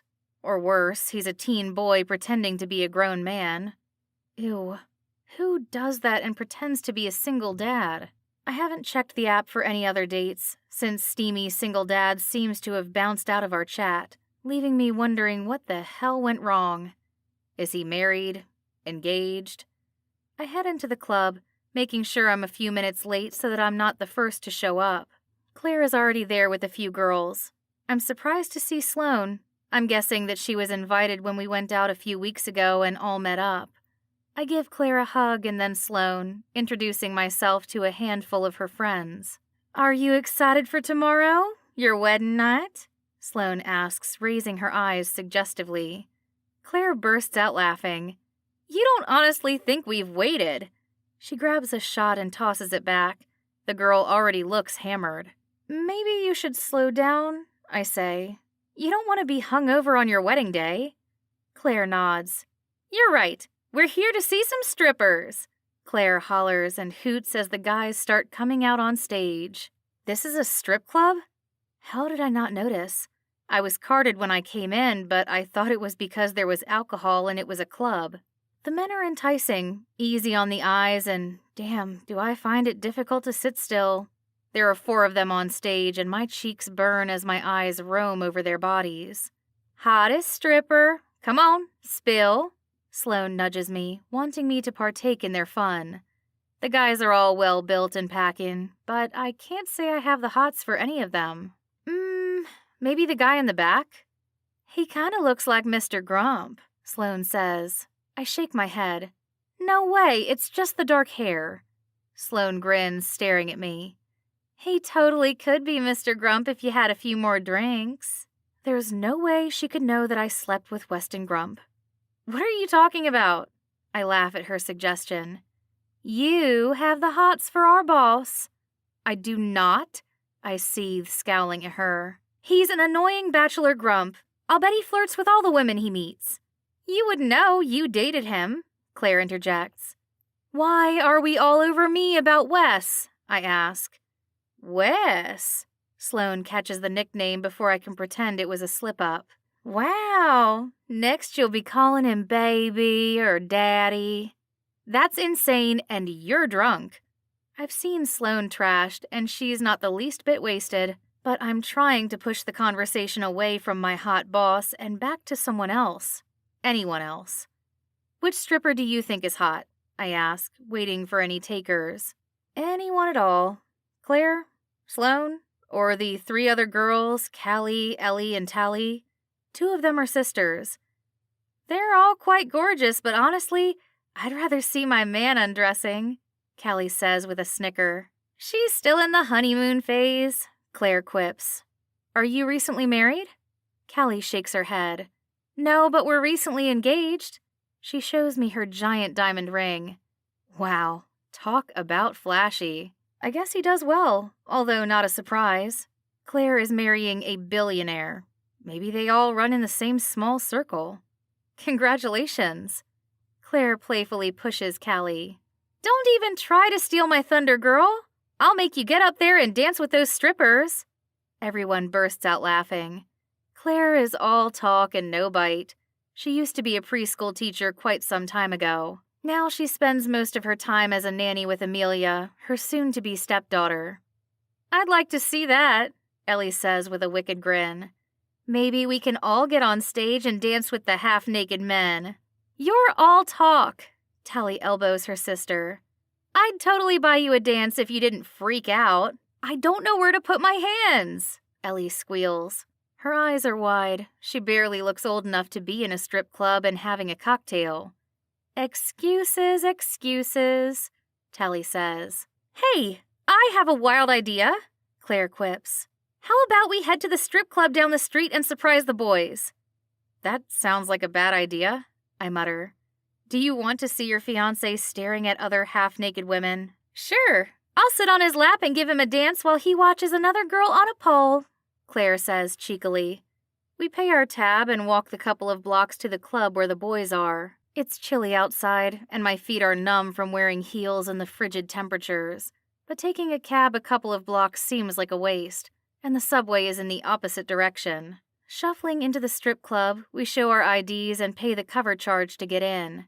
We're escorted to an elevator and upstairs to the main floor. The place is dark, with red velvet chairs and dimly lit. It takes a few seconds for my eyes to adjust to the lighting. There he is, Claire says, spotting her fiancé in a large corner booth with a bunch of guys. Claire practically dives at him, planting her lips on his. It's a long, tongue-infused kiss, and I glance away, not wanting to see the 2 of them making a kid together. I glance at the gentleman accompanying him, and my brow tightens as I recognize the steamy single dad sitting right next to Claire's fiancé. Logan, Callie says, slipping in beside steamy single dad, throwing her arms around his neck and planting one on his lips. So that's why you stopped texting, I say. His brow is furrowed, and I swear he doesn't recognize me. Callie seems like a great girl. I should tell her that the loser has been trying to cheat on her and meet other women. Weren't they engaged? How long have they been together? You're a lying cheat, I say, pointing at steamy single dad. Footsteps approach from behind. What's going on? Weston asks. Weston is friends with steamy single dad and Claire's fiancé? What are the odds? This man, steamy single dad, has been flirting with me on the internet exchanging pictures. Whoa, I swear I haven't been on a dating app ever. Callie climbs off Logan, clearly confused. What are you talking about, Elisa? Callie asks. I pull out my phone and open the dating app. Weston swoops right in, grabbing my phone from my hands. I'm sure it's a mistake. What's your problem? I scowl at him. Give me back my phone, Wes. He taps the screen and accidentally deletes the app. Oops. Why would you do that? I smack his arm and yank my phone back. I'll just download the app again. Let me see your phone, Logan. Callie grabs her fiancé's phone and flips through his apps. He doesn't have any dating apps downloaded. See? Steamy single dad says. I'm sorry, someone was catfishing you and pretending to be me, but I haven't touched a dating app since forever. I was married when that shit came to fruition, and Callie is pretty much the first girl I've met since. Who the hell? I spin around on my heels, staring at Weston. Tell me it wasn't you. You two know each other? Logan asks, staring at Weston. She works for me. I let out a huff. That's all it is. I clutch my phone and head for the elevator, pushing the button repeatedly, wanting the elevator cart to appear faster. What the hell, man? Logan says, staring at Wes. Did you seriously pretend to be me to get a girl? It's not like that. He doesn't deny it, and that's the part that hurts even worse. I keep pressing the button to go down, but the elevator betrays me just like everyone else. Finally, the doors ding and Weston hurries after me. I'm not lucky enough for the doors to shut on him. Let me explain, Weston says. Explain? Explain how you pretended to be someone else? Hell, not even just anyone but your friend. Your friend, who I might add, is engaged. I swear everyone is staring at us as the doors finally close, and we're alone in the privacy of the world's slowest elevator as it takes its time reaching the main floor. I like you, and I fucked up Elisa. Which time? I stare at him. When we slept together and you wanted to pretend it never happened? Or maybe it's when we had that shitty date and you kept checking out that blonde chick and staring at your phone. Oh, and don't let me forget the newest occurrence of you pretending to be some guy you know. I'm not even sure how Weston and Logan know one another, and I don't care. The point is that he lied to me. I'm not claiming to be a saint. I shouldn't have. I cut him off, grateful the elevator opens and I can escape. I don't care. It doesn't matter. I'm never seeing you again, Wes. It's over. We live in the same building, he says as he follows me outside into the frigid winter air. It's icy and feels like snow. The wind whips around, making me clutch my skirt to keep it from flying up. Let me drive you home. You mean let your driver take me home? You should stay. Be with your friends. Weston exhales a heavy sigh. He grabs his phone, texts Camden, who pulls the car around for me. See to it that she makes it home safe, Wes says to his driver. I climb into the back seat out of the cold. The vehicle has clearly been off, the leather seats chilled, but it's better than outside or dealing another minute with Weston. I'll head home, write up my letter of resignation, and send it as soon as I'm done. I am finished with Wes, once and for all. Chapter 10. Weston. Reluctantly, I head back up the elevator to the party. The girls are fun to look at, but it doesn't take my mind off Elisa. She's been on my mind since I stepped foot in the club. What I didn't expect was coming out of the bathroom and seeing her with a group of girls by Levi, the bachelor of the night. Worse was facing Elisa when she saw Logan. I never thought the two of them would cross paths, which is insane. I knew Elisa was going to a wedding on Saturday. So am I, but I didn't think for a second that it was the same wedding. Plenty of people get married on the weekend. Weddings happen year-round, although they are probably more frequent other times of the year. Maybe I was in denial, thinking I could get Elisa to tell me her deepest, darkest secrets, and not have her know that it was me all along. You're an asshole, Logan says as I come back upstairs after waiting for Elisa to leave via my driver. He'll be back at the club to pick me up when the night is over. So I've been told. I don't let his words soak through me. They roll off. They're meaningless. I can't believe I work for you, Sloane says. I can't believe you're here, I mutter, and find my empty seat next to Logan. He's fuming. I don't get it, man. You have the looks, the charm, the charisma. Girls are always vying for your attention. Why the hell pretend to be me? Everyone is staring, watching, and waiting for an explanation. I can't go into detail, not without admitting that Elisa and I slept together. Sure, the account started out as a little fun, a bad idea that went rogue the minute things got complicated between us, and now I've made them 1,000,000 times worse. I fucked up, I say. Damn straight you screwed up, Logan's fiancé says. Callie, settle down. No!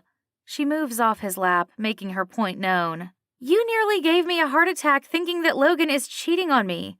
I ought to smack you upside the head, But if I leave a mark, tomorrow's wedding pictures will look like shit. This is the first I've met her. He's been going on about her all night, how she likes to rile him up, and I can see how that could happen. The girl is a bit of a firecracker. Why are you still here?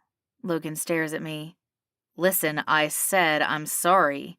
You actually didn't, Callie quips. You said everything but I'm sorry, and I'm guessing that you didn't apologize to the girl you catfished either.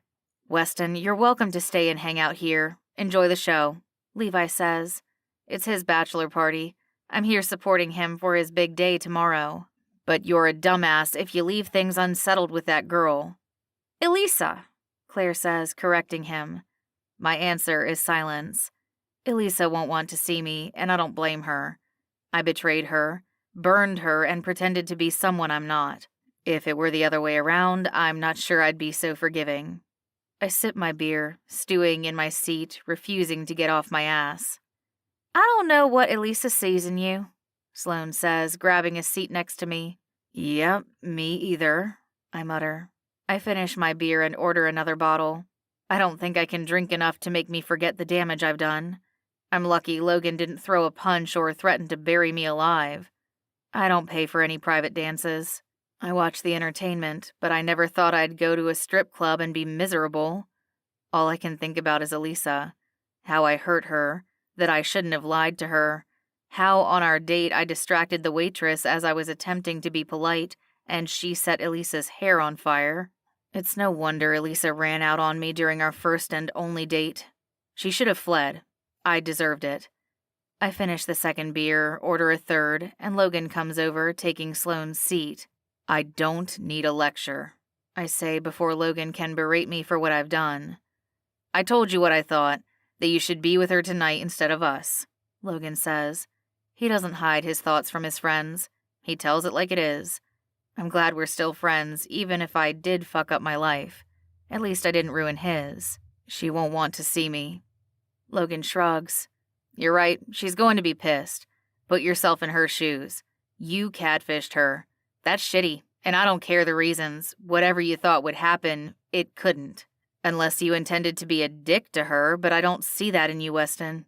You're normally into banging the next hot girl who walks into a bar, but the whole pretending to be someone you're not, going on dating apps, what is going on? Talk to me.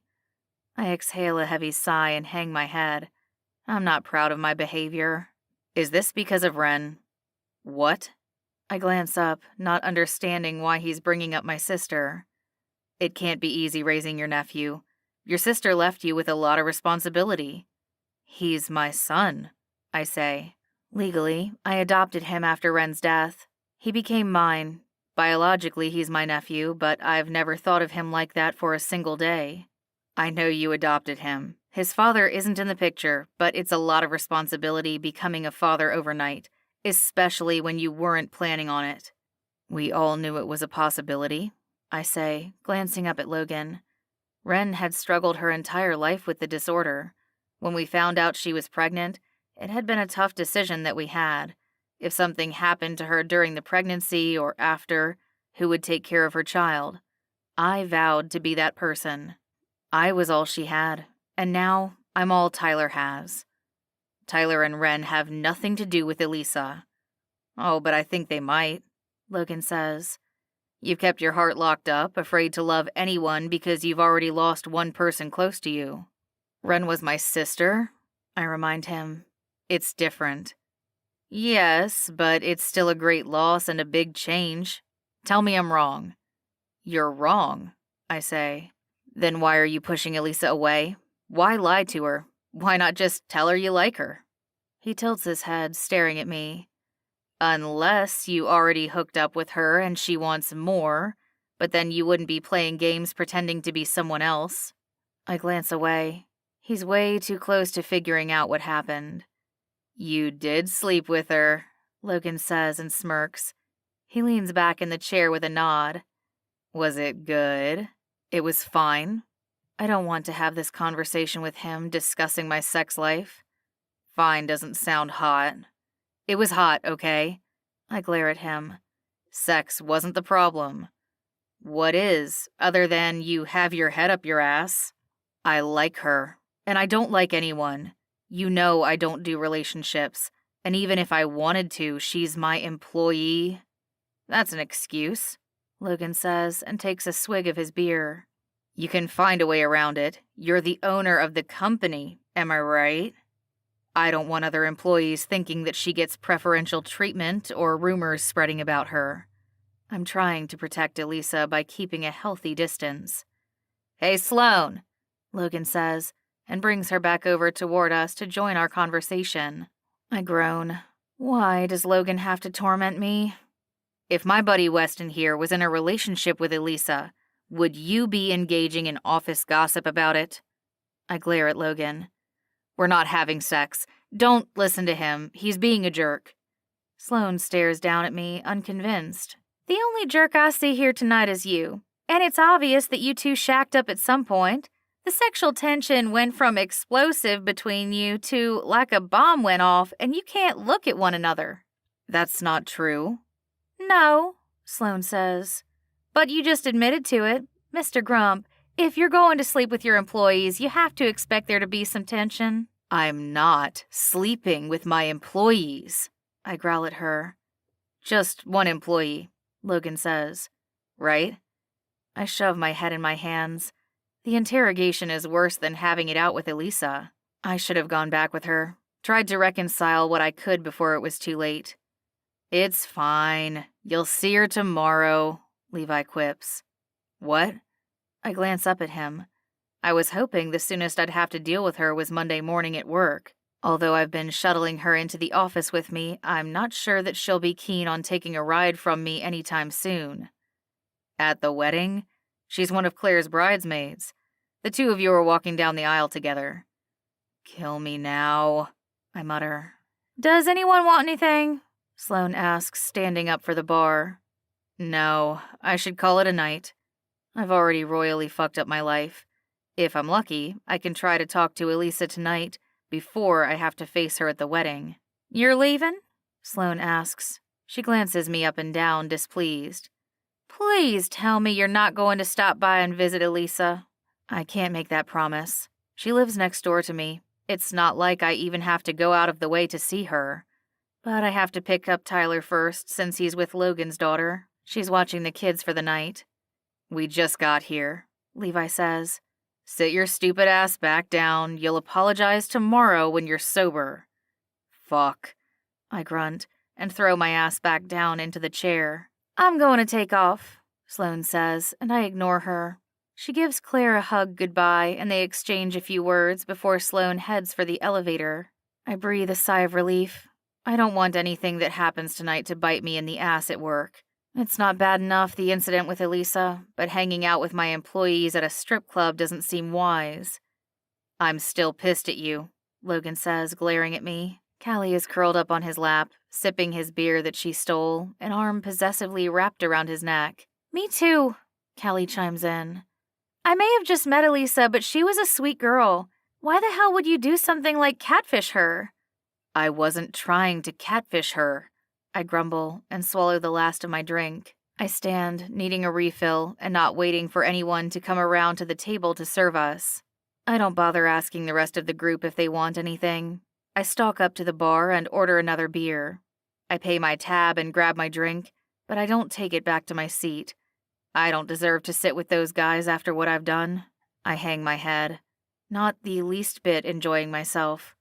I should go home, pick up Tyler and call it a night. Tomorrow is going to be a long day. Claire stalks up to me, glancing me over from head to toe. I can't decide if you're an asshole or just an idiot. I glare at her. I get it, I fucked up. Can we leave it alone? I'm tired of being reminded that I ruined a perfectly good, well, whatever the hell we had going for us. No, I have half a mind to dump your ass from the wedding party, but you're Levi's groomsman, not mine. You're lucky he's forgiving you, because I don't think you deserve it. Not without a lot of groveling. Duly noted, I mutter, sipping my beer. I pretend not to care what Claire thinks, but she's friends with Elisa. And friends or not, I'm not blind to the mistakes I made. Are you going to tell us why you did it? Claire asks. I nurse my beer, wanting to end this conversation as quickly as it started. No. Claire folds her arms across her chest. That's not an acceptable answer, and no wonder she calls you Mr. Grump. I snarl at her. That's my last name. Yeah, well, it's fitting, Claire quips. I down the last of my beer. I'm going to call it a night, I say. Claire doesn't stop me. This time Logan lets me go, deciding perhaps I'm not worth the hassle of making me stick around. He's preoccupied with Callie. I text Camden, informing him that I'm heading down and ready for a lift. By the time I reach the front doors, the vehicle is double parked with the hazard lights flashing. He ushers me into the back seat, opening the door for me. Thanks, I mumble, climbing into the vehicle. The leather is warm. How long had he been sitting in here waiting for us? Are we picking up your son or heading home, sir? Camden asks. We'll pick up Tyler on the way home. I sit back, staring out the window. It's chilly outside, cold enough to snow. There are a few stray flakes that flutter down, but not enough to cause a commotion. I nearly doze off when the vehicle stops and Camden slams the front door as he comes around to open the back for me. I'll be just a few minutes, I say, forcing back a yawn as I hurry inside the hotel and up to the room. I should have probably left Tyler at the hotel and let him stay the night for a sleepover. It turns out Levi's mother was on hand to help Juliana with the kids. But I'll admit, I'm a tad overprotective with my son. After what happened to Ren, I can't help but worry. I never did find out who Tyler's biological father was. My sister refused to tell us when she was pregnant, insisting that it was better for everyone if he wasn't involved. And there was no after she was pregnant. She died in childbirth. I arrive with Tyler to the Luxembourg second home. It seems strange for a billionaire to have a wedding in his backyard, but he has acres of property and trees that go on for miles, offering a picturesque view. I'd have expected the wedding to be someplace exotic and hard to book. Perhaps a warm destination like the South Pacific or Caribbean, especially given the fact that it's the middle of winter in New York. While the venue is one of his many homes, they didn't spare a single expense. There are lights hanging outside, and while it's still daylight, I imagine it'll be quite beautiful tonight for pictures, while the festivities continue into the early hours. Inside the home, there are a number of long wooden tables and matching chairs, a gorgeous setup for dinner. Outside, there is fresh snow with evergreens that line the property. There's no one for miles, and while the ceremony will be outside along with pictures, most of the festivities will be held indoors. I still can't believe Claire wanted to get married outside in the snow, and Levi went along with it. Love, it makes people do crazy things for each other. I'm happy for the two of them, and I'll admit, the fact it's a non-traditional wedding makes me more excited to be here. I'm thrilled for Levi and Claire, but just the thought of marriage makes my stomach flop. It's final. And what if the person you're marrying turns out to be completely different than the person you lived with and dated? I've heard horror stories from Levi about Claire's ex-husband, how they had to pay him to go away and leave their family alone. What kind of a monster chooses money over love? Then again, they were already separated and he was stalking her. There were probably a number of red flags, but it's not a conversation that I dove into further with Levi, and I barely know Claire. The first time I met her was when she was with Elise. Small world. Tyler was invited to be a part of the wedding party as the ring bearer. He looks absolutely dashing in his little black tux, his hair recently trimmed and slicked back with a little extra gel to keep it in place. He's bouncing up and down inside by the back door. It's chilly outside, and I've got his winter coat wrapped up over his shoulders until it's time for pictures and the ceremony. "Daddy, can I play in the snow?" Tyler asks. "Not today, buddy." I sweep him up into my arms and spin him around. "Put me down," he squeals with laughter. "I'm a big boy." Okay. I can't hide the grin on my face, but it vanishes when I glance up at Elisa. She's wearing a long black dress, but she did well not to outdo the bride. Nevertheless, she's still stunning and radiant. The moment her eyes land on mine, she glances away and stalks outside, past me without a word. I'm definitely getting the cold shoulder from her, but it could be worse. Elisa could be making a scene and tossing water in my face or some other beverage to remind me that she's pissed. At least she has enough sense not to ruin Levi and Claire's wedding day. Daddy, I want to play in the snow, Tyler whines. He wiggles out of his coat, dropping it onto the ground before stalking outside, his little feet sinking into the fresh snow, leaving a trail behind him. He's not the first to go out into the snow, but my son chose to ignore the shoveled path in favor of thick, fresh snow to pounce. His pants are drenched, along with his shoes, and at some point, he's going to grow chilly. I brought an extra change of clothes, but I can't put him in it before the wedding starts. Tyler, get your butt back inside, I growl at him. He stomps through the snow, kicking it in every direction before he sticks his tongue out at me, daring me to chase after him. The terrible twos don't stop at two. I don't know how I'm going to manage when the kid is a teenager if this is just a taste of the trouble I'll have to put up with. I'm not the most patient man. I try, but raising a kid wasn't part of my plan. No! Tyler sticks out his tongue at me defiantly and runs in the opposite direction. Seriously? He's running toward Elise. Her back is to him as she stares at the scenery, taking all of it in. She's beautiful. Her skin several shades darker than the snow, but she still blends in against the stark contrast of her dark gown. She's easy on the eyes, but when hasn't she been?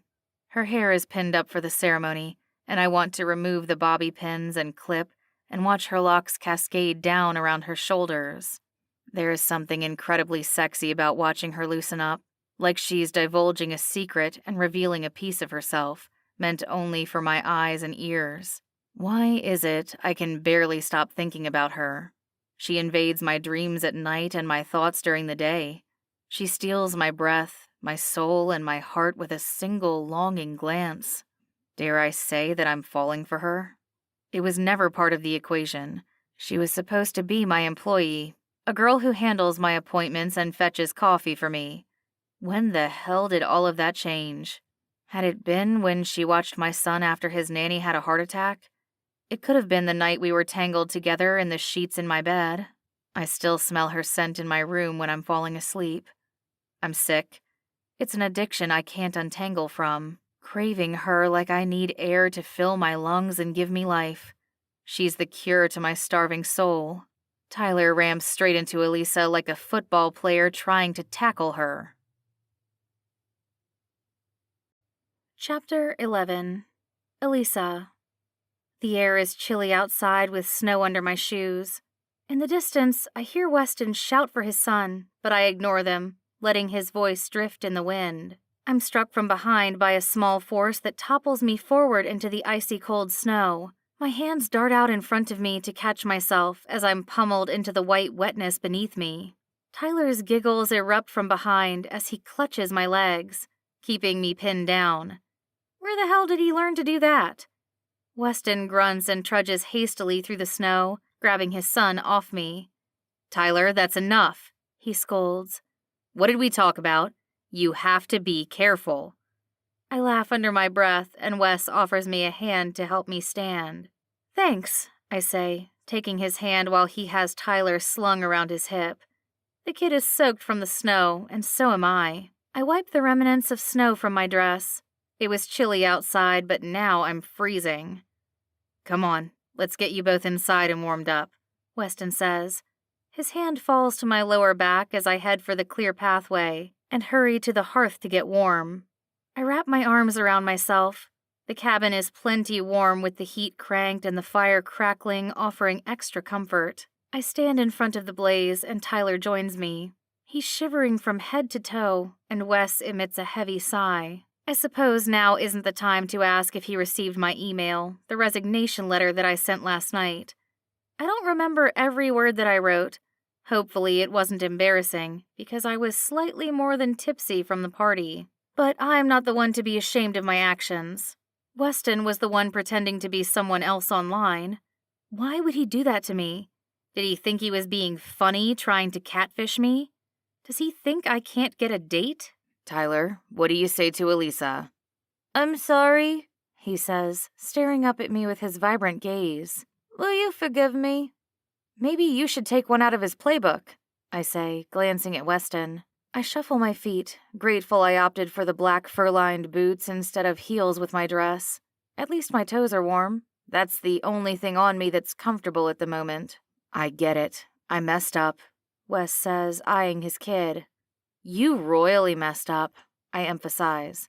This isn't a little mistake that can be fixed with a bandage and an apology. What were you thinking?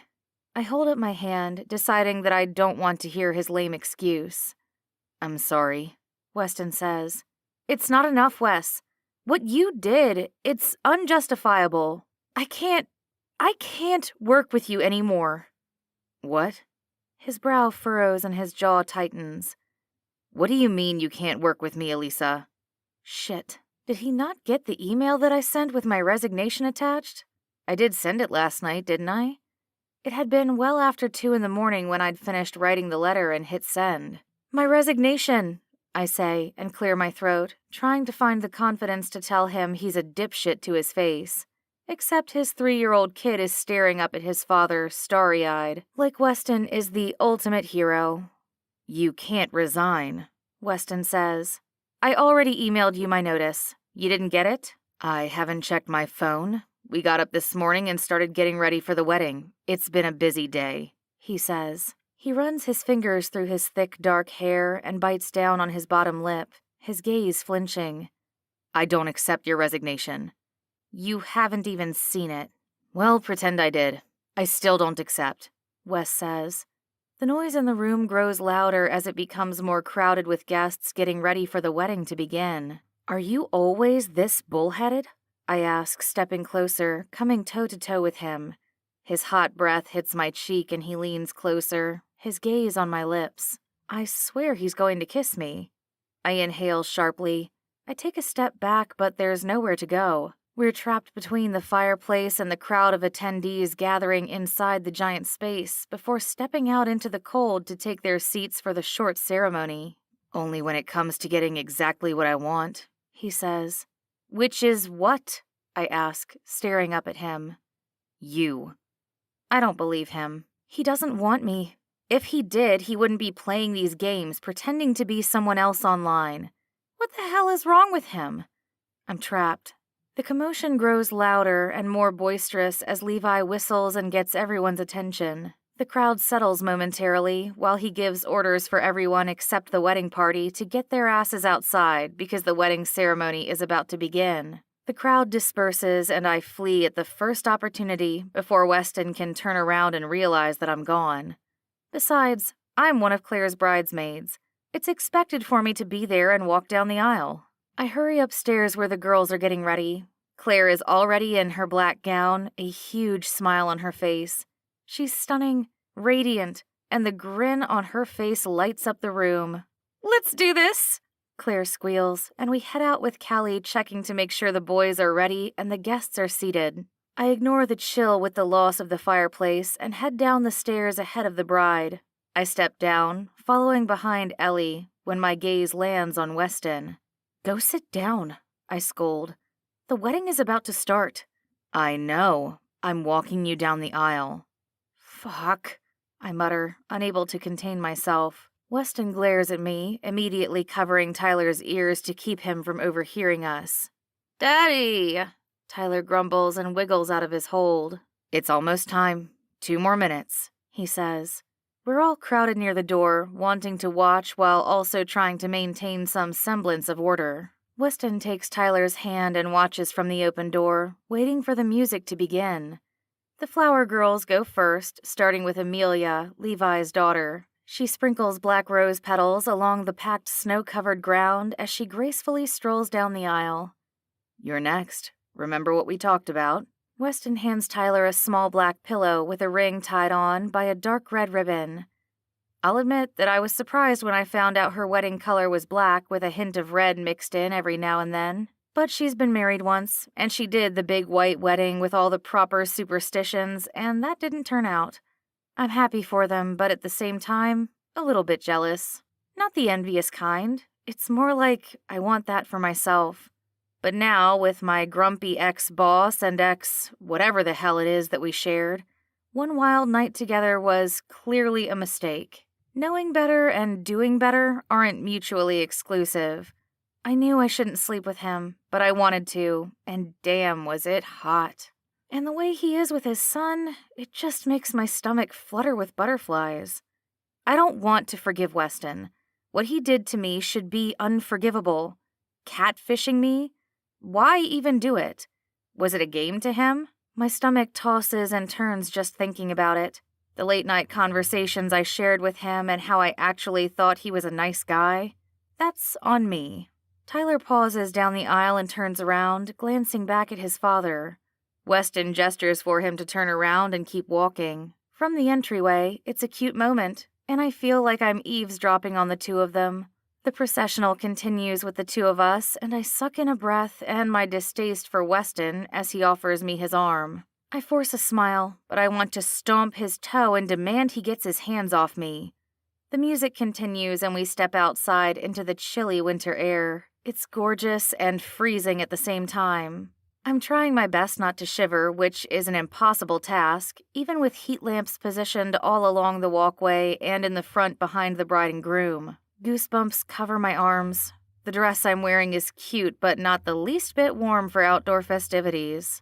Thankfully, the ceremony is quick, and I'm grateful when they exchange vows, rings, a heated kiss, and we're all ushered back inside the warmth of the cabin. I shuffle my way back inside, doing my best to avoid Weston. Not that it matters. His son seems to recognize me and waves with a wild grin before barreling over toward me through the crowd. "Tyler!" Weston shouts over the music and loud chatter. It's like he's dodging traffic, trying to navigate his way to me, while Tyler has the advantage, sneaking between people's legs and shimmying his way without slowing down for a second. I bend down, this time aware that he's heading right for me. "Hey, Tyler," I say, and open my arms for him to come barreling into me instead of him knocking me over twice in one day. At least this time we're both dry from the snow. He's a fit of giggles, and his eyes are wide as he throws his arms around my neck and plants a kiss on my cheek. I scoop him up into my arms just as Weston catches up to his son. "Tyler, you're not supposed to be running off from me," Weston says. Tyler sticks out his tongue, not caring to listen to his father. The doors that were open earlier, allowing a cold gust of wind inside, have been shut. "That's not very nice," I say, staring at Tyler. He buries his arms in my chest and rests his head against my shoulder. "Here, let me take him," Weston says. Tyler grips tighter to my neck, and I don't think the boy is about to let go anytime soon. "It's okay, I don't mind," I say, rubbing his back. Weston is staring at me, and I can't decipher what the hell is running through his mind. "You're good with him," he says. Is he really paying me a compliment? After what happened last night, I just want to get away from him. But that seems to be the furthest thing from happening right now. I exhale a heavy breath. "Thanks." Weston leans forward, brushing a strand of my hair out of my eyes and behind my ear. "I really am sorry about last night." Does he not get it? "Are you sorry I found out?" I ask. "Because you've been pretending to be someone else for a lot longer than since last night." Tyler stirs against me and pulls back. He must sense I'm fuming, and he wiggles out of my arms. I put him down on the floor, and Wes scoops him up before he can tackle anyone else. "He could be a footballer," I say, offering a wry smile. I'm trying to change the subject, and since I can't seem to escape Weston, I may as well talk about something we both like. His kid. I'm trying to be civil and polite. I don't want to ruin Claire's wedding day over something that happened between Weston and me. I should never have let it go that far. Sleeping with him? My boss? That was a mistake. "That's never going to happen," Weston says. "Oh? Concerned about concussions?" I ask. There's a darkness that clouds his gaze, and he flinches. My stomach flops, remembering the kid's condition. I bite down on my bottom lip to keep from saying something else insensitive. "I'm concerned about—" He shakes his head. "Never mind. Forget it."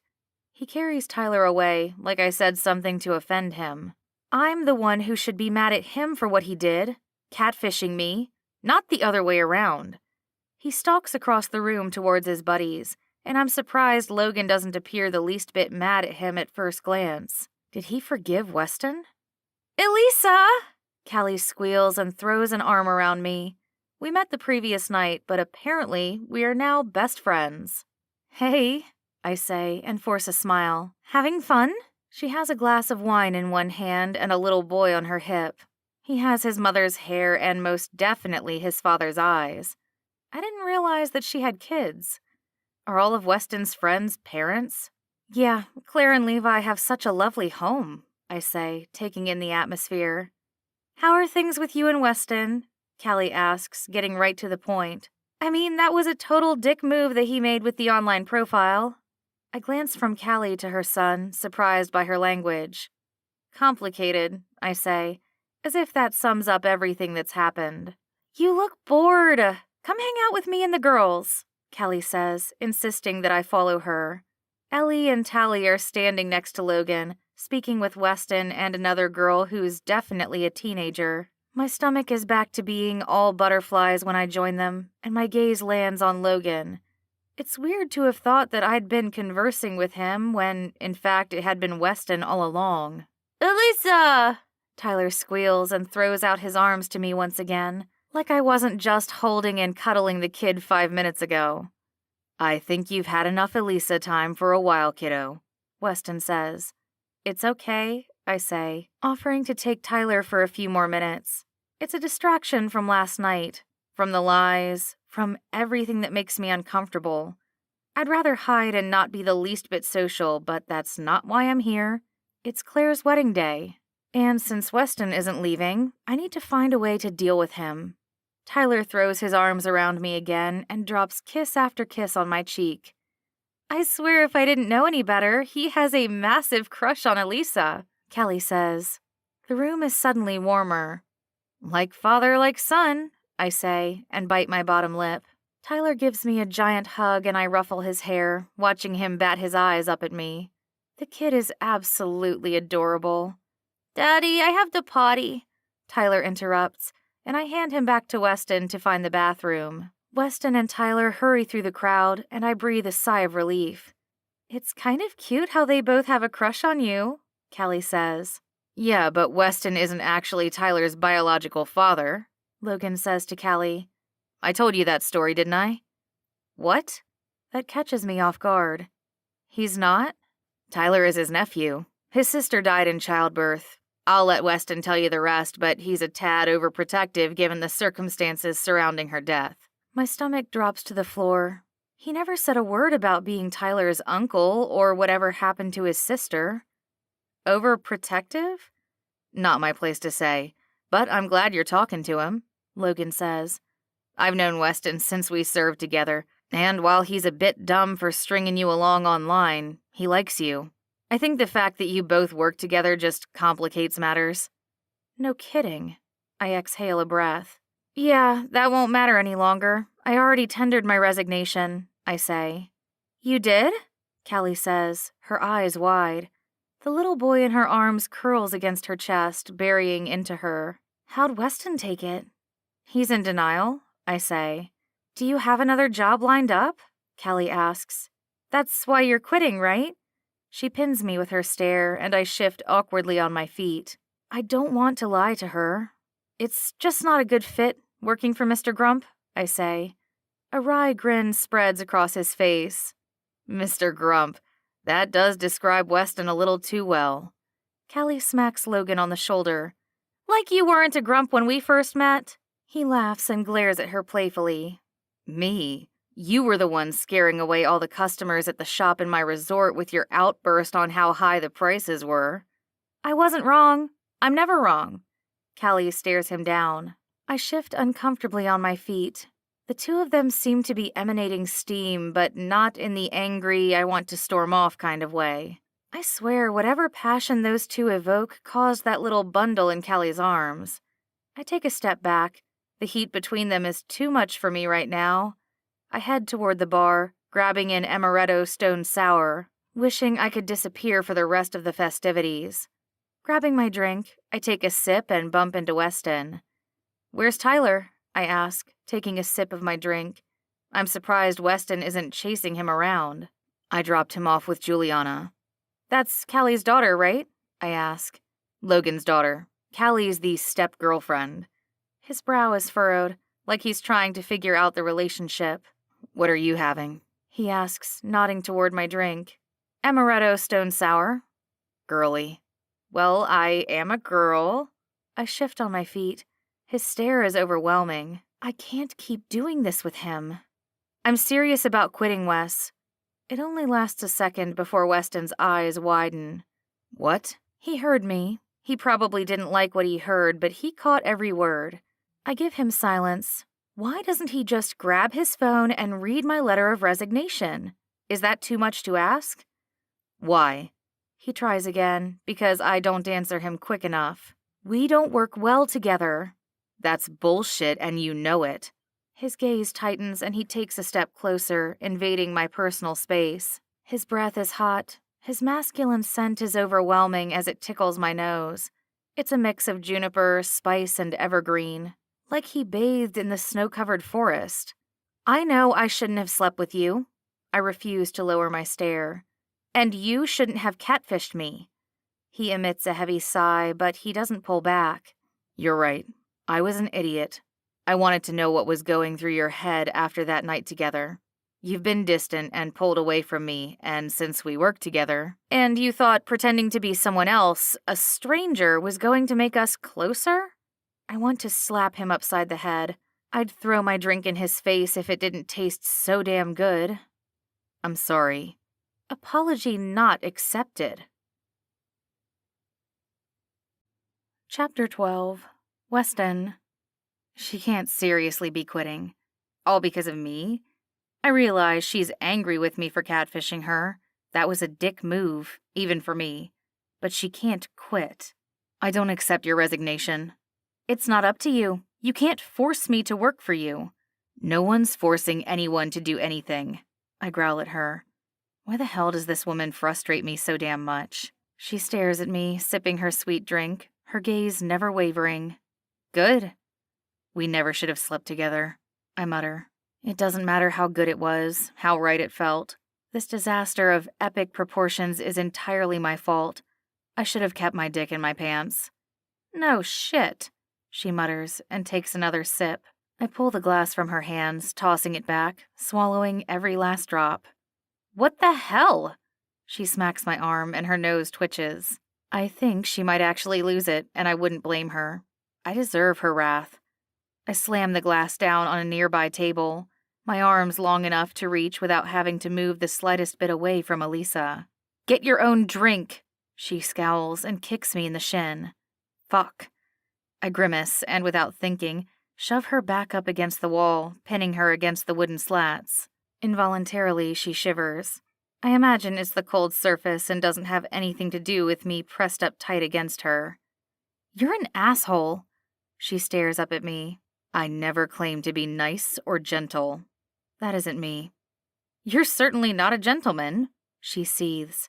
If people could spontaneously combust, the amount of heat and anger she's giving off would be enough to physically burn me. "I never claimed to be." I growl and capture her lips with mine, ending our argument with a fiery kiss. She bites my bottom lip, but I don't pull away. My hands wrap snugly around her waist, pulling her tighter and pressing her up against me. I want her to feel what she does to me. She gasps, and I take it as an opportunity to shove my tongue into her mouth. The anger seeps away slowly at first, like ice being chiseled away. The kiss deepens as she succumbs to her desires. When she stops fighting me, her fingers grip my arm, digging into my flesh, marking me with her nails. She pulls me tighter, wrapping her arms around me, and I hear the sweet harmony of her moan nestled in the back of her throat. I should pull back, give us space, or at the very least find a closet for the two of us to sneak off to, but I can't stop kissing her, and she must feel the same way. Her tongue glides into my mouth, hungrily taking what she wants, only making my desire for her grow. Every taste, touch, and moan makes my cock grow harder. Does she have any idea of the power she holds over me? I never intend on telling her. It's one secret that will die with me, and hopefully not anytime soon. Someone clears their throat, and I want to tell them to back the fuck off. But we are at a wedding, and I don't think this is what Levi had intended when he said he wanted his guests to enjoy the reception at his cabin. "What?" I growl at the offender who is interrupting my good time with Elisa. I reluctantly pull away from the spicy, raven-haired girl.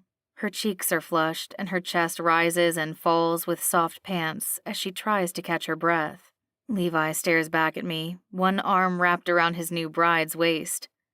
I have to admit, if I thought anyone would be shacking up at our wedding, it would be us.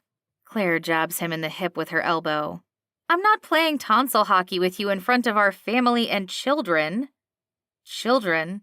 Elisa repeats, her eyes blinking slowly. Levi has one daughter, Amelia. Claire bites down on her bottom lip and glances away. There are plenty of children here that don't need to learn about the birds and the bees from us, or from the two of you. Nice save there, airplane girl. Claire jabs him a second time in the ribs. Watch it, panty thief, she retorts. Panty thief? I lock my gaze on Levi. This is a story I haven't heard.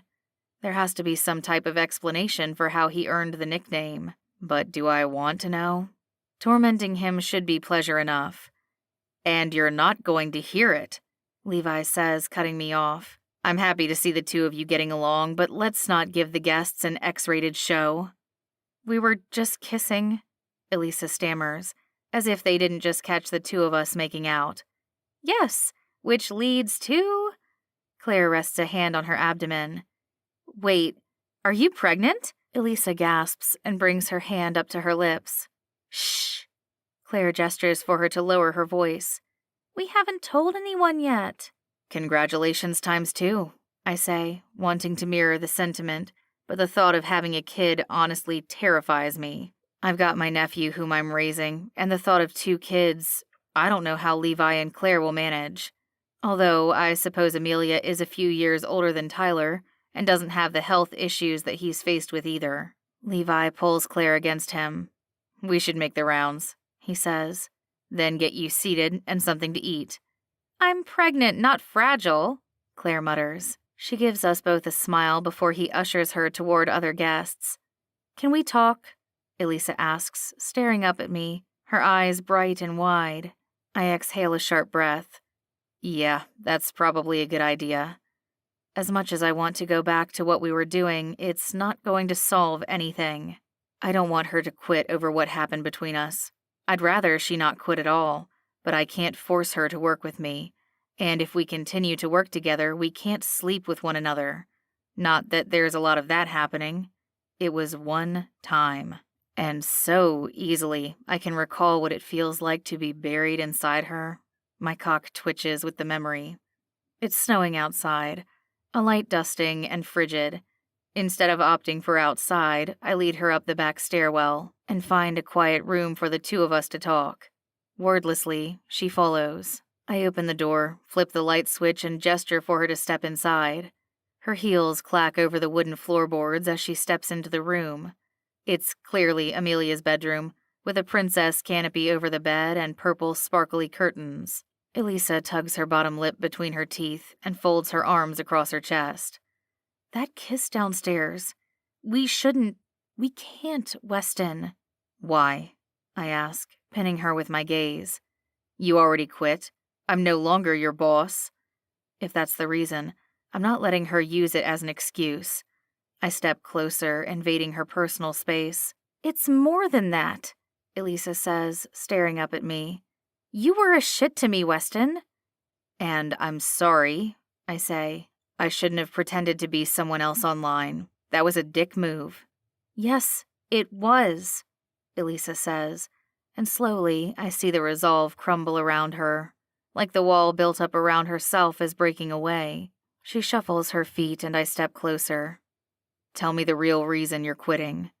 She huffs softly under her breath, her gaze staring down, unwilling to meet my stare. Elisa. I want her to answer me. Do you honestly expect me to come back into the office?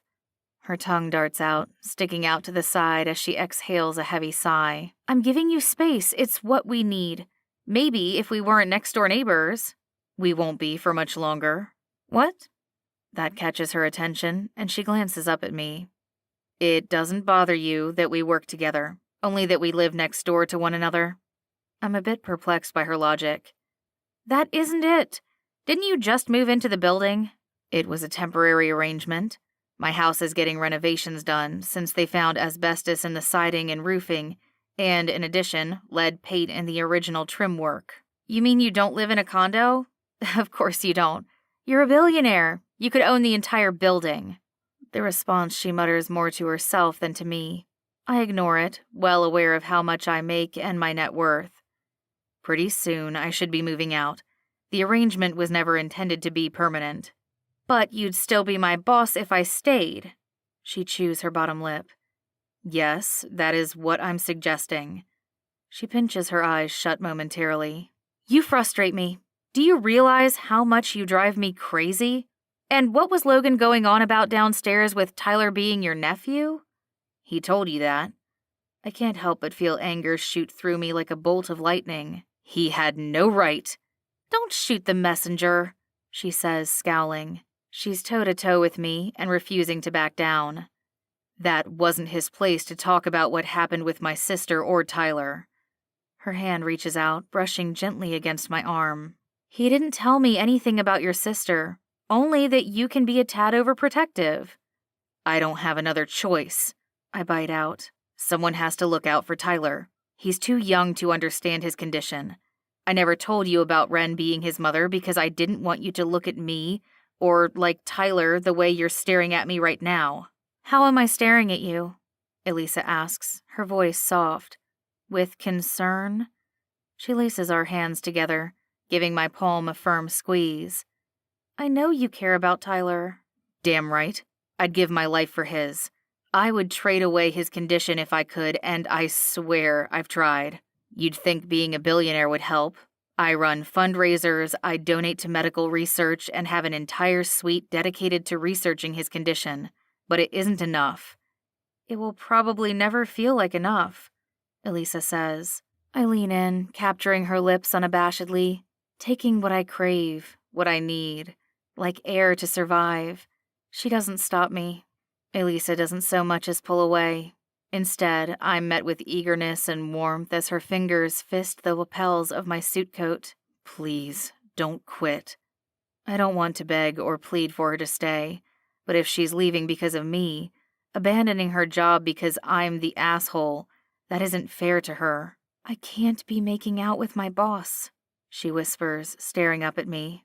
Her intense gaze makes my insides burn, wanting another taste, craving to steal her breath away. Does that mean you're not leaving me? I growl. The question comes out possessive, gruff, and like she belongs to me. Her tongue darts out and her gaze tightens. I will stay on one condition, she says, and I swear she's on her tiptoes, teasing me with those ruby lips. Her breath mingles with mine. I want to lean in again and kiss her, taste her, press her against the wall and fuck her. I refrain from answering with anything, because that's how I feel right now. I don't want her to walk away from the job, or, more importantly, from me. Dance with me, she says, and a wry grin spreads across her face. That's it? She smirks and grabs my arm, her hand sliding down until she reaches my fingers, intertwining our digits as she pulls me downstairs toward the dance floor through the crowd of guests. The music slows as we approach the dance floor, and the smile vanishes from her lips. Like she was comfortable with a fast-paced, trying to embarrass me dancing out on the floor. Where are you going? I ask, pinning her with my stare, gripping her hand to keep her from sneaking away. The beat. I can't dance to this, Elise stammers, and I pull her close against me. You don't know how to dance with a partner? I rest one hand at her lower back, and the other stays clutched to her hand. I didn't say that, she answers, staring up at me. Her eyes sparkle like diamonds, and my breath catches in my throat at how easily I could get lost in her gaze. Elisa, is that you? A gentleman interrupts us.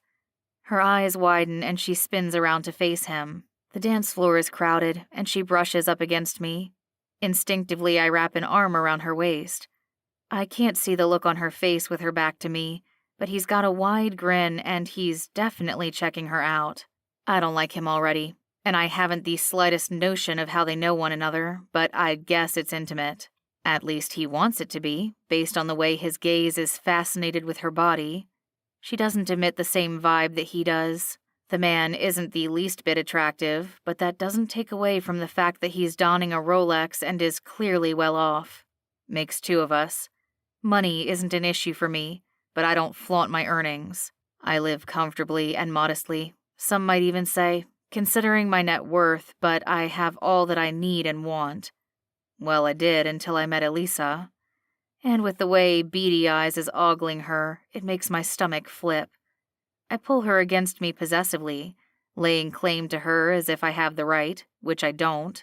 She glances back at me with a raised eyebrow, clearly wondering what the fuck is going on. And I'm silent, my fingers skimming over her stomach, the black material thin as I caress her through the fabric. Elisa leans back into me harder, like she wants my protection. At least I hope that's what she's insinuating, because I go with it. We haven't met, I say, and with one hand draped around her, the other comes up to introduce myself to the man. I'm Connor, Levi's brother, he says. There's almost no resemblance between Levi and Connor, as if Levi had all the good genes and Connor was dealt a bad hand. I can't imagine Elisa is interested in him, although that sounds rude. I'm sure on the inside he's a great guy. Weston, I say, introducing myself. Levi and I are old military friends. Oh, he says with a grin. One of his bareback buddies. Excuse me, what the fuck are you insinuating? I growl. Even if Levi or I were gay, that's one hell of a shitty way to make an introduction. I step closer, towering over him. My jaw tightens and Elisa moves aside to keep from getting sandwiched between us as I stare the asshole down. It's a joke, lighten up, Connor says, and runs a hand through his thinning hair. I refrain from slugging him, if only because this is Levi's wedding, and I don't want to ruin his and Claire's special day. I ignore Connor and glare at Elisa. Please tell me the two of you aren't acquainted. I'll vomit if I find out that they slept together or dated. I'm not typically the jealous type, probably because I don't have time for relationships. My son is the center of my world, and when I'm not taking care of him, I have a business to run. We're mere acquaintances, Elisa says, perhaps witnessing the steam that's emanating off me. If you'll excuse us, she says with a polite smile as she clutches my hand and drags me away from Connor. What the hell was that? I ask when we leave him standing on the dance floor. It was about to be his funeral, she mutters and grimaces when she sees Tyler running toward us. A teenage girl is chasing after him, maneuvering through the guests. Juliana Henderson, Logan's daughter. Sorry, Juliana says apologetically. Daddy, can we play in the snow? He points outside as the day has turned to night and a fresh blanket of snow is beginning to fall around the cabin. I refrain from grumbling, trying to lighten my mood after the run-in with Connor, but I can't quite shake the anger that ruminates through my veins. No, I say a little too gruffly. Please? Tyler whines and his bottom lip pouts up at me. The kid has a knack for getting what he wants. Elisa drops to her knees, meeting my son at eye level. How about we find the dessert table and steal a cupcake? I open my mouth to object and she raises an eyebrow, silently warning me to zip it. I gesture for her to go and exhale a heavy sigh. I'm sorry, Mr. Grump, Juliana says. I tried to keep him entertained with Amelia. It's quite all right, I say. I appreciate your helping look after him. Juliana exhales a breath, like the weight of the world has been lifted off her shoulders. Go have fun. Enjoy the wedding, I say, gesturing for her to get on the dance floor. Juliana gives a bright smile and saunters off. Am I really that much of a grump that she was worried I'd be upset about Tyler? I grumble under my breath and catch sight of Tyler wearing light pink frosting all over his lips and cheeks. He's a mess. Elisa has a dab on the corner of her lips from the cupcake she swiped. Was dessert good? I ask and lean in, stealing a kiss, tasting the smear of frosting. Very, she whispers huskily as I pull back. Daddy, carry me. Tyler holds his arms up into the air, getting between Elisa and me. He doesn't seem the least bit fazed that I just kissed Elisa. Maybe it's no big deal to him. I haven't dated any girls in front of him. It's always just been the two of us. I've been careful to shield him from my dating life. You're supposed to be my wingman, buddy, I tease. Wingman? Tyler asks, frowning. Obviously, he doesn't get my reference. I'm waiting for him to throw his arms out like a bird or an airplane. It's okay. I kiss his nose, avoiding the sticky mess on his face. How about we find a bathroom and get you cleaned up? Tyler's tongue darts out, trying to swipe away the frosting. But it'll take more than that to conquer the mess he's made. I'm lucky it's not all over his outfit and mine. I'll be here, Elisa says, offering a smile, and I exhale a breath. Connor is watching us, standing a few feet away, a near-empty drink in hand. He keeps checking out Elisa, and I get the sneaking suspicion that the minute I leave her alone, he'll pounce on her like the animal he is. No, I say, pinning her with my stare. Join me upstairs. She sucks in an anxious breath and glances down at Tyler. Elisa forces a smile. Sure, whatever you say, boss. We head upstairs away from the crowd and to one of the spare bathrooms to clean Tyler up.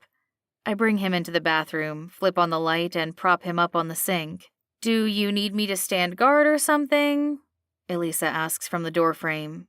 I'm not sure how I can help.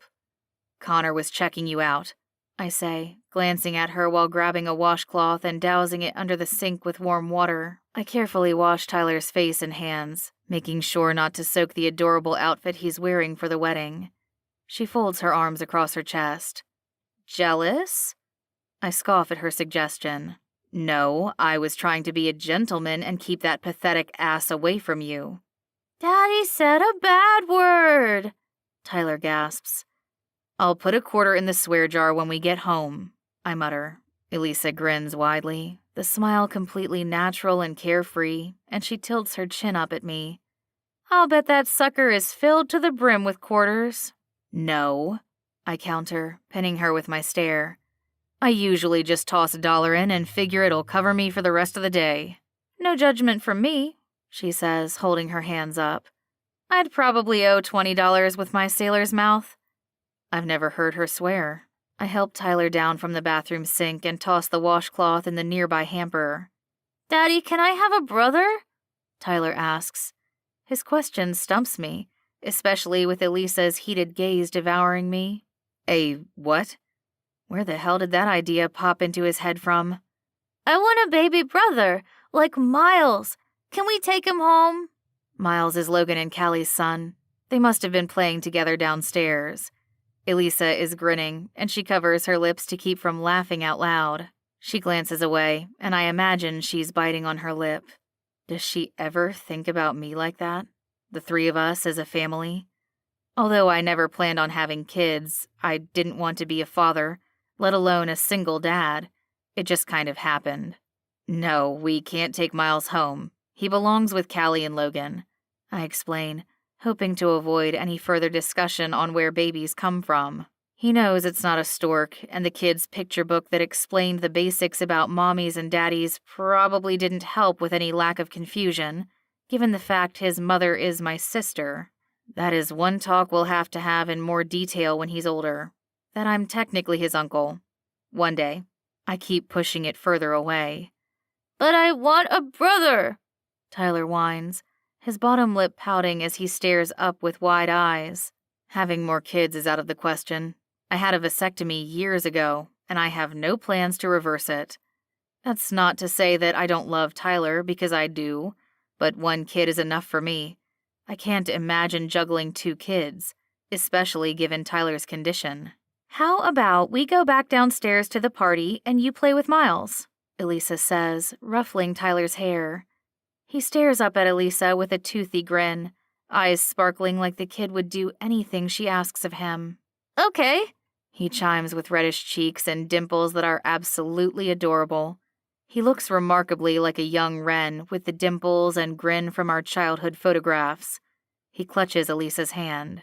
I'll take him back downstairs, Elisa says, glancing over her shoulder at me. Stay here? I raise a curious eyebrow, wondering why. I'll be right back, then we can talk. My stomach flops at those words. We are still trying to figure out what the hell we are. hating one another and her threatening to quit 1 minute, and I'm kissing her the next. She's right, we do need to talk, but I can't help but worry she's going to let me down gently. Be quick, I say with a confident smirk, not wanting her to see the pain tearing me apart inside. Chapter 13. Elisa. Tyler bounces down the stairs, and we wander through the crowd until I find the playroom. There are toys stacked along the neatly organized shelves and a built-in bookcase with hundreds of children's books. In the corner is a tent, and massive giggles are coming from inside. Even with the onslaught of music and guest chatter from down the hallway, I can hear the chatter of children hiding inside. Tyler drops my hand and charges for the tent, sneaking inside and disappearing with the kids. After a minute and him seeming fine, I return back upstairs to sit and have a chat with Weston. I don't know what the hell I'm going to do. Even if I agree to return to work for him, we can't. The two of us have to remain professional. I'm at odds internally with what I want versus what is right. And does he even want me? Obviously, that kiss was to keep me from being angry at him, and it mostly worked. I forgive him for being a complete and utter grumphole, but if we work together, then we can't cross that professional boundary. And truth be told, I want him to crawl into my bed. Talk about complicated. I take my time returning upstairs. Weston isn't in the bathroom. He's standing in the hallway, his back to the wall, his eyes raking over my body as I stalk up the staircase. About damn time. His eyes are practically undressing me. I'm glad Claire didn't make us wear hideous dresses to make herself look good. She'd never need to do that. She makes a gorgeous bride, and she's an even better friend. I managed to secure us a room, Weston says and takes my hand, leading me down the hallway. He opens the bedroom door, and I saunter inside first.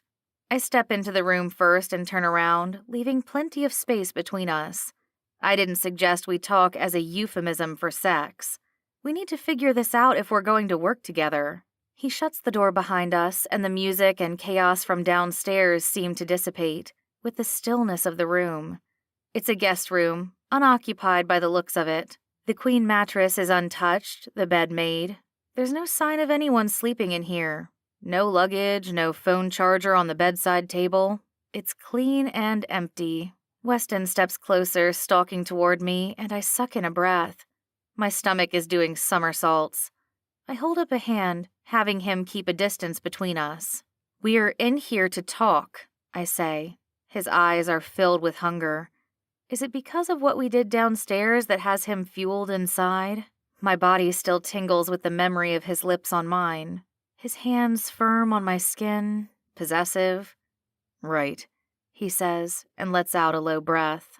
I don't want you to quit. You're too valuable for me to let you walk away. The words spill out before I have time to speak. That's it? That's the reason he wants me to stay in the position under him? Because he needs me for the job? I'm not sure why I thought there'd be another reason. I won't quit, I say, meeting his intense gaze. It's not like I have anything else lined up. I offer a faint smile, my lips curving upwards to reassure him that I don't plan on going anywhere. He gives a firm nod. Good. I'd hate to think anyone else might get you to themselves. I get the sneaking suspicion he's not talking about work. Weston, I say, and exhale a heavy breath. My hands tremble, and I hope beyond measure that he doesn't notice. If we're working together, I can't. We have to keep it professional. Have I ever been unprofessional in the office? He asks, his eyes boring into mine. My tongue darts out, trying to think of a time when he was less than professional. No, I say. But we can't. He steps closer, invading my personal space. His scent is woodsy and thick, intoxicating. I should move back, keep a safe distance to remain level-headed, but I don't want to slip out of his grasp. His hand comes up, his thumb strokes my cheek, a very unprofessional gesture from my boss. I don't want to keep things business between us. I want you, and I want you to work for me. I inhale sharply. Weston, I whisper, staring into his heated dark gaze. He sucks me in and makes my body warm and tingly in the most intimate of places. What you're asking is for us to find a way to make both work. It can't, I say, regretfully voicing the words that I don't want to be true. You have a son. You need to think of him. And a business. I'll always come in third, and when staff finds out... They won't find out, Weston insists. I laugh under my breath. Seriously? You just made out with me downstairs at Claire's wedding. People talk. The two of us just being friends, it's all I can offer. He wraps an arm around my waist, pulling me closer, tighter. I feel his erection pressing into me. It's not good enough. I want you, Elisa, all to myself. For work, for pleasure, all of it. His fingers tangle in my hair, undoing the clip holding my locks up, and he grabs a fistful, keeping my head tilted up at him. I don't think he intends to undo the clip, but maybe he does.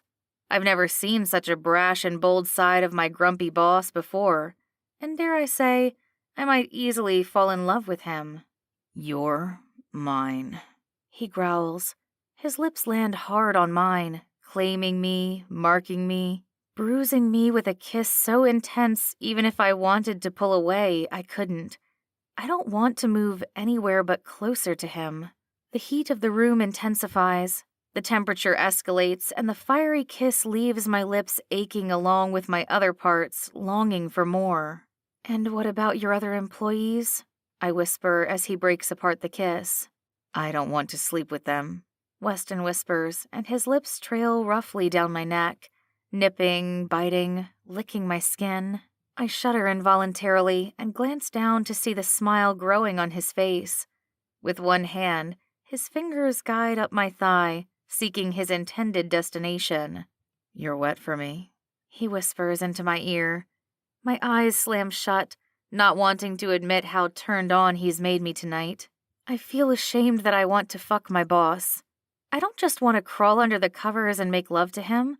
I want him to claim me, dominate me, and show me that I am his and his alone. Look at me, he commands. My eyelids flutter open, staring up into his heated dark stare as he swipes his fingers over my wet panties. He pushes the thin fabric to the side, and I gasp in anticipation. But he doesn't touch me. Beg me, he orders, and kisses my lips hungrily, rough and demanding. Never, I rasp, but I'm already close to my breaking point.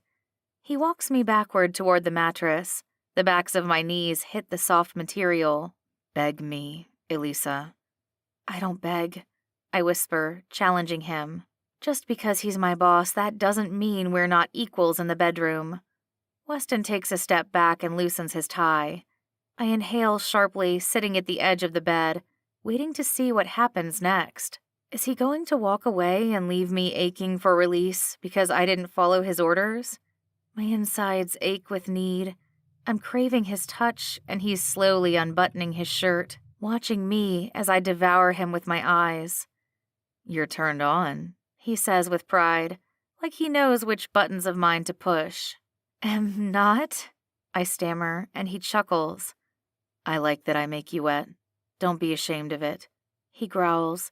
He tosses his dress shirt onto the floor, not caring that it'll get wrinkled. I glance at the bedroom door. Did we lock it? I ask. Weston smirks. Nope. There's amusement in his tone. Someone could walk in, I gasp and move to climb off the mattress, but he blocks me. Let them. Unless you don't want this. He's giving me an out, a chance to say no, to keep things professional. But it's not what I want. I want him. My silence he takes as acceptance and guides me farther onto the mattress, straddling me. He grabs a condom from his wallet and removes his trousers while I work the zipper on my dress. Leave it, he commands. He lifts the hem of my dress, pushes my panties aside, and his fingers dance over my slit, discovering my wetness. It coats his fingers, and he plunges 2 thick fingers inside to ensure that I'm ready for him. He teases me, his lips covering mine as his fingers fuck me, and I clench onto him. I want more. He's rough, but it's exactly what I need and crave in this moment. He tugs my panties down in one swift movement and opens the condom, putting it on before repositioning himself at my entrance. He pauses, staring down at me. "Are you sure?" He asks for my consent, and I nod in acceptance. "I need to hear it." He stares down at me. My fingers move over his abs, inching down his body. If he doesn't do it soon, I'll roll us around, take command, and fuck him myself. "I want you," I say, staring up at him. "To fuck me." My words set off an instinctual fire between us. He growls and buries himself inside me all at once. It's intense and rough, and my fingernails dig into his forearms as he stretches me to accommodate his size. He bites down on my lower lip, his kisses rough and exploratory as he pushes his tongue into my mouth while his cock drives into me. It's heaven and sinful all at the same time. I wrap my legs around him, dragging him closer, tighter, deeper. I want to feel him buried inside me as he comes. He grabs my arms, pinning my hands against the mattress, our fingers tangling together as he fucks me. My eyes slam shut, the first warmth of euphoria spreading through me like wildfire. "Look at me," he commands. My eyelids are heavy, and my breath is raspy as my lips part, and I slowly open my heavy lids to stare up at him. I bite my bottom lip as the first wave comes and he crushes my mouth, nipping and biting, riding the wave with me. His pace never slows. It's even and steady until the final crescendo when he moves harder and faster. "Fuck," he growls, panting hard, gasping for breath when I clutch him like a vice and my insides tremble. I can't keep my eyes open any longer. It's too intense, too overpowering as my toes curl and warmth spreads through every inch of me. "Come for me," he rasps into my ear, and his breath sends another tantalizing shudder rippling through my body. I tremble and clench on as though my life depends on it for survival. Weston is right there, claiming me, capturing me, and crushing his lips on mine as he rides the euphoric wave with me. Both of us reach our peak together. He collapses on the mattress and pulls out, stumbling toward the attached bathroom. I smooth down my dress in case anyone walks in, but moving from the mattress isn't something I feel capable of doing just yet. I'm exhausted, coated in a sheen of sweat, and my heart continues to gallop in my chest. Eventually, I sit up after I catch my breath. Weston is cleaning up and putting his suit back on, trying his best to look like we didn't just fuck upstairs at Claire's wedding reception in their house. She'd have a fit if she knew what we were up to. Weston retrieves my panties from the floor and slowly slides them up my legs. Even the gesture is sexy, him helping redress me. "Let me fix your zipper," he says. I had started to undo my gown when on the mattress. He offers me a hand to stand and gestures for me to turn around. He carefully raises the zipper, ensuring that I'm presentable before returning back to the party. "Thanks," I say. My cheeks must be burning as I gaze over his body. He's back in his suit, looking sharp and handsome, with no evidence of what we just did. How the hell does he look so calm and collected? I feel ruffled and unraveled. His thumb grazes my bottom lip. "Your lipstick is a bit smeared," he says, fixing the mess. "So is my hair," I say, pointing at the mess. While my hair isn't nearly as long as it used to be when it was blonde, it's still long enough to have in an updo for the wedding. Now it's down, and someone is bound to notice. "Just tell them you let your hair down for dancing," Weston says. "That's not a thing," I counter. "Well, it should be. Like girls taking off their heels." He takes my hand, our fingers tangling together. "We'll make this work, you and me." I still don't know how. "I'm not good at keeping secrets," I say, staring up at him. "Then we don't keep it just between us." I smile faintly. Sloane saw us downstairs. "So what if she did?" Weston shrugs. "We work together. Sloane could tell HR or anyone else we work with about us." His arms wrap around my waist. "Remember, I own the company." His breath mingles with mine, teasing me for another kiss. But his lips don't graze mine just yet. "If you're that worried, we'll go straight to HR. We're not a public entity. There are no board members or trustees whom I report to, he says. You can fix everything just like that, I say, snapping my fingers. Like he can make everything fine and I'm the one overreacting. Well, there is Marjorie in HR. She'll probably make us both sign something that stipulates it's consensual and that I'm not taking advantage of you. And that I won't sue you when things end sourly, I add, already knowing it's more for his protection than my own. His fingers tangle with mine. Who said anything about it ending? How many relationships have you had that didn't end? He pulls me against him, crushing me with his chest in a tight embrace. No one has ever made me feel the way that you do. I chuckle and wrap my arms around his waist. And how's that? I ask, glancing up at him. Frustrated? Annoyed? Irritated? In love? His words catch me by surprise. I loosen my grip, prepared to take a step back, but he doesn't loosen his hold. You can't mean it, I whisper. We're always butting heads, and this relationship is new and fresh. With Weston, I feel magnetically drawn toward him, but I'm not sure I'm ready to describe that feeling as love. The only time I'd been in love or thought I had, I'd been mistaken. The man had lied to me, betrayed me, and forgotten to mention that he was married. He guides my chin up, forcing me to meet his stern gaze. If I have to prove to you every day that I love you, I will, Weston says. My breath catches in my throat. You shouldn't have to do that, I stammer. His words catch me off guard. And I really like you too. A lot. His lips brush against mine. I should hope so, after what we just did on that mattress. I quickly re-clip my hair up, but it likely doesn't look the same as earlier. He pulls me with him to follow downstairs, and I worry that all eyes will be on me, but no one seems to notice or care that we were upstairs. I stalk past one of the windows and gasp. Snow blankets the recent path where Claire and Levi exchanged their vows. What had been a few flurries is quickly turning into a snowstorm. A few guests have already left, and the room is far less crowded, but not everyone has ventured home. Levi stalks toward us the minute he lays eyes on us. Does he know what we were just doing upstairs? The roads will be impassable soon. You both should stay here tonight. We'll find space for everyone. That isn't necessary, I say. It is. Both Levi and Weston say in unison. Claire saunters over, wrapping her arm around Levi's waist. I was just telling them they should stay the night, Levi says. We have enough space, but we might need some people to bunk up, Claire says. She's trying to hide the huge grin on her face, like she thinks she's playing matchmaker and setting the two of us up to share a room. Little does she know we've already christened the bedroom upstairs. I'm sure we can handle sharing a bed. Weston wraps an arm around my shoulders. Would Tyler be okay on an air mattress? Claire asks.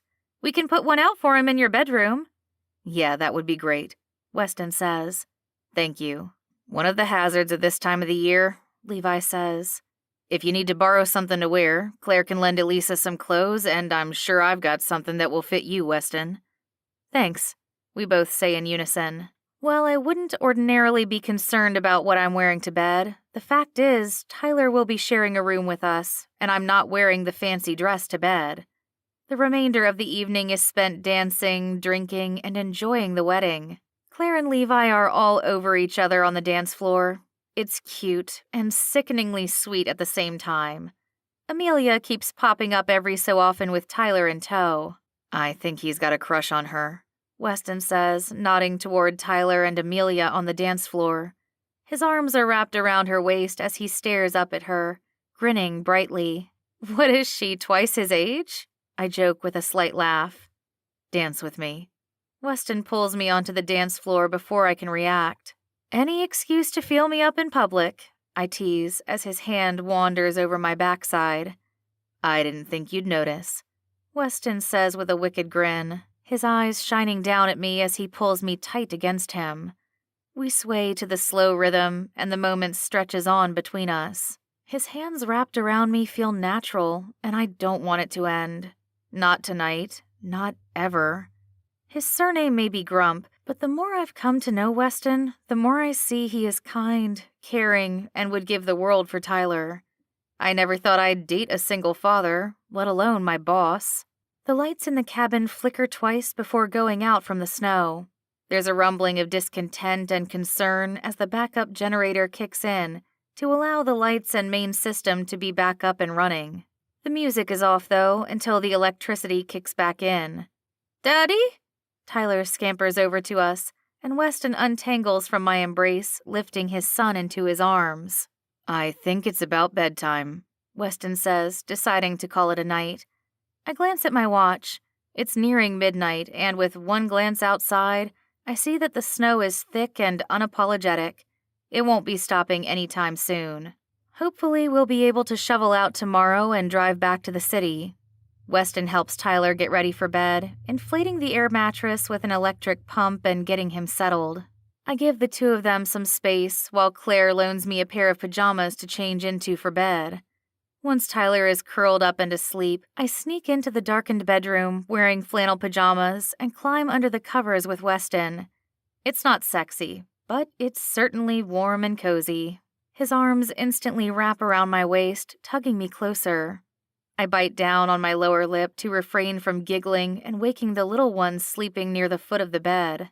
Weston's lips graze mine, his hands slipping beneath the fabric, palming my breast with one hand and grazing my hip with the other. Instinctively, my lips part, granting him entrance as he deepens the kiss, rolling me onto my back as he straddles my hips. "Your son," I whisper, worried he might overhear us. "He's a heavy sleeper," Weston says. I shake my hand. "We can't. Not with him in the room." "I wasn't suggesting we have sex tonight," he whispers into my ear. "I just want to touch you." His fingers trail over my bare skin, teasing my stomach and the waistband on my pajama bottoms before gliding his palm up over my breast and teasing a nipple. My fingers rake through his hair, bringing his lips to mine for another searing kiss. "Your touching is going to lead to other things," I rasp, letting my eyes fall shut. I'm tired, but he's making me feel more alive than ever. He drops one final kiss on my lips before climbing off me and rolling onto his side. He drapes an arm across my waist before whispering, "Good night." Chapter 14. Weston. It's been 6 weeks since Levi's wedding. Elisa doesn't spend every night at my place. She's over a few times a week, and I know that will be less frequent with me moving back to the house. The movers have packed up the condo, and it'll be vacant until the lease is up. No sense in living in the building anymore when I can return home, except for the obvious fact that I'll miss my next-door neighbor. "You're actually leaving," Elisa says, standing in the hallway outside as I carry our luggage out of the condo, heading for the elevator. "Can you watch Tyler for me while I pack this stuff into the car?" I ask, glancing at her over my shoulder as I hit the button for the elevator. While the movers have all the boxes and big-ticket items, there are plenty of toys, clothes, and whatnot that need to be brought home. Tyler would miss his stuffed dinosaur among his other favorite toys if I waited for the movers to handle everything. And while they're efficient, they're not me. I'm a bit of a perfectionist and a control freak. It's something I'm working on at the moment. "Never thought I'd see a billionaire carrying his own luggage," Elisa says with a smirk. She closes her front door and saunters into my place to watch Tyler. "Camden called in today. He's got the flu." The elevator doors open and I shuffle inside with 2 giant suitcases, a backpack, and a laptop bag. "Thank you." "Don't mention it." I hurry down into the bone-chilling winter air and load up the trunk as quickly as possible. The hazard lights are flashing while I'm double parked. I hurry back upstairs and inside to see Elisa sitting with Tyler on the sofa, reading a book together. She pauses when she sees me grab the last of the luggage to take downstairs. "I'm going to miss having you as my neighbor." I smile and lug the duffel over my shoulder. "It's not like we won't see each other at work every day." I let the words hang in the air. It will be harder to have late-night rendezvous without Tyler noticing. Although Elisa does tend to spend a few nights a week waking up in the morning with me. That's been a newer occurrence lately. I don't like when she disappears during the night or early morning without waking me up first. When did I become so weak that I hate the thought of her not being around? I've never depended on anyone but myself, but I don't have to feel that way around Elisa. She's been a lifeline, helping with Tyler, being supportive, and so much more. I've contemplated asking her to move in with me, but that's a huge step, and I'm not sure it's something she's ready for. A full-time position as Tyler's stepmom. Not that I'm asking her to marry me, but if she moves in, that's where it's heading, at least in my mind. I finish loading the car with the last of the luggage before coming back to grab my son. His car seat is already in the back seat. I just have to buckle him in before heading to the house. Elisa finishes the last of the book. She chews profusely on her bottom lip, like she has something to say but is holding back. Tyler climbs onto his knees, wrapping his arms around her neck, clinging to her. The kid loves her. He's not the only one. That thought hits me with brevity, and I inhale sharply. "Is everything okay?" Elisa asks, glancing at me over her shoulder. She moves to stand, but Tyler hasn't let his hold loosen, and she hugs him, holding him to her as she walks across the room toward me. I avoid answering the question. "You should come by my place tonight. Help me unpack." "Is that the only reason you want me to come over?"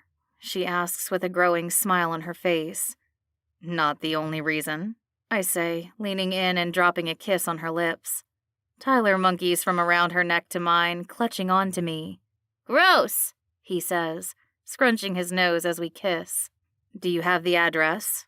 I've already put it into her phone for her, but I want to make sure she knows how to get to my place.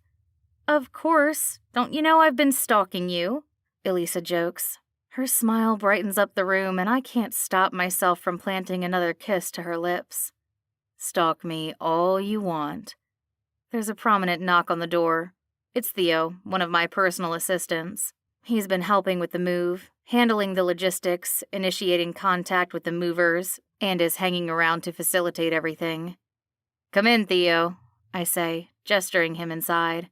While everything is already packed, someone has to make sure all the boxes and furniture are loaded onto the truck and brought over to my house this afternoon. That's his responsibility.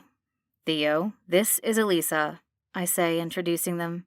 Theo's a few inches taller than I am. In another life, he could have been a football player. He certainly has the build and stamina for it. "Nice to meet you," Elisa says. "I could have helped with the movers." "You do enough work for me. I am not about to take advantage of you because you're next door." "That wasn't what I meant," she whispers, pinning me with her stare. Theo clears his throat. "Anything else I should know, boss?" "You have my address. Make sure everything gets delivered today. I'll also need them to shuffle some things around when they get to the house." "Of course," Theo says. "Whatever you need." I help Tyler into his winter coat, hat, and gloves. Elisa hurries next door to grab her own coat, bustling to the elevator as I hit the button to go down. "I'm surprised you didn't hire someone else to get you around the city." She knows me too well. I hate driving in New York, but the house is in the suburbs, and I'll be heading away from the city. With Camden being sick, I usually have Theo drive me around whenever Camden is off work. I don't use a car service. I hire my own reliable men to work for me, but I put Theo in charge of the move. "Are you mocking me?" I ask. She holds up her hands in surrender. "I wouldn't dream of it. You do know how to drive, right?" There she goes again, teasing me. "Yes, I can handle it." I steal a kiss from her as we head outside into the blustery cold. Tyler's hand is latched in mine. I unlock the door and help him into the back seat, buckling him into the vehicle. "I feel like this is goodbye," she murmurs, her brow furrowed and tight. "You know it's not." My stomach is twisted into a ball.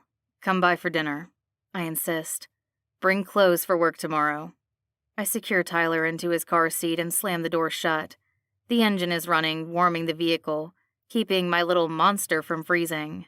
"You just want me to help you unpack," she says. "You're not wrong." I lean in, my lips crushing hers in another searing kiss. 5 o'clock. She whimpers under her breath. "You're bossy." The smile grows on my face. "You're just now figuring that out." Another quick kiss, and I hurry to the driver's side, watching as she hurries back into the foyer to keep warm. She waves, and I climb inside the vehicle, grateful for the warmth from the heat pumping inside. "Daddy, I miss Elisa," Tyler says. I glance in the rearview mirror as he clutches his stuffed dinosaur and waves to Elise. Me too, buddy. It feels like she's too far, too out of reach. Yes, I'll be seeing her at work and sometimes she'll come home with me, but it doesn't quite feel like enough. But if I ask her to move in with me, won't it be too soon? I don't want to scare her away. The afternoon blazes by with unpacking. The house is a mess, an absolute disaster. How is it that everything from storage and the condo is delivered at the same time, and there's not enough space to put the furniture in boxes? My house isn't small by any means, but I also try not to live so extraordinarily lavishly that I flaunt my money. There's no need for that. For a long time, the house was just mine, and I lived alone. Until my sister got pregnant with Tyler. We had plans for her to come stay with me. I'd help out with her son until she got comfortable raising a kid on her own. She wasn't looking forward to being a single parent in the sense that she had to do it alone. And I wasn't going to abandon her to make her do anything on her own. We're family. We stick together. It still hurts walking by the bedroom where she lived for a few months before she went into labor and everything went wrong. I haven't opened that door since before she died. While I was moving out of the house and into the condo, I assigned Theo to clean out Wren's bedroom, box up her possessions, and put them into storage. Those items remain in storage, still locked away. One day, when Tyler is older, we'll go through them together. But I'm not ready, and it's still too fresh a wound for me to face. The doorbell chimes and music plays throughout the house. The movers are diligently working to unbox and put away my possessions, but there's still so much to do, and I hate sitting around being useless. Theo grabs the door before I have time to get there, and I can hear Elisa's sweet voice from around the corner. Weston? Her voice is like honey, and my head pops up from around the boxes as I sit on the floor, putting some of the baking sheets away. Tyler scurries into the room, throwing his arms around Elisa. She bends down and scoops him up in her arms. Long time no see, she says, and he drops dozens of tiny kisses to her cheek. It's adorable and heartwarming. In her hand, she's holding a small brown bag. What's that? I ask, nodding toward the paper bag. It's a little late for lunch. I'll be putting dinner on as soon as I find all the pots and pans. The crew already unpacked the spices, oils, and pantry essentials for me, but the amount of work is enormous, and I don't like sitting on my ass unless I'm helping. It's not lunch. She's cryptic as fuck. I stand and embrace her in a hug. Housewarming gift, I guess, wagging my eyebrows at her. You didn't have to get me anything. She opens her mouth and closes it. Do you give someone a housewarming gift when they've always lived here and just temporarily left? I shrug. Okay, my mistake. What's in the bag? I'm like a kid when it comes to presents, and I want to know what's inside the neatly wrapped package, or in this case, the plain brown bag. It's not a liquor store type bag, so she didn't bring alcohol, which is fine. I have plenty of wine in the cellar. Fine, she says, and pushes the bag at me, rolling her eyes. There's a smirk at the corners of her lips, and I watch her hand tremble as she gifts me the brown bag. I unfold the top and glance in, confused. I pull out the empty stick. It's one of those tests that you pee on. What is this? The smile fades from my face. Is this some type of sick joke? My stomach tenses and the room spins. Tyler, go into the playroom. I don't want him to witness the hell I'm about to unleash on Elisa. Has she been screwing around with other men? She must be, in order to be pregnant, because I had a vasectomy, and it's not possible that I'm the father. He scampers into the playroom without asking why. Maybe he senses the tension in the air, or he just wants to go play with his toys. Elisa shuffles her feet. Are you trying to pull one over on me? I growl at her, stepping closer. I toss the test and the paper bag onto the nearby counter. What? Her brow is furrowed and her cheeks are flushed. I'm pregnant, Weston. It's yours. I laugh darkly, maniacally. She can't be serious. Nice try. I take a step back. The room is suffocating. It doesn't matter how big this house is, I'm suddenly claustrophobic. Who else did you sleep with? My eyes burn with a heated rage building inside of me. No one, Elisa gasps, her mouth agape. I can't believe you, Weston. I thought you'd at least give me the time of day, not accuse me of slutting around behind your back. I step closer, growling as I stare her down. We haven't been together that long. Long enough to get pregnant? We weren't always careful, she stammers. How many other men were there? I glance her over. She looks hurt, broken. Why? Her eyes are red, glistening with tears, but she stands her ground. There was only you, numbnuts. I scoff at her insult. That's real mature of you, I say. What makes you think you can't be the father? Because you're the only man who's fucked me in the last 2 years. Her words cut me, and I glance away. No, that can't be true. I had a vasectomy. I seethe, my hands clenched as I grip the kitchen counter to keep me steady. My heart slams into my rib cage. It can't be mine. Those aren't always effective, Elisa says. I swear, Weston, I didn't sleep with anyone else. Stop being such an ass. Am I just supposed to believe her? I never wanted kids. I love Tyler, but I didn't plan for him. And now this baby? I didn't plan for that either. My hand loosens on the counter as I fold my arms across my chest. It's mine. I glance from her down to her abdomen. She isn't visibly showing yet. How far along are you? It's 100% yours, unless vibrators can suddenly make a girl pregnant. She chuckles at her joke, and I growl, stepping closer, wrapping an arm around her waist. You'd better throw that vibrator away. I growl at her. Or what? She stares up, challenging me. I'm not having you vibrate our baby that you're growing. The word sounds strange and foreign. Our baby. But I believe her that she hasn't been with anyone else, and we haven't always been careful, because I believed the vasectomy had been effective. I wasn't worried about pregnancy, and we're both clean. I pull her tight against me, my hand in soothing circles against her back. I'm sorry, I whisper, wishing I'd have believed her and that the news had been happier for both of us. You're a grumphole, she mutters under her breath, suggesting I slept with someone else. You're right. She has every reason to hate me right now, but I don't want the news to tear us apart. I'm sorry, Elisa. I should never have said those things. Or thought them. I guide my hand to her chin, making her meet my gaze. I'm sorry. Her nose twitches and her bottom lip pouts as she stares up at me with wide eyes. Apology not accepted, she says. But you can make it up to me. How? I ask, willing to do anything. I'm not a man to grovel, but I said some unforgivable things, and I don't want it to tear us apart. I don't want to be your acquisitions assistant anymore, she says. My stomach tenses. You don't? Is she quitting again? I want a transfer and promotion to executive producer, and I want a pay raise now that I'll be supporting too. I laugh under my breath and take a step back. That's quite a change. I'm already doing the job. I acquire screenplays for development all the time, and we've gotten 2 streaming deals that have been 8 figures because of my contribution. I haven't seen a cent from those deals, and I'm worth every penny and then some. You don't have to prove your qualifications to me, I say. She's right. She's underpaid and overworked. HR has been pushing me to hire a new executive producer. She groans under her breath. They're never going to approve me for the position. Doesn't matter. I'm your boss, I say. You're not getting special treatment. You're fully qualified for the role, and frankly, you need a pay increase that won't raise eyebrows. And giving me the position won't turn heads, she quips.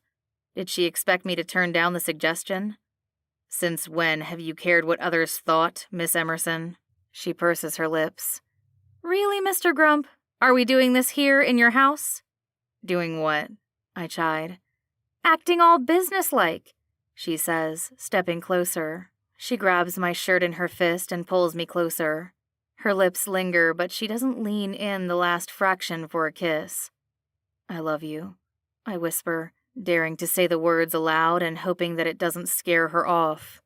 It's about damn time, she says with a smirk. I lean down, brushing her lips hungrily, pulling her tighter and closer against me. I love you too, she says with a huge grin. Now, when can I move in? Epilogue. Elisa. I don't waste any time when it comes to moving in with Weston. Sloane helps me do a little packing, but Weston hires the same movers, or rather, his assistant does, to handle bringing everything to his place. At first, it feels strange moving in with him, but we find our rhythm together long before our little bundle enters the world. Tyler wants a baby brother, and Weston and I will be happy with whichever we're provided. He's a doting father with Tyler, and I know without a doubt he'll be great with our daughter or son. We balance each other out. Where he tends to be overprotective with Tyler, I've come to understand his son's condition and have helped to make sure that Tyler is safe while still enjoying his childhood. He doesn't need 2 helicopter parents. I struggle to get around the house, my pregnant belly protruding and making it difficult for me. When the day finally arrives and Weston rushes me to the hospital, we're overcome with joy at the little boy in our arms. I'm lying in the hospital bed nursing our little one while Tyler watches from beside me, curious and attentive to his little brother. What's his name? Tyler asks. It's the one thing we've both been struggling to decide. We swore when we saw our son or daughter we'd know. I want to name him Lawrence, I say, glancing at Weston. He's quiet, not rejecting the name yet. He would be named after Wren. Weston exhales a heavy breath and his eyes well. He glances away briefly, trying to compose himself. That's really sweet. I like it. Lauren! Tyler scrunches his nose. That's a girl's name. It's really a boy, right? Tyler tries to poke his head around to see under the baby blanket. Yes, it's a boy, Weston says and grabs Tyler, pulling him into his arms for tickles and cuddles. Smiling up at the 2 men in my life, and now 3, with the little bundle in my arms, I feel overjoyed and overwhelmed. Do you want to give your mom a present? Weston whispers a little too loudly to Tyler. Tyler spins around to face his father, and a minute later, Weston helps him down, putting the little tiger's feet on the floor. Will you be my mommy? Tyler says, bringing me a velvet box. I gasp as Weston approaches the bed and ruffles Tyler's hair. Good job, kid. Now it's my turn. I clutch Lawrence in my arms as Weston falls gracefully down on one knee, his hand reaching for mine. Elisa, we may be starting a family together, but you are my family. My life, my constant. You are as bright as the sun, and it's clear to me even in the darkest night that you are my North Star. I love you. I love our family, and I want to be tied to you forever. You're already tied to me, I laugh, wiggling Lawrence at him. I want to marry you, Elisa. I want to spend the rest of my life with you. Will you marry me? I suck in a nervous breath, my heart pounding, and the heart rate monitor growing louder, making it impossible for my nervousness to be hidden from anyone. You had to ask me here? I laugh, glancing at the beeping monitor as the nurse hurries into the room to check on me. He just proposed, I say by way of an explanation as she surveys the monitors and silences the beeping. Her eyes widen. And what did you say? She hasn't, Weston growls at the nurse. Because you interrupted us. There he goes again, being Mr. Grump. The poor nurse. She didn't know what she was walking into when she came barreling into the room to check on me. It's not her fault, I defend her. She's just doing her job. It sounds like you 2 are already married, the nurse quips with a laugh. Weston stares, waiting for my answer. It's a yes, obviously, I exclaim. How could he think otherwise? Weston leans down, pressing his lips to mine. His fingers tangle in my hair, but he's careful of our new baby clutched against my chest. I want to cuddle, Tyler squeals and climbs onto the bed, careful of Lawrence as he joins us in celebrating. Thank you for listening to Bachelor Grump. I hope you enjoyed Weston and Elisa's story.